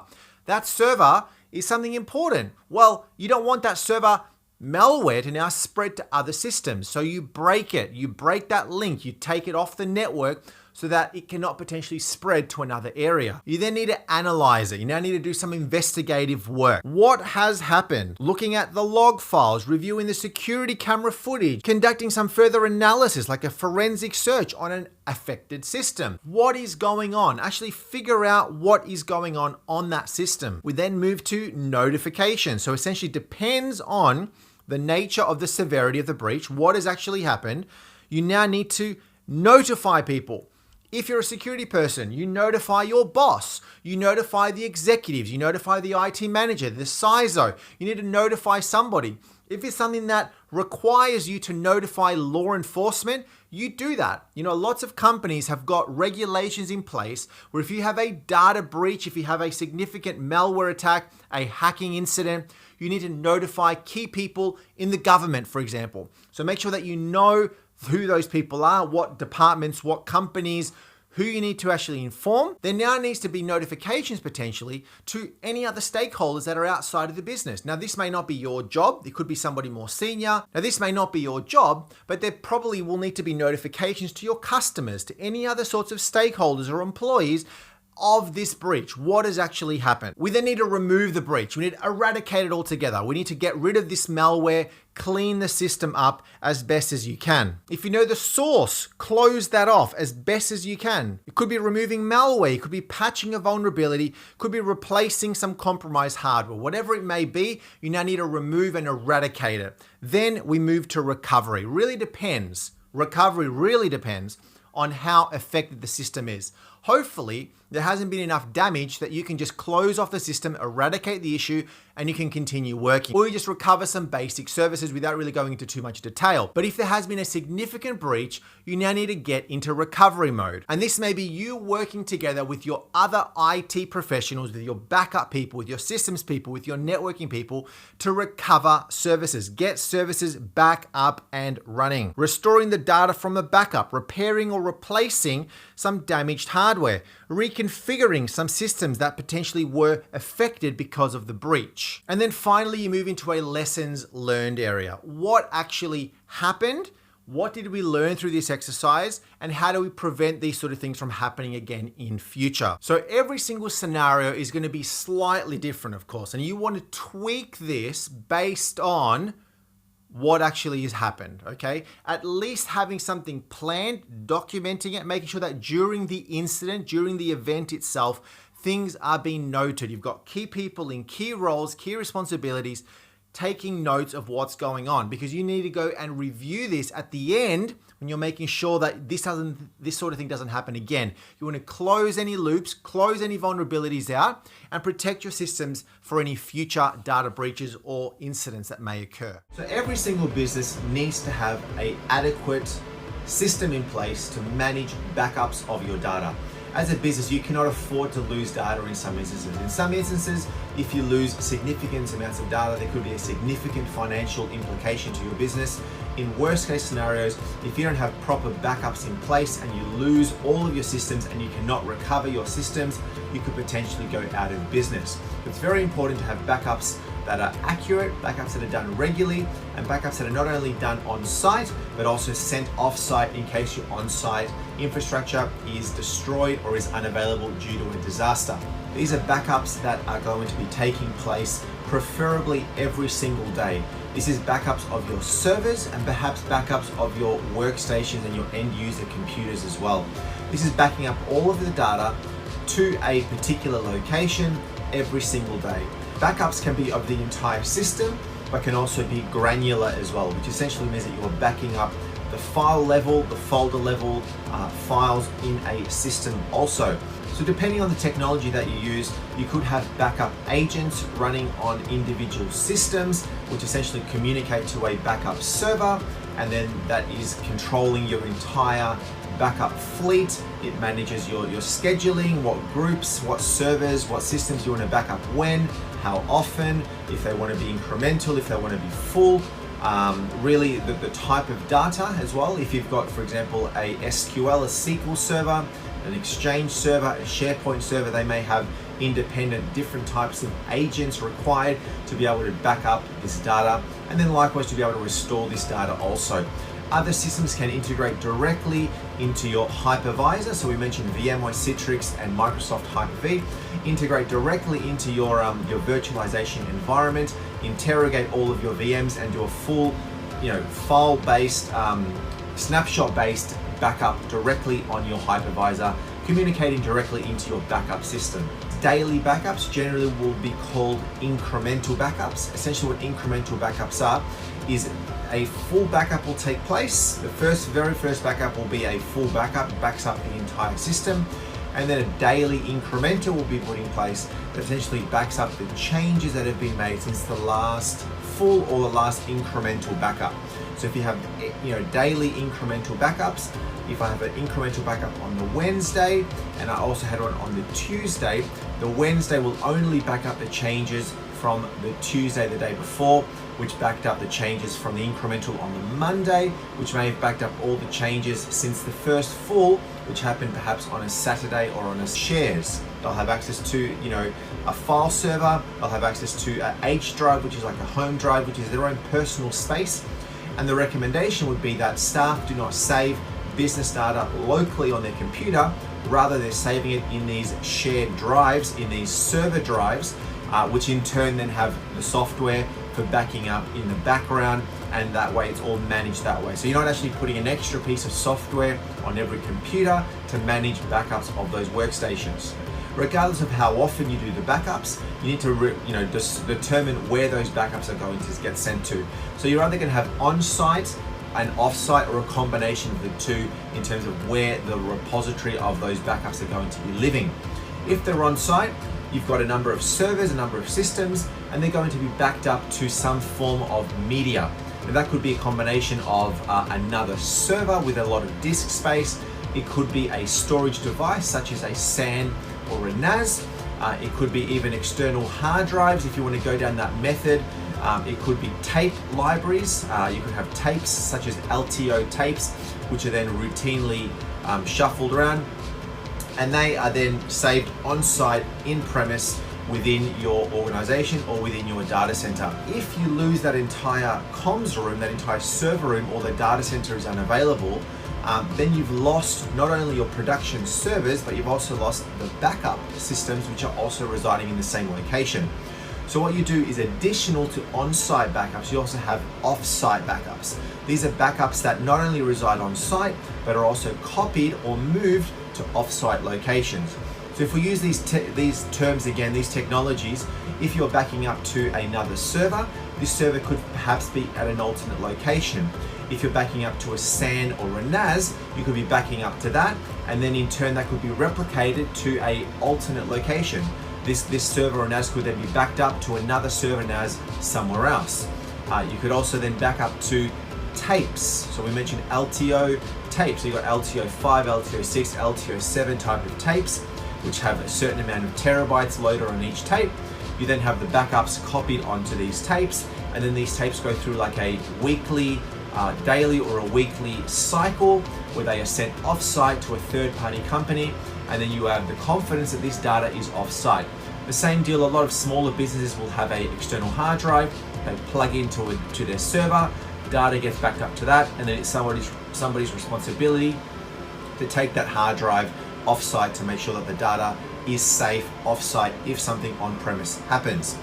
The other option is to, of course, save it onto the cloud. You need to be keeping this data. So here's a quick overview of a full, incremental, and a differential backup and the differences between each of them. I've got a server here that has never been backed up before. The very first backup is always going to be a full backup. And this could be done on a Monday, for example. Monday backup, first full backup, contains a copy of everything that I've determined that I want to back up, files, folders, or the entire VM, whatever it may be, the entire server. First backup will always be full.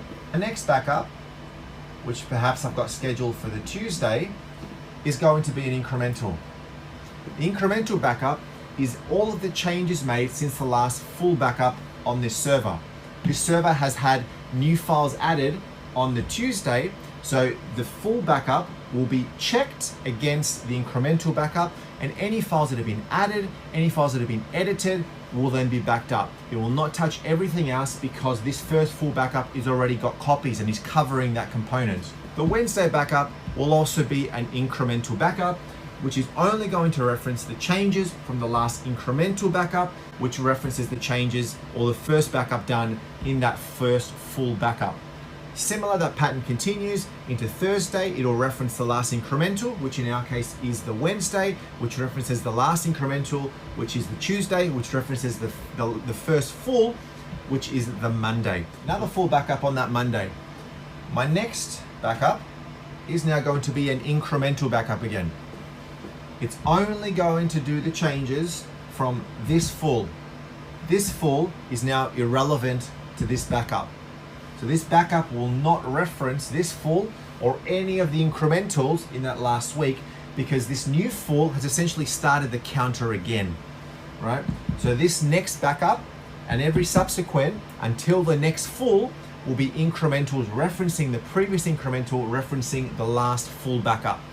A differential is slightly different. I've got my first full backup on that Monday. I'm now going to perform a differential backup. This is now going to be similar to an incremental in the sense that the differential will only back up the changes made since the last full because the full already has got all those other files covered. My next differential will now only back up the changes made since the last full. Remember, in the incremental, it references the last incremental. The differential references the last full. So in reality, the changes made from the differential will only reference the changes made from the full. My next differential will not reference the changes made from the last differential on the Wednesday or the Tuesday.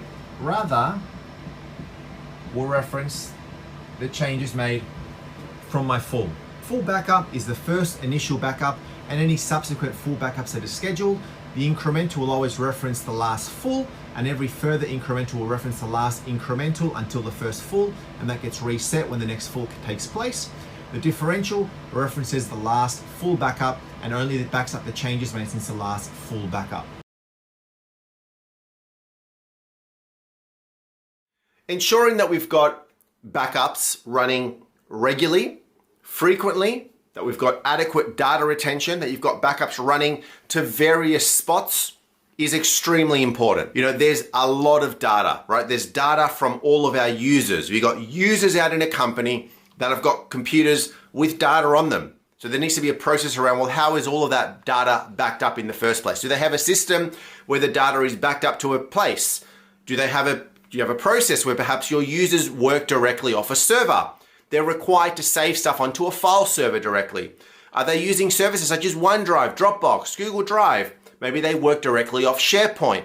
Whatever the scenario is, that data, you need to think about that, whether it's backed up or not, backed up at all or not. You may have a policy where the user does not store any data on their company computer. That just could be another thing. There could be another scenario where a user actually logs into a remote desktop. They actually log into a terminal and they work directly off that. That's the users. But then you've got all of the data on your servers, on your storage, on your SAN, on your NAS.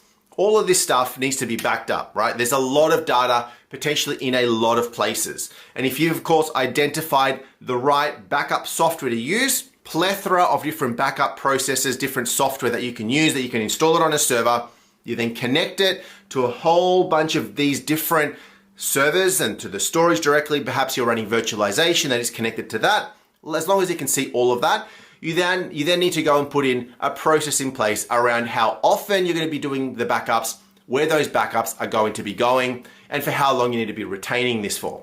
Now, this video is talking about what's called the 3-2-1 model. 3-2-1. What are we referring to when we're referring to 3-2-1? It's one of these terms. Not every company necessarily has to follow a 3-2-1 rule, but I highly recommend it. It's a good practice. It's a good foundational process that I think that anybody who's responsible for administering backups should be across it, because it's really, really good, and it'll protect you as an IT person, and it'll protect the company ultimately. I mean, the goal of 3-2-1 is to ensure that all of your data, all of the data across all of your systems is protected, and that it is recoverable in the event of any sort of data loss or in the event of a massive disaster. So this is now based on 3 main points. If you think of 3, 2, 1, the number 3 is that there are 3 copies of your data. Your data resides on a server. Your data resides on a SAN or a NAS. You want 3 copies of that data somewhere. So don't just have a copy on a file server and that's it. Not a good idea, because if that data is lost, it's gone forever. You could have a backup of that data, and that data could be backed up to a NAS or an external hard drive. Well, good, that's better than having just the 1 copy. Now you've only got 2 copies. You've got 1 on the file server, you've got 1 on an external hard drive, for example. But you want 3 copies of this data. So the first is the primary location, the second is a backup of that data to a different location, and then a third copy to another location altogether. So you want 3 copies in 3 different spots. Now we'll talk about the location in a little while, but what I recommend generally is that your 1 copy is your live copy, your file server, your storage device, whatever the place is where your staff go and actually access the data. The second copy could be on a locally stored device, could be on a local SAN, on a local NAS. I said hard drives before, but I wouldn't recommend you backing up to hard drives anyway. Don't do that.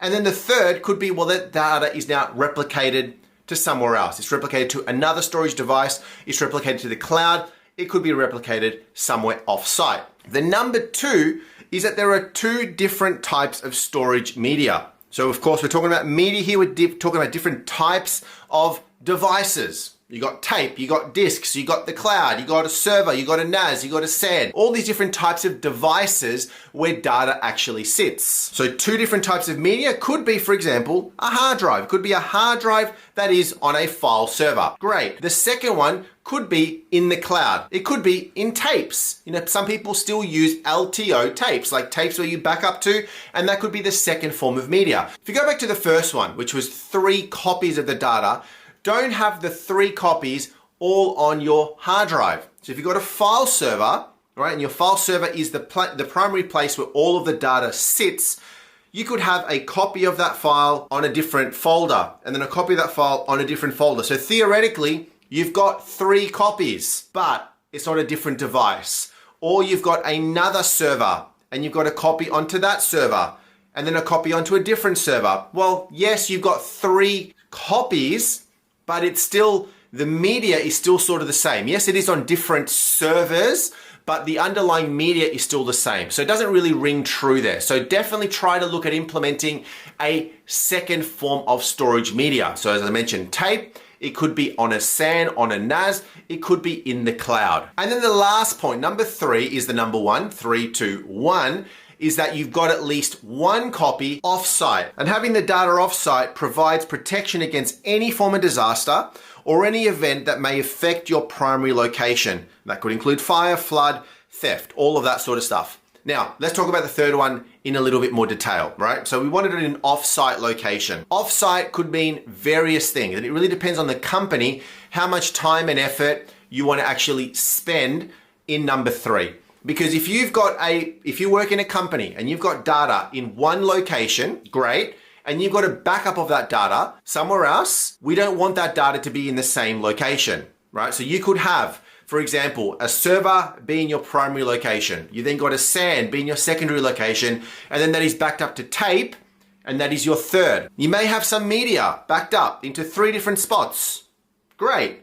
You got backed up onto a disk on a server. You then got it backed up, another copy onto a SAN, and then you got it backed up via tape, and the tapes are there as well. But what's happened is you've got 3 copies, and you're using more than one media type, but it's all sitting in the same space. It's sitting in the same office. So what's going to happen if that office burns down? You lose all 3 copies. Not a good idea. What about if you do a copy of that SAN, maybe that's your second media type, you then replicate it over to a SAN in another office. Great, you may be okay, but they're still on the same network. Potentially they're still on the same networks. If you've got a cyber attack, then you're actually in trouble as well, because they could actually get to both copies. Even though they're now in a separate off-site location, it's not off-site in the sense that the company is off-site, right? It's still part of your infrastructure. So I always recommend having that third one being in a spot that is completely isolated from your network. Now, some people will say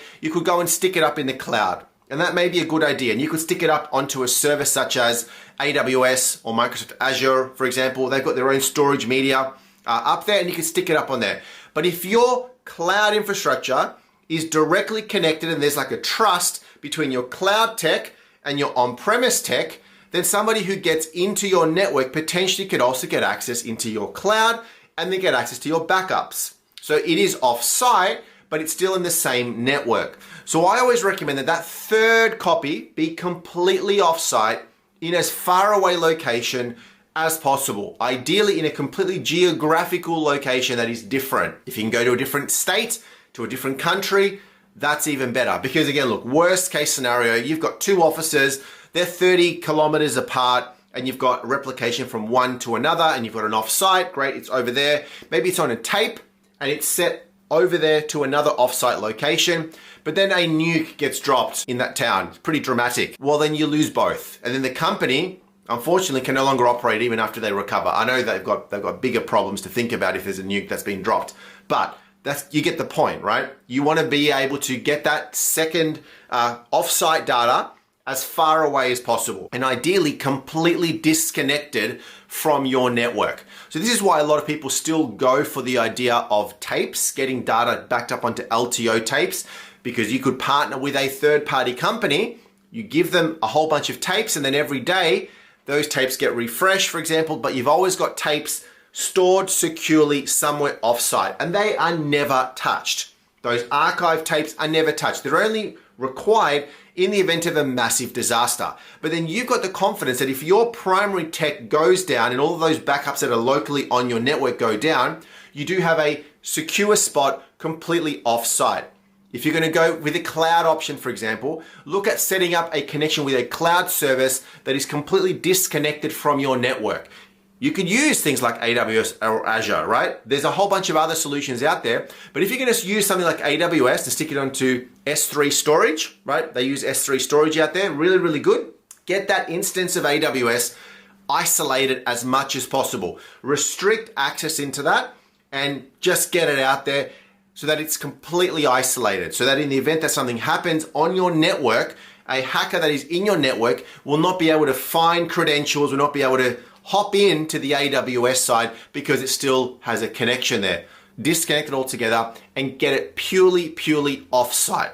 So that's what I say around the 3-2-1 model. As I said, it's not essential for you, for every company, but I highly recommend it. Of course, there is a cost involved, but ultimately it comes back to the business risk, whether they're willing to tolerate that risk. And as long as you are being very clear with them around, hey, we've got a backup of our data, but should this happen, we're still going to have a problem. So really, it's going to lay on the responsibility of the people who maybe run a business or the people who make the key decisions, but you need to at least inform them to make sure that they are aware of what 3-2-1 means and your strong recommendations around why it's very important to get the data truly off-site and isolated altogether.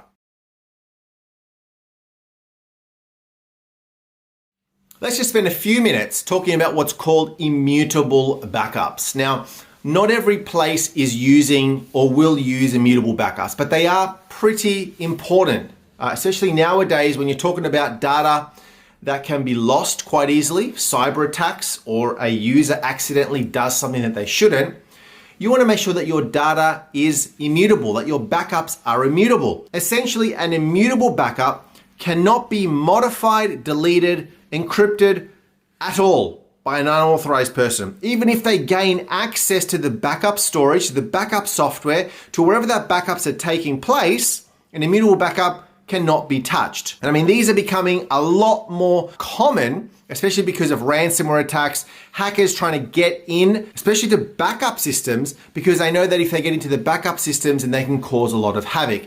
And it's unfortunately common sometimes where poor backup practices have been put in place, where backups are being stored in the same place or in the same location as the live production data. The whole point of a backup is to get that backup sent off-site, get it outside of your business, because if you've got the backup data and the production data in the same place and they both get affected, you're in trouble. Think about it from a networking perspective. You also don't want your backup data to sit potentially on the same IP range or the same subnet as your production data. You don't want the same credentials being available to access your backup data and your production data. So for example, you've got your file server containing all of your files. You're an administrator, so you log in with your admin credentials and you can access all of the file server. Great. You then got a backup server where all of the backups are running and you've been doing it's been good. You've been doing backups every single day. It's backing up to this NAS or it's backing up to another server. But then to log into that, you also use the same credentials. Then a hacker gets into your company or ransomware comes in and it gets your credentials. They could potentially impact, encrypt, delete your production data and your backup data. And then that just means that your backup data is worthless. What a waste. Absolute waste. Never ever do that. And never ever leave your backup drive open for anybody to use. Have separate credentials to be able to even get into that in the first place. So this is where immutable backups come into place. Is you want to be even more secure, you make those backups immutable. They can never be touched. Now look, not all backup solutions will support immutability, so you're going to have to look into that. And there are different types of immutable types of backups where you still have potentially somebody who is authorized enough to be able to get access to that data. But I generally recommend that you don't want even a disgruntled IT person to be able to access that data. So getting the data off-site to a secure off-site location disconnected from your network so that it's read only. You cannot write to it, you cannot delete it, you cannot get rid of it. You maybe have to log like a ticket with AWS if you're using AWS for your storage, for example, of your backups, and only they can touch it. But you want to make that data immutable, make it impossible for you to even accidentally delete it, making sure that any sort of malware could not go in, and a malware will try to attack a backup, but it won't be able to because it is locked. It's encrypted, secure from unauthorized access. Retention periods are extremely important when you are setting up your backups. Essentially, this is referring to how long are you going to be keeping the data for. You're going to be backing up your files, your folders on your file servers from your NAS, potentially your database servers, your virtual machines, you're doing snapshots, you're doing all types of backups from all over the place from various systems. And now you need to determine how long are you going to be keeping the data for. It's very, very common when you are configuring your backup software that within the backup software, you're going to obviously go and select the systems or the files that you need to go and back up. You may, if you want to do a file level backup, you may go and actually select within the backup software exactly which files you want to back up or exactly which folders. Perhaps if it's connected to a virtualization environment, what VMs. If it's connected to a database server, what are the databases or the tables that you want to actually back up. Normal. You then need to go and point it to a specific destination. Where are the backups going to be backed up to? Are they going to be backed up to a NAS, to a hard drive, to another server, to tape, to the cloud, and other options, right? Then how often you're going to be backing up those files. Are you going to be doing it daily? Are you going to be doing it weekly, monthly, etc., etc.? And then for how long do you want to retain that data for? When does that data essentially expire and it gets deleted or no longer recoverable? Now, you as a backup admin may not actually have the permission to be able to say how long a file needs to be retained for. Actually, you probably shouldn't be making the call on how long files need to be kept for. You probably need to be checking with somebody who is the owner of that data, who is the actual owner of that data, who's responsible for that data, and they need to be telling you how long that data should be retained for. Then you go and set up your backup software accordingly so that it can be kept for that amount of time.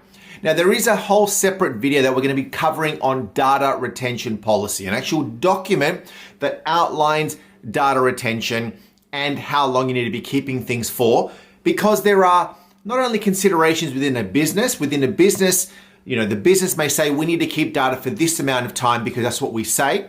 Maybe the industry that company is a part of itself has some rules, has some regulations around backup and data retention. And then perhaps the country, the state that you're part of, there's regulations that are outlined by the government around legally, you need to be keeping this sort of data for this amount of time. So for example, financial data around records of people need to be kept for certain amount of times for certain reasons. Okay. So for example, if you ever were to get audited as a company and they say, can you show us a backup of this type of data from 3 years ago? If that is a requirement for the company, then you should be able to go and get that information or show evidence that that backup has taken place at that period. So now you need to start having a think about how long does that data need to be retained for.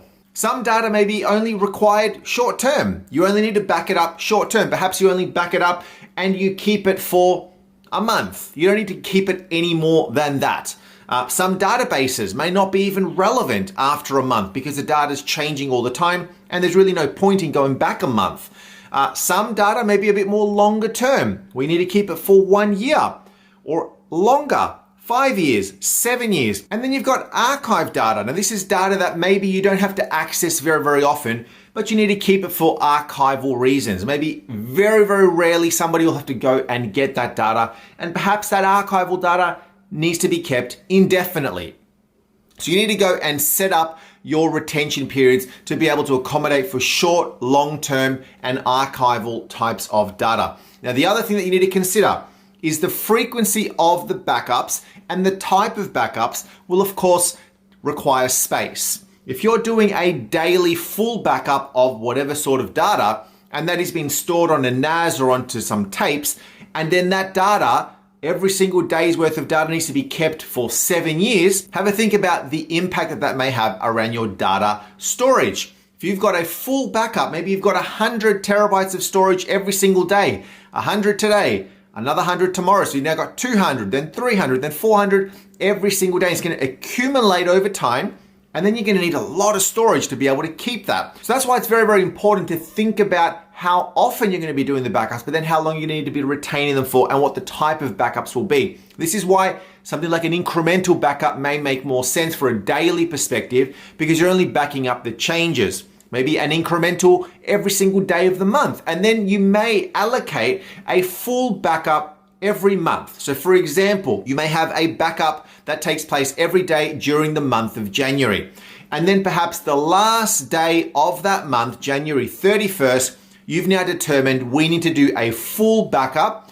And I have been instructed that that full backup for January for the year 2030 needs to be kept for 7 years for this type of data. So you now need to put the process in place to be able to retain that data for that amount of time. So then what will happen is you'll have a full backup kept for 7 years for January 2030. And then you'll have another one in February, another backup in March, another backup in April, a full backup for every single one of those months for the type of data that needs to be kept for that amount of time. So then at the end of the year, how many are you going to have? You're going to have 12 sets of full backups, each of those needing to be kept for 7 years. Now that may seem overkill, but again, it's up to what the business requirements and regulations and compliance are. The business should lead that conversation and let you know. Sometimes it may be fine to just have a 1 year full backup kept for 7 years or 10 years or indefinite or whatever it is. It may not need to be every single month. So you have to think about that, determine that, talk to the key people in the business around what the data retention requirements are. And then in the backup software, you set that up accordingly. And the backup software should be smart enough to be able to allocate that accordingly, put a timestamp against it, and then back it up accordingly. And together with all of this, you may actually set 5 years is my data retention for this type of data. That data is being backed up. It's backed up to a tape. It's backed up to a disk. It's backed up to the cloud. And now it just sits there dormant for 5 years. And because your trigger had 5 years when you set up the data retention, at the end of those 5 years, even if you had to go and recover that data, you won't be able to because the timestamp has now elapsed. So really smart technology out there for you to be able to set this up. But again, you've got to create a nice schedule, create the data retention requirements for the business, and then that'll help you to understand what sort of data needs to be kept for how long. Cybersecurity audits are something that is extremely important. I think, for every single company to take part in from time to time. What an audit is essentially it's an assessment of organizational security policies, its procedures, and any controls to identify any potential vulnerabilities and weaknesses in the cybersecurity posture. An audit essentially aims to provide an independent and objective evaluation of a company's security program and identify any potential areas of improvement. Audits, in my opinion, are extremely important because they help a company identify and address vulnerabilities before they are exploited by attackers. So conducting regular audits, companies can maintain an effective and secure workforce, ensuring that security controls, any gaps are identified and resolved, and that the security posture is to a level that it should be. We also want to ensure that compliance and regulatory requirements are all in check as well. So we've gone through a lot of material, right? And we've covered a lot of the stuff around really what a cybersecurity audit would normally do anyway. It's always good to sometimes get an external person, external company to partner with to come in and review all of your cybersecurity footprint. It's one thing for you to go and put all of this stuff in place, and that's really good. And I think that's extremely important for you as a cybersecurity person, potentially with a cybersecurity team or other people in the technology team, to ensure that certain guidelines are met, to ensure that all of your systems are regularly checked, patched, secured, updated, all of that sort of stuff. But then getting an independent review is extremely important because in a way it covers you. It covers yourself and your team because you've had a professional cybersecurity company come in and review everything externally. And really what this will entail is somebody coming in, maybe a team of people for a week, maybe for a couple of weeks, and review the whole lot, review every single point of your technology system, and then they'll write a nice big report at the end of it on their findings and their recommendations. And then you now have a document that is focused on cybersecurity with all of those vulnerabilities that have been identified. So you've got now something to aim towards to remediate and fix. So as part of a cybersecurity audit, there are a few steps that you can take. So I did mention that you can get somebody externally in, and that's great, but I always recommend that you do this internally from time to time anyway.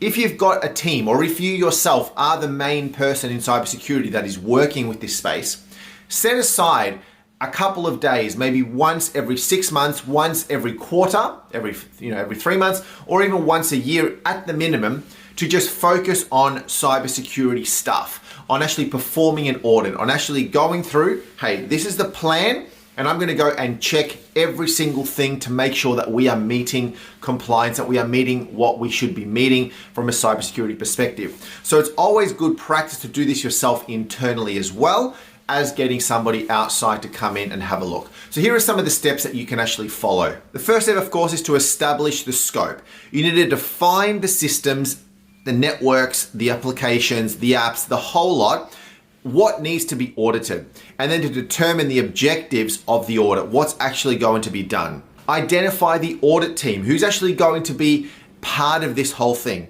Who is going to actually be the people specifically checking and testing specific areas in the network? That could be qualified auditors. It could be people that are in the network systems teams that are going to be doing their thing. But the key here is ensuring that you have the necessary skills. And of course, you can perform this internally. And as long as you are a certified auditor, great. If you're not, it's always then good to get somebody who does have that skill, who knows around auditing, but with a cybersecurity bent. Then you need to go and develop an audit plan, essentially detailed plan that outlines the audit methodology, the procedures, and the tools that are to be used. Then you need to go and conduct the audit. Essentially, the audit team should perform a thorough examination of the company's security controls, have a look at everything that's in place, and identify any potential vulnerabilities and weaknesses, and then list and note all of this stuff down. You then need to go and analyze the results. An audit team needs to ensure that any of these results have been reviewed. Of course, they've been audited, and then you need to go and develop a report, something that comes from that actually put something into practice. You want to be able to remediate this. So a report needs to be able to outline any of the findings and then recommend remediation and improvements that come out of that report. We then want to go and communicate the results. Hey, we've got a nice report. We now need to go and tell key people or key organizations or bodies around the results of that audit. And then continue to do regular follow-ups. I mean, as a security person, you should be doing this regularly as part of your job anyway, but as a focus of the cybersecurity audit, you need to go and develop a plan to address these specific vulnerabilities and any weaknesses that have been identified during that audit, and then conduct regular follow-up audits to ensure that the company's security posture remains effective and remains up to date. So there are a few points that you can follow when it comes to security audits, and as I said, it's probably good practice for you to be doing this yourself in the team anyway. I generally would recommend doing it quarterly, just reviewing all of the stuff. But then really, if you want to do a cybersecurity audit properly, you want to be able to have a report done by a professional auditor who's got an understanding of cybersecurity. Then look at partnering with somebody to come in. You can then check the box off, and then you can say with confidence to the people in your company, maybe to your boss, to people that you work in senior positions, here is the report that shows where we're at, where's our posture, we're doing really well here, we need to improve in these areas here, I need more funds, I need more people to be able to then go and remediate and fix and ensure compliance in these specific areas. So that's a little bit around a cybersecurity audit. We are talking about pen tests. Pen testers, what is this?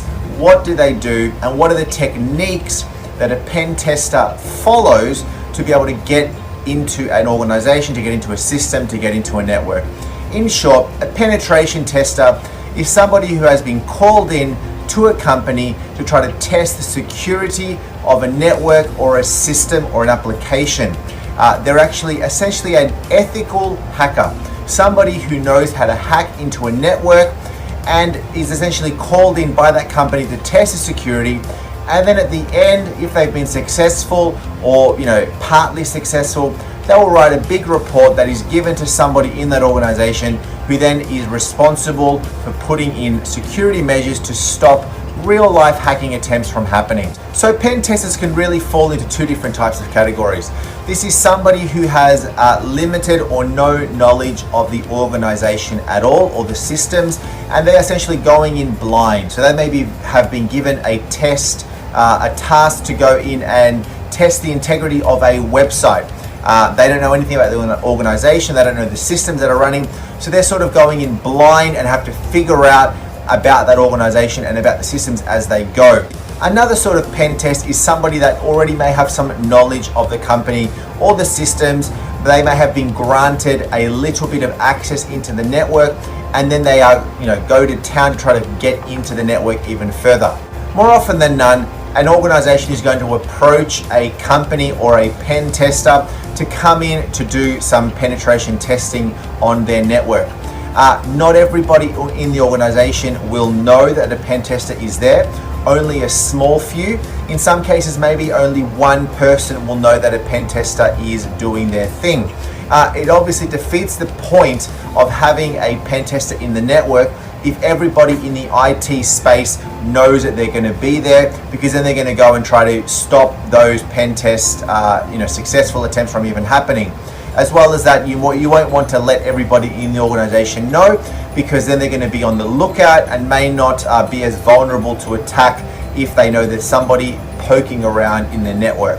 So a pen tester's end goal is really to get into a system, to get into a network, to get into an application, either from outside or inside the organization. They want to get themselves elevated privileges and get themselves into areas that they shouldn't.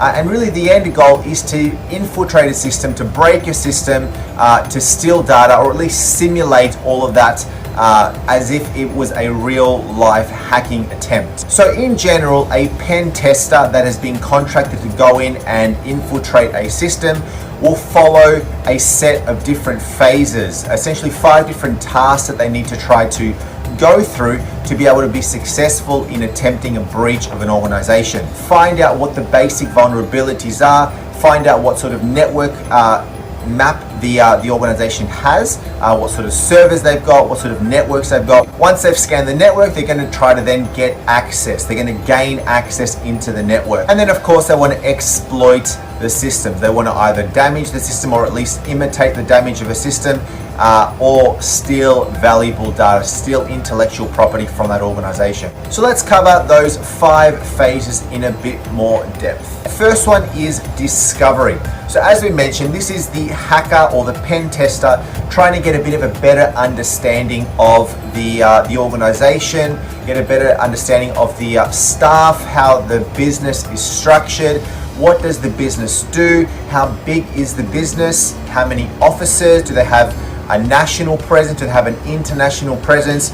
What is the staff makeup? Really getting a good understanding of the organization is really the first step to try to get a bit of a better understanding of perhaps what the network inside that organization may look like. So one common way that you can start mapping this out, or the way that a pen tester could map this out, is to start using social networking. They're going to want to go into LinkedIn. It's very likely that a lot, if not most of these employees are going to have a profile on LinkedIn. You can go into LinkedIn, start getting an understanding of the different people within the organization, the titles, what their job function is, and then moving into the IT space. Of course, you want to, pen tester wants to get into the IT space and understand what the IT looks like. How many network engineers do they have? How many systems engineers? Do they have a security person? What sort of certifications, industry standard IT certifications do they have? By having a map of what the IT looks like, you know what sort of tools you may want to use to combat that. After the initial discovery phase, you move into the scanning phase, where now you know a bit more about the organization, and now you want to have a bit more of a targeted scanning effort against that organization. Find out what the basic vulnerabilities are, find out what sort of network map the organization has, what sort of servers they've got, what sort of networks they've got, what sort of subnets they've got running, what software they've got running, what endpoint protection software they've got running from a security perspective. Do they have firewalls? All of those sort of things. From the outside network, do they have a website? Is that website secure? What sort of ports are open on that website? Is the IP open? Are they using HTTPS for secure, or is it just using HTTP over port 80? Or do they have RDP open? Is VNC open? FTP open from the network? Vulnerability checks, malware checks against a system on the website to see whether they're prone to malware. Are there known vulnerabilities that are open and not patched on these particular systems? That's from an external point of view. From an internal point of view, you also want to do some scanning. You want to now map out the network. What does the network look like? Look at some physical indicators around the building. Are they using Wi-Fi? Is the Wi-Fi visible on the network? Do they have a guest network? Is the standard Wi-Fi password, does it ever get reset, for example? Is it an easy password? Do you need AD authentication to get into that Wi-Fi? Is there a NAC, a network access controls? If I was doing some pen testing, I would bring my own little computer in, like a Raspberry Pi or something similar, running Kali Linux, plugging that into a network point. If I've got access, I've got a lot of tools that I can now use to go and investigate, discover the network. Is the reception computer always attended? Are there other computers that I can access that are unprotected? Are USB ports accessible? So can I just grab a normal USB port and plug in a USB stick with some dodgy software on it? Can it install something, or are they blocked? Just lay USB sticks around, either outside the office itself, outside the lifts, scatter some USB sticks within the office, and see if somebody grabs those USB sticks and plugs them into the computer. You can also do an element of social engineering where you're imitating somebody from IT. Can you walk up to somebody in the office and say, hey, I'm from IT, I just need to install some software on your computer, or I need to upgrade some software. Seeing how that user responds, if they just give you the access to their computer willingly. Can you call up a user and say, hey, I'm from IT, we're doing some updates across our systems and we're installing some new software on everybody's computers. I just need to get your username and password. And a lot of the time, they'll just give you the username and password. You could download and install some software on that computer to scan the network. Another thing that you also should do is, if you've got access to a computer on their network, is to try to see what sort of software is running on that computer. Check the taskbar. See what sort of endpoint protection software is running. Do they have antivirus running? try to get a bit of a picture of the software that they've got running. Installing something like Wireshark on a computer, try to scan the the traffic, what sort of traffic is being broadcast across the network, what subnets are on the network, what sort of VLANs are in use, what sort of MAC addresses are in use across the network. Obviously, MAC addresses generally are tied to particular vendors, so you get a bit of a picture of what hardware vendors are in use. So another element of building a network diagram or a mapping of what the network looks like is to get a good understanding of AD. So you can go into the command prompt and type in some commands into the command prompt to try to ping the domain controller to give you some information about the AD environment. So commands such as net user, net group can give you simple information around the OU structure, the user structure, the IT admins, the domain controllers, the domain admins, the enterprise admins. So you can get a bit of a better understanding map of what Active Directory looks like. Run a group policy result, a GP result, to get understanding of what group policies are applied to a PC. Next step is to try to gain access. So two common ways is you need to get a password. So you could either brute force a password, try to attempt to get a lot of passwords. We mentioned before around social engineering, we can get a user to give you a password as well. And you can just try to get in that way. But the end goal really is to get yourself elevated privileges. So even getting yourself a IT admin password is pretty good.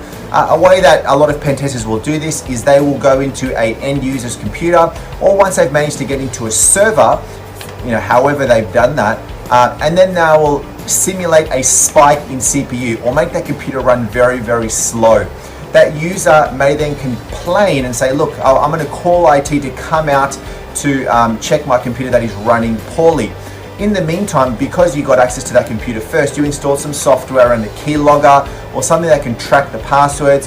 An IT admin could now log into that computer and bam, you've now got access to the username and password for an IT admin with elevated privileges. Scanning the network for vulnerabilities. See what known vulnerabilities have been not fixed. If they're not patching their fleet consistently, are there known vulnerabilities that can be easily exploited to get in? Scan for file server paths. Can you access $? Can you access admin $? Can you just access standard file server paths and go through your file server structure? And NAS perhaps acting as a file server also. Do they have access into the domain controller? Can they force themselves in over a standard username, password, an IT admin password, a known vulnerability to get themselves elevated privileges or give themselves domain admin or enterprise admin rights? So even after they've tried all of this, if they still can't get into a system, into a server, into a user's computer, sometimes the last case scenario is actually physically grabbing a computer, opening it up, taking the hard drive out so you can physically plug that into a USB case or something, and then get the data off that. So obviously, hopefully those hard drives are not encrypted, because then that is another way that you can get access to that data. Once you're in, staying invisible is the key. Reverting any changes that are made, uninstalling software that's been installed, essentially covering the tracks as the pen testing is going on. You want to remain quiet. So you want to be doing a lot of these things generally at a quiet space, perhaps in a computer that is not around a whole bunch of people, away from the IT department, doing it from a meeting room, doing it when everybody is out in a big meeting and the office is empty, doing it out of hours during the Christmas and New Year breaks where there are IT skeleton staff. A lot of organizations will do IT freezes where there's not many IT people around to stop or detect suspicious activity. And once they're in, they can go to town. They go in and they simulate a full-on attack. They can take data out.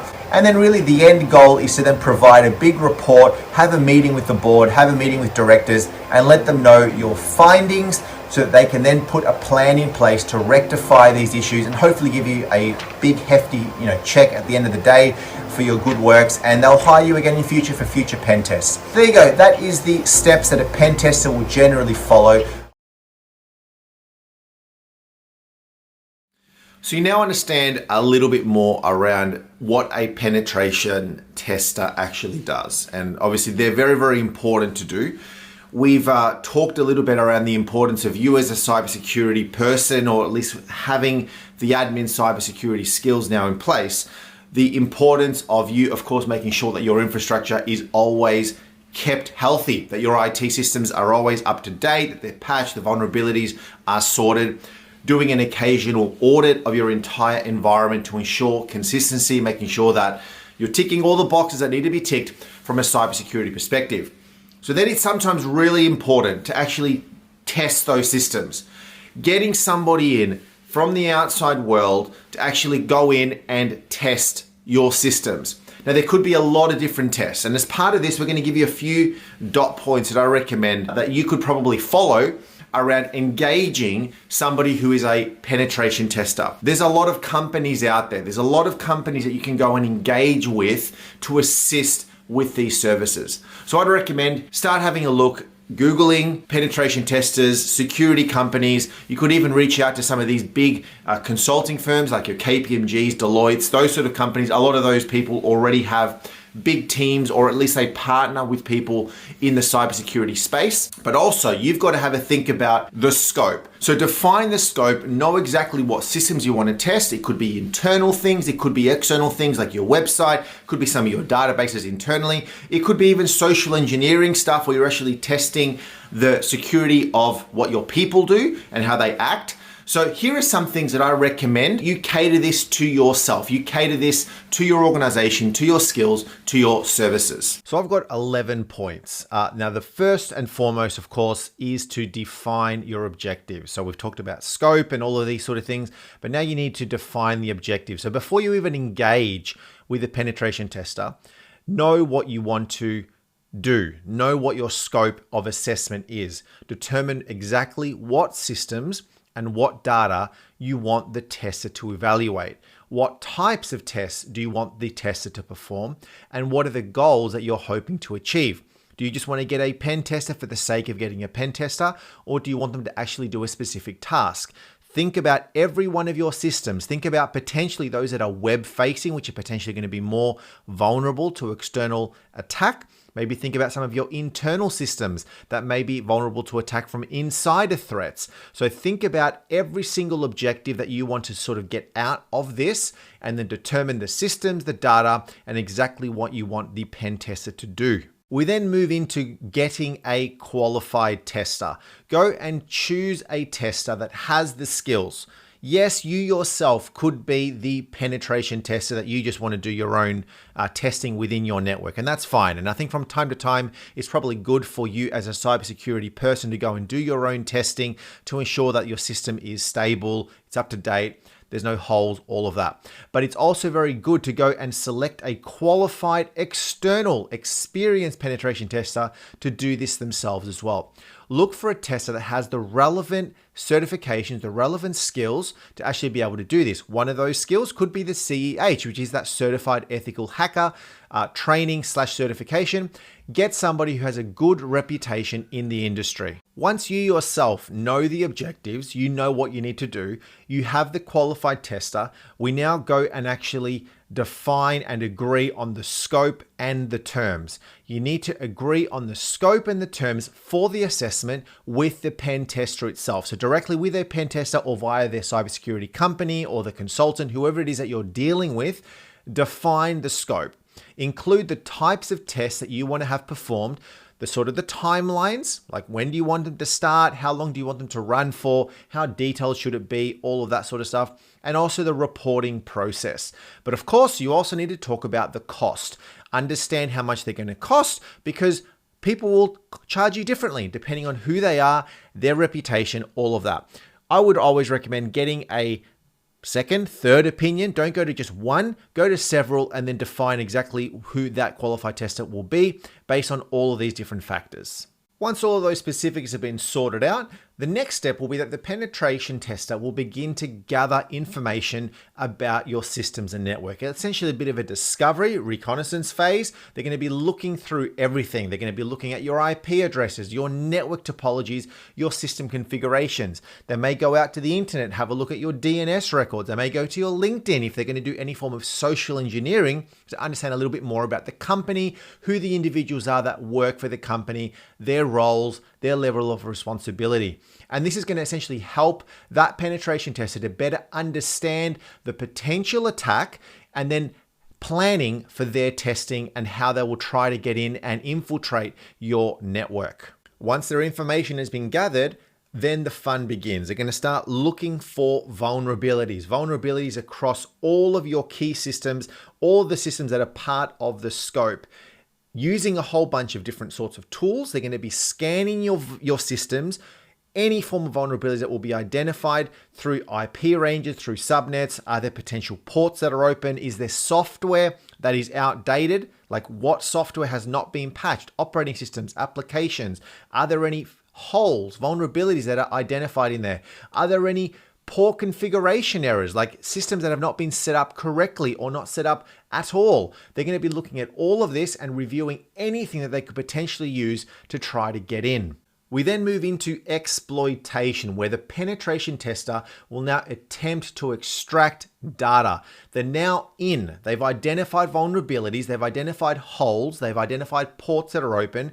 Now they're going to try and exploit that and get in to get access to a system and to be able to steal data. They may attempt to also elevate and escalate their privileges. So for example, if you've only given them some basic user rights, they may try to get themselves admin rights. Perhaps they're basic admins, they may want to try to get themselves domain admin rights or enterprise admin rights. And then once they've got those elevated privileges, then they potentially can cause a lot more harm because they can get access to a lot more systems. Data extraction will be key. So anything that they can do to extract sensitive data, they're going to try to do. They're going to go to every system that they can and try to get data. Once they've spent their days and hours looking through all of these systems, they've gone in, they've been able to get data, they now need to go and report on this. So the penetration tester will provide you or people that you're working with, the senior executives, a comprehensive report that is now going to be detailing their findings. And not just their findings, but also their recommendations. What did they find? What are the holes that they found? What they were able to do? And then what you need to now be putting in place to fix that. What are the recommendations around how to close off some of these systems, how to prevent future attacks from happening? The report will also include a detailed description of the vulnerabilities, their severity, the recommendations for mitigation, and ideally an overall risk assessment of everything in your IT infrastructure that it was part of their initial scope. And now there's an element where that is now handed over to you or to your security team, to your IT team.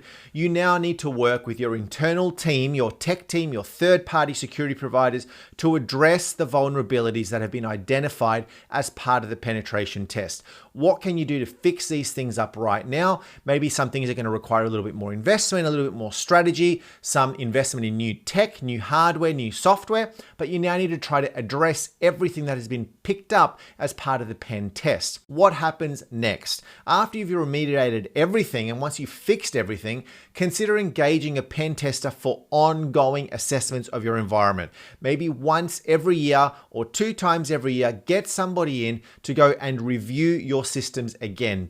There's going to be new vulnerabilities that are introduced all the time. So getting somebody regularly in to review, making sure that you are still consistent, making sure that your vulnerabilities have always been addressed. You ideally want to be able to mitigate any risk as possible. So the more often you get somebody in to validate and verify your systems, the more sure you will be that your systems will remain strong and healthy.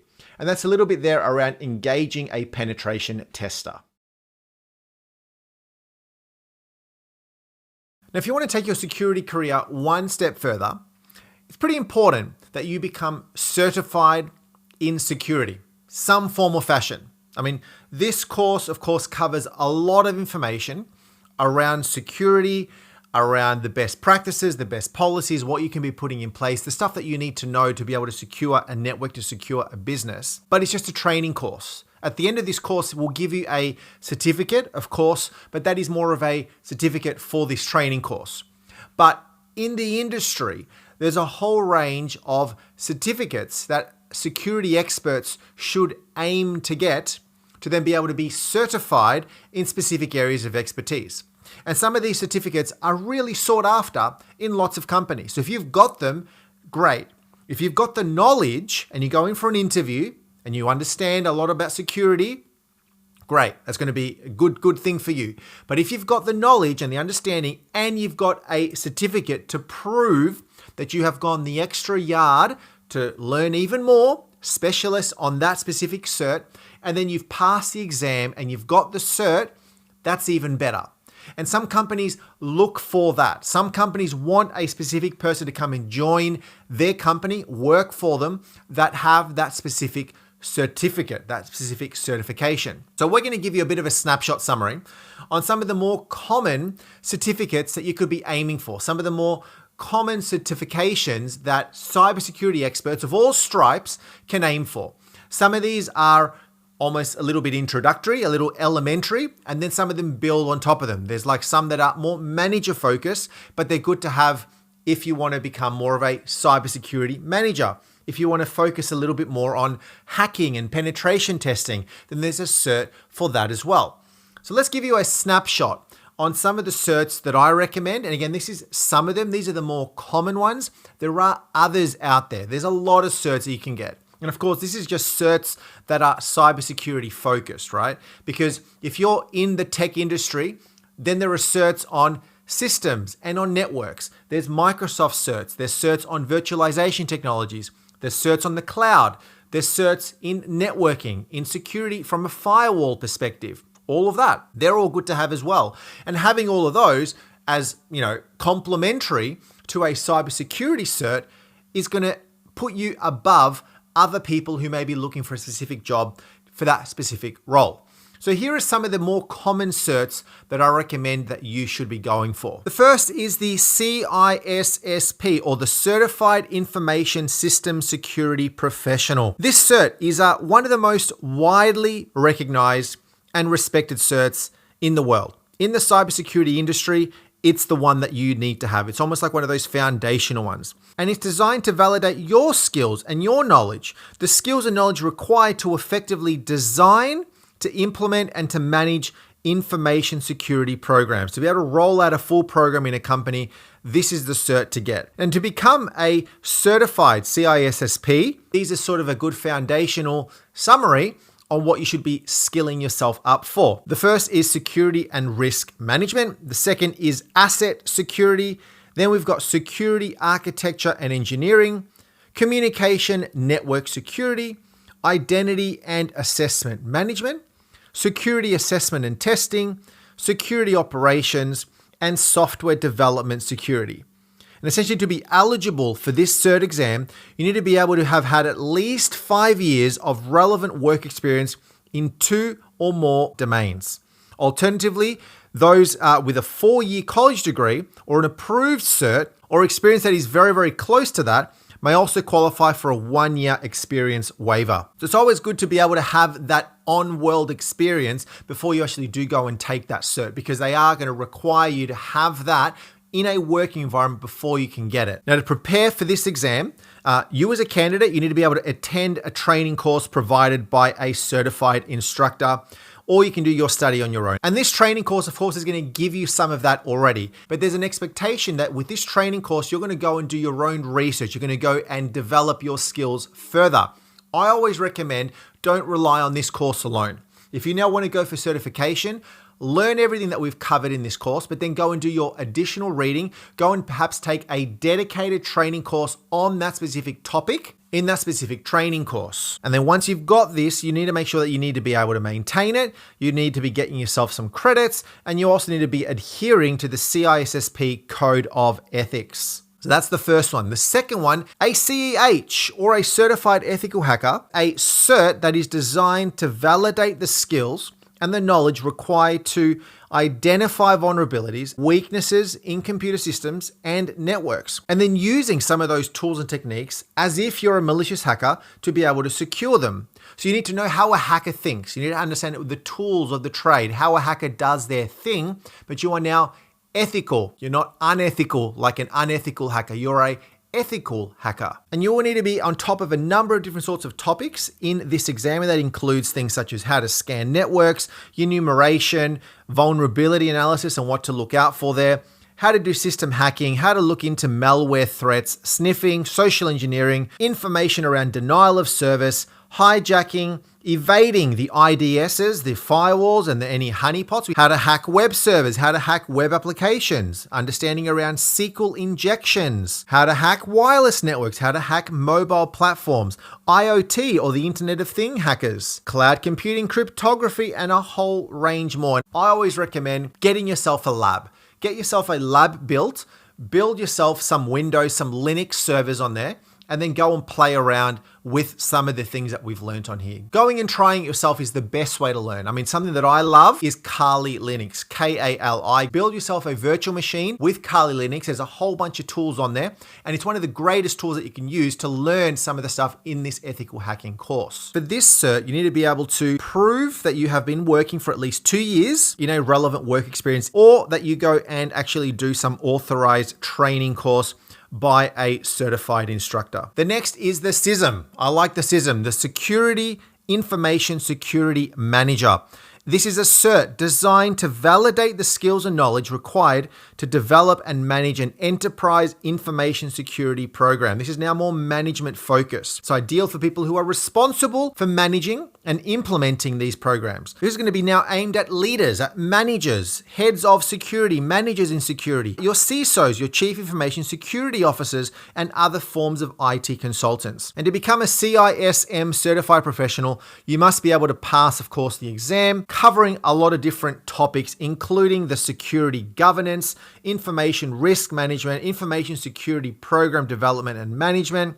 We want to look at incident management. Now, for this one, you do have to have at least 5 years of relevant work experience in information security, with at least 3 years in the domains covered in this exam. All right, so at least being responsible for some of those topics that we just covered. Then you've got the CISA, or the Certified Information Systems Auditor. Now, this is a little bit more auditing focused, but essentially this cert is designed to validate the skills and knowledge required to audit, control, monitor information systems. It's ideal for individuals who are responsible for ensuring the confidentiality, the integrity, and the availability of info systems, such as IT auditors, information security auditors, and information technology professionals. Now, this really depends on where you want to go in your career. Do you want to go into the auditing space? Then this cert is great for you. If you want to become just a security engineer or a security manager, this is a nice to have, but you may not actually want to get this one if you're not going to be doing any form of auditing. Now, to be able to pass this cert, you need to have at least one of these 5 domains, one of these 5 topics on information security auditing. First is understanding the information systems auditing process. What is that all about? Governance and the management of IT, understanding information system acquisition, development and implementation, information systems operations, maintenance and service management, and protection of information assets. For this one, very similar to the SISM, you need to have at least 5 years of relevant work experience in information system auditing, control, or security. So at least if you got one of those, you're in a good position. And the last one that we'll talk about here is the CompTIA in security. Now, this particular cert is completely vendor neutral. It's not for a specific type of firewall, type of security product, but it's designed to validate some foundational skills and knowledge in info security. And it's ideal for people who are interested in pursuing careers in cybersecurity, or those who just want to enhance their knowledge and skills in this field. You then have to pass this Security Plus exam covering threats, attacks, vulnerabilities, technologies and tools, architecture and design, identity and access management, risk management, cryptography, and PKI. And to be eligible for this particular CompTIA security cert, you need to ideally have 2 years of experience in IT administration with a focus on security. So if you're an IT admin, a security person, a networking person who has had involvement in security at least for 2 years, then you can look at going for this one. So there you have my top 5. And as I said, there's a whole range of other certs out there. These are the ones that I would generally recommend for you. If you want to become better at security, look at getting one of these 5. And of course, some of these will require you to have had the experience in the workplace in the first place to actually be able to do it and get the cert. You know, something that is extremely important is to make sure that the company that you're working in, that the employees themselves are actually trained up when it comes to cyber security.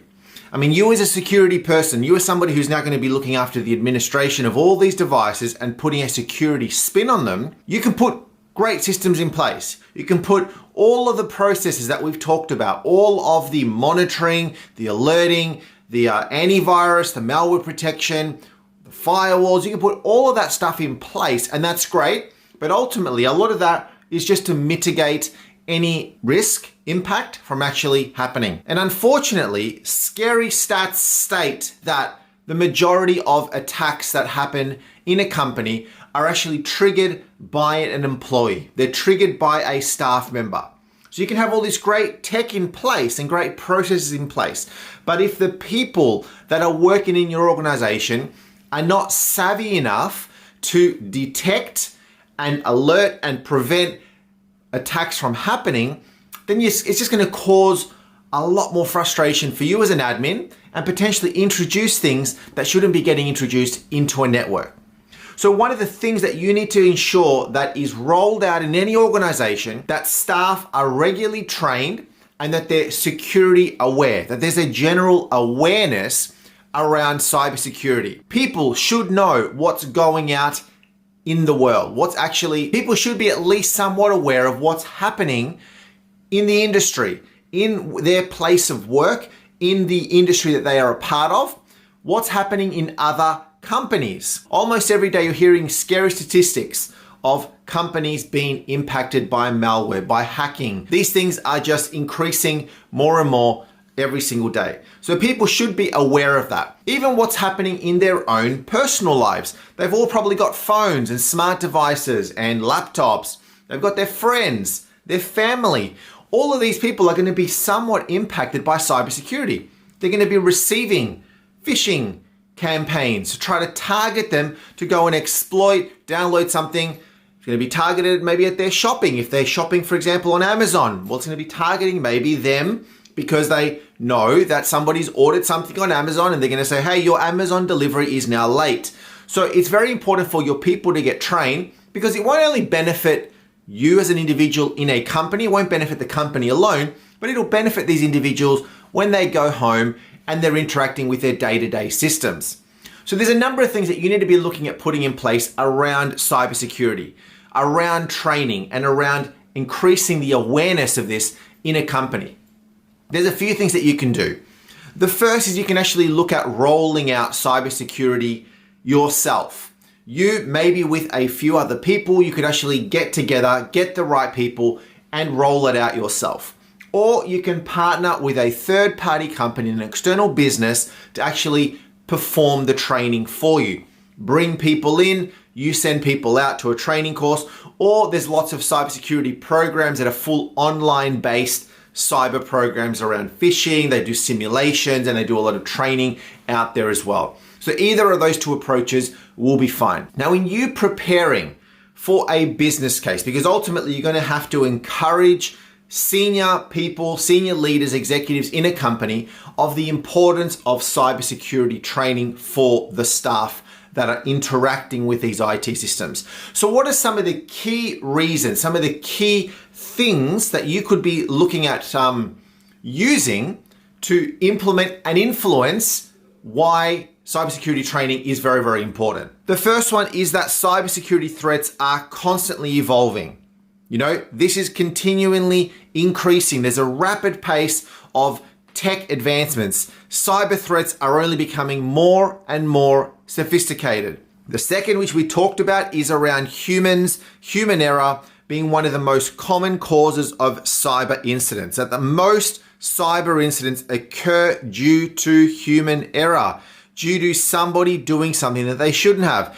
A phishing scam that failed because the employee actually went and clicked on something, or the employee was using a weak password. Lots of companies and sometimes industries require some sort of cybersecurity compliance. Compliance to be able to maybe operate in this particular field, compliance to be able to have customers come and interact with you. You need to be compliant around cybersecurity. One of the key things, of course, is what's the whole point of all of this? The whole point of training your people, but the whole point of cybersecurity and ensuring that you've got good systems is to protect those systems and to protect the data, protect the intellectual property. All of this data is sensitive. the organization handles a significant amount of sensitive data, confidential data, financial data, personal information, intellectual property, data that is actually owned and used and managed by that business. You need to look at protecting it. And the last one here is now a bit of an impact on the business itself around its reputation and financial. Think about the company who's had their name plastered on the front page of the news because of a cyber attack. There's going to, of course, be a significant reputational impact to that company. Their reputation is now impacted. People now know that this has happened, and they're potentially now going to have a bad name against them, so that people may not want to do business with them, or customers who were working with them now leave. So together with reputational is the financial element. They're potentially going to lose money, millions, billions of dollars, depending on the size and the complexity of the company. There's definitely going to be some sort of a financial impact, because with a bad reputation, you're going to have customers leave. With a bad reputation, you're not going to have these new customers wanting to go and do business with you, because me as a consumer, if I'm going to go and sign up with a company, I don't want my personal details to be stolen, lost due to a cyber attack. So I'm going to be a little bit more hesitant to go and sign up with somebody because of that. So there's definitely a financial element. The second thing is, a lot of times there needs to be reparations. So what does that mean? Well, essentially when a company is impacted by a cyber attack, they need to pay fines potentially to different bodies, to regulators, to the government, whatever it may be. But also they want to make amends with the individuals that were impacted. Maybe with a customer. Me, I'm signed up with a telecommunications company. I've given them all of my personal information, including my driver's license. Well, that driver's license number has now been stolen due to a cyber threat, cyber risk, something that has actually happened. What's going to happen? I want to protect my data. I don't want my driver's license number to be out there for somebody to be able to use it and impersonate me or sign something up under my name. So what am I going to go do? I'm going to go and change my driver's license. So what's going to happen is that the telecommunications company could potentially look at paying for me to go and get my driver's license changed. Well, they're going to pay for it. And if you multiply that by maybe tens of thousands, millions of customers who've been impacted, that's a lot of money. There's definitely a reputational and a financial element to any form of cyber attack on a business. So these are some of the points that I recommend for you to be looking at putting in place when it comes to at least making a case on the importance of training. Now, how training is rolled out really depends on the company itself, really depends on the complexity of the company itself. But I recommend that any form of training program is catered to different groups in an organization. I think there should be some standard training that is outlined to everybody in the company. Everybody in the company should know what phishing is. They should understand at least some standard scams. They should understand around a little bit around malware, what ransomware is, what a virus is, what are some of these common things that we've talked about in this course. People should know these things. People should understand, hey, this seems like a little bit like a social engineering attack. Somebody's trying to social engineer me to try to get some data from me or some sensitive information from me from the business. So people need to know about that sort of stuff. But then there's going to be key people in an organization that have some additional responsibilities. They could be leaders in a company, the senior leaders, the directors, the C-levels, the CEOs, the COOs, the CTOs, all of the C-level people.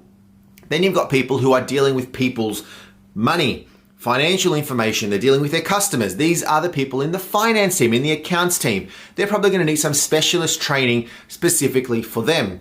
Maybe people who are in people and culture or the HR team. They're going to be dealing with a lot of sensitive information around people, around trouble that they're having with certain employees, around all of that messy stuff.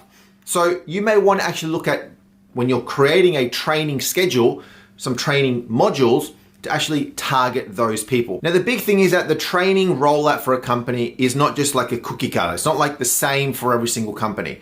The complexity of the company is really going to impact how you want to roll this thing out and how frequently you want to be rolling out training to people. You may want to do it once every year. You may want to do some sort of training once every month.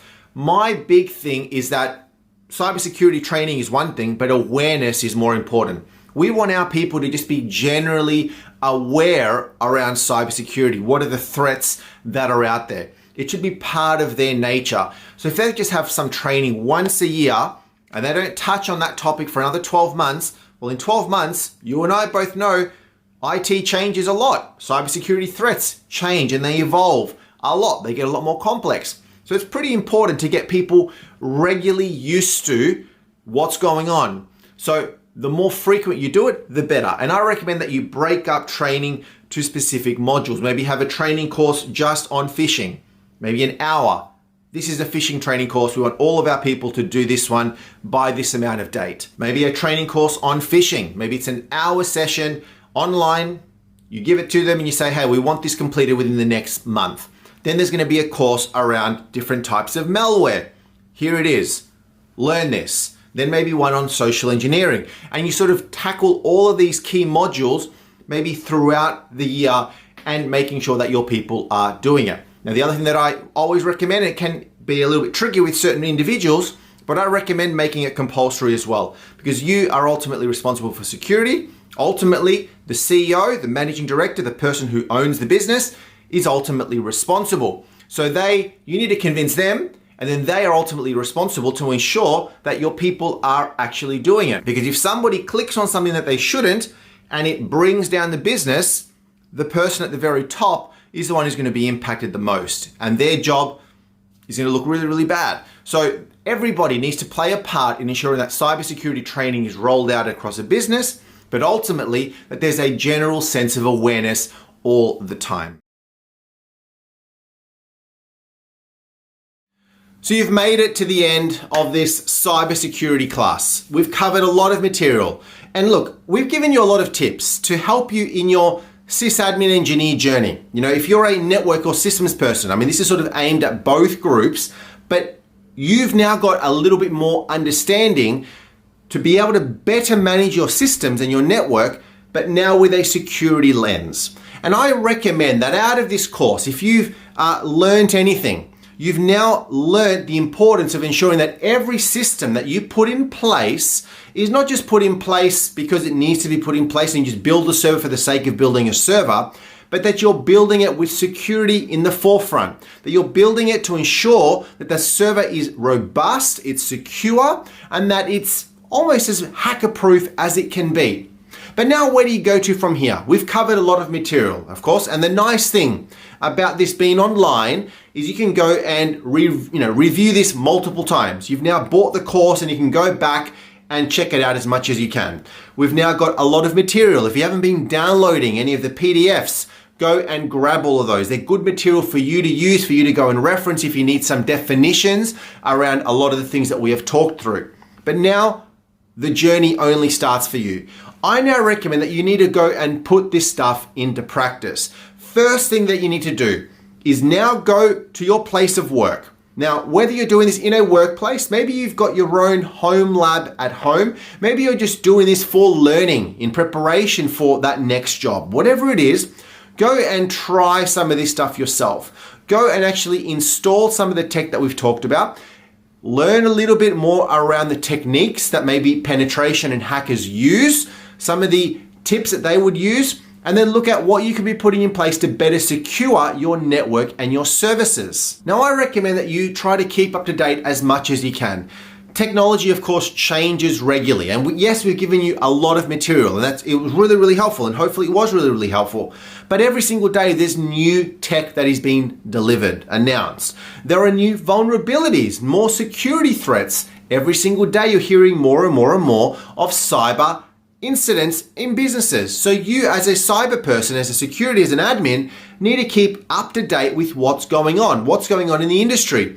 If you hear about a hack, read about it and understand how they got in, and maybe have a think about, well, what could that company have been putting in place to have prevented that thing from happening in the first place. And then if you want to take cybersecurity a lot more seriously, the next step is for you to go and get potentially certified. Go and check out some of the certificates that we've talked about and get certified so that you then have the credentials, you have the badge, you have the working knowledge to then be able to go and get that cybersecurity experience and that next job. So just remember that your learning journey only begins from here. We've given you almost like an introduction to cybersecurity, but cybersecurity is the cutting edge topic right now in IT. hot, in demand cybersecurity experts. So don't take this as all the knowledge that you need. This is great foundational stuff. But now you use this as you put it in your pocket, and then you build on from this, right? You build on from this. And there's also a lot of topics that we didn't actually cover in this course, but just be aware that your learning only starts right now. And now look, one more thing. If you are wanting to know more about tech, go and check out some of my other training courses. I've got a lot of other training courses on a lot of other IT related topics. We're talking about Windows Server, we're talking about the Mac, we're talking about storage, we're talking about VMware, Active Directory. We talk about a lot of other things and we go into detail on a lot of specific topics. So if you're wanting to learn more as a systems admin and engineer, some of those other courses I'm sure you will find extremely helpful. And until next time, thanks again for registering, for completing this course. Congratulations, all the best for the future, and we'll see you next time.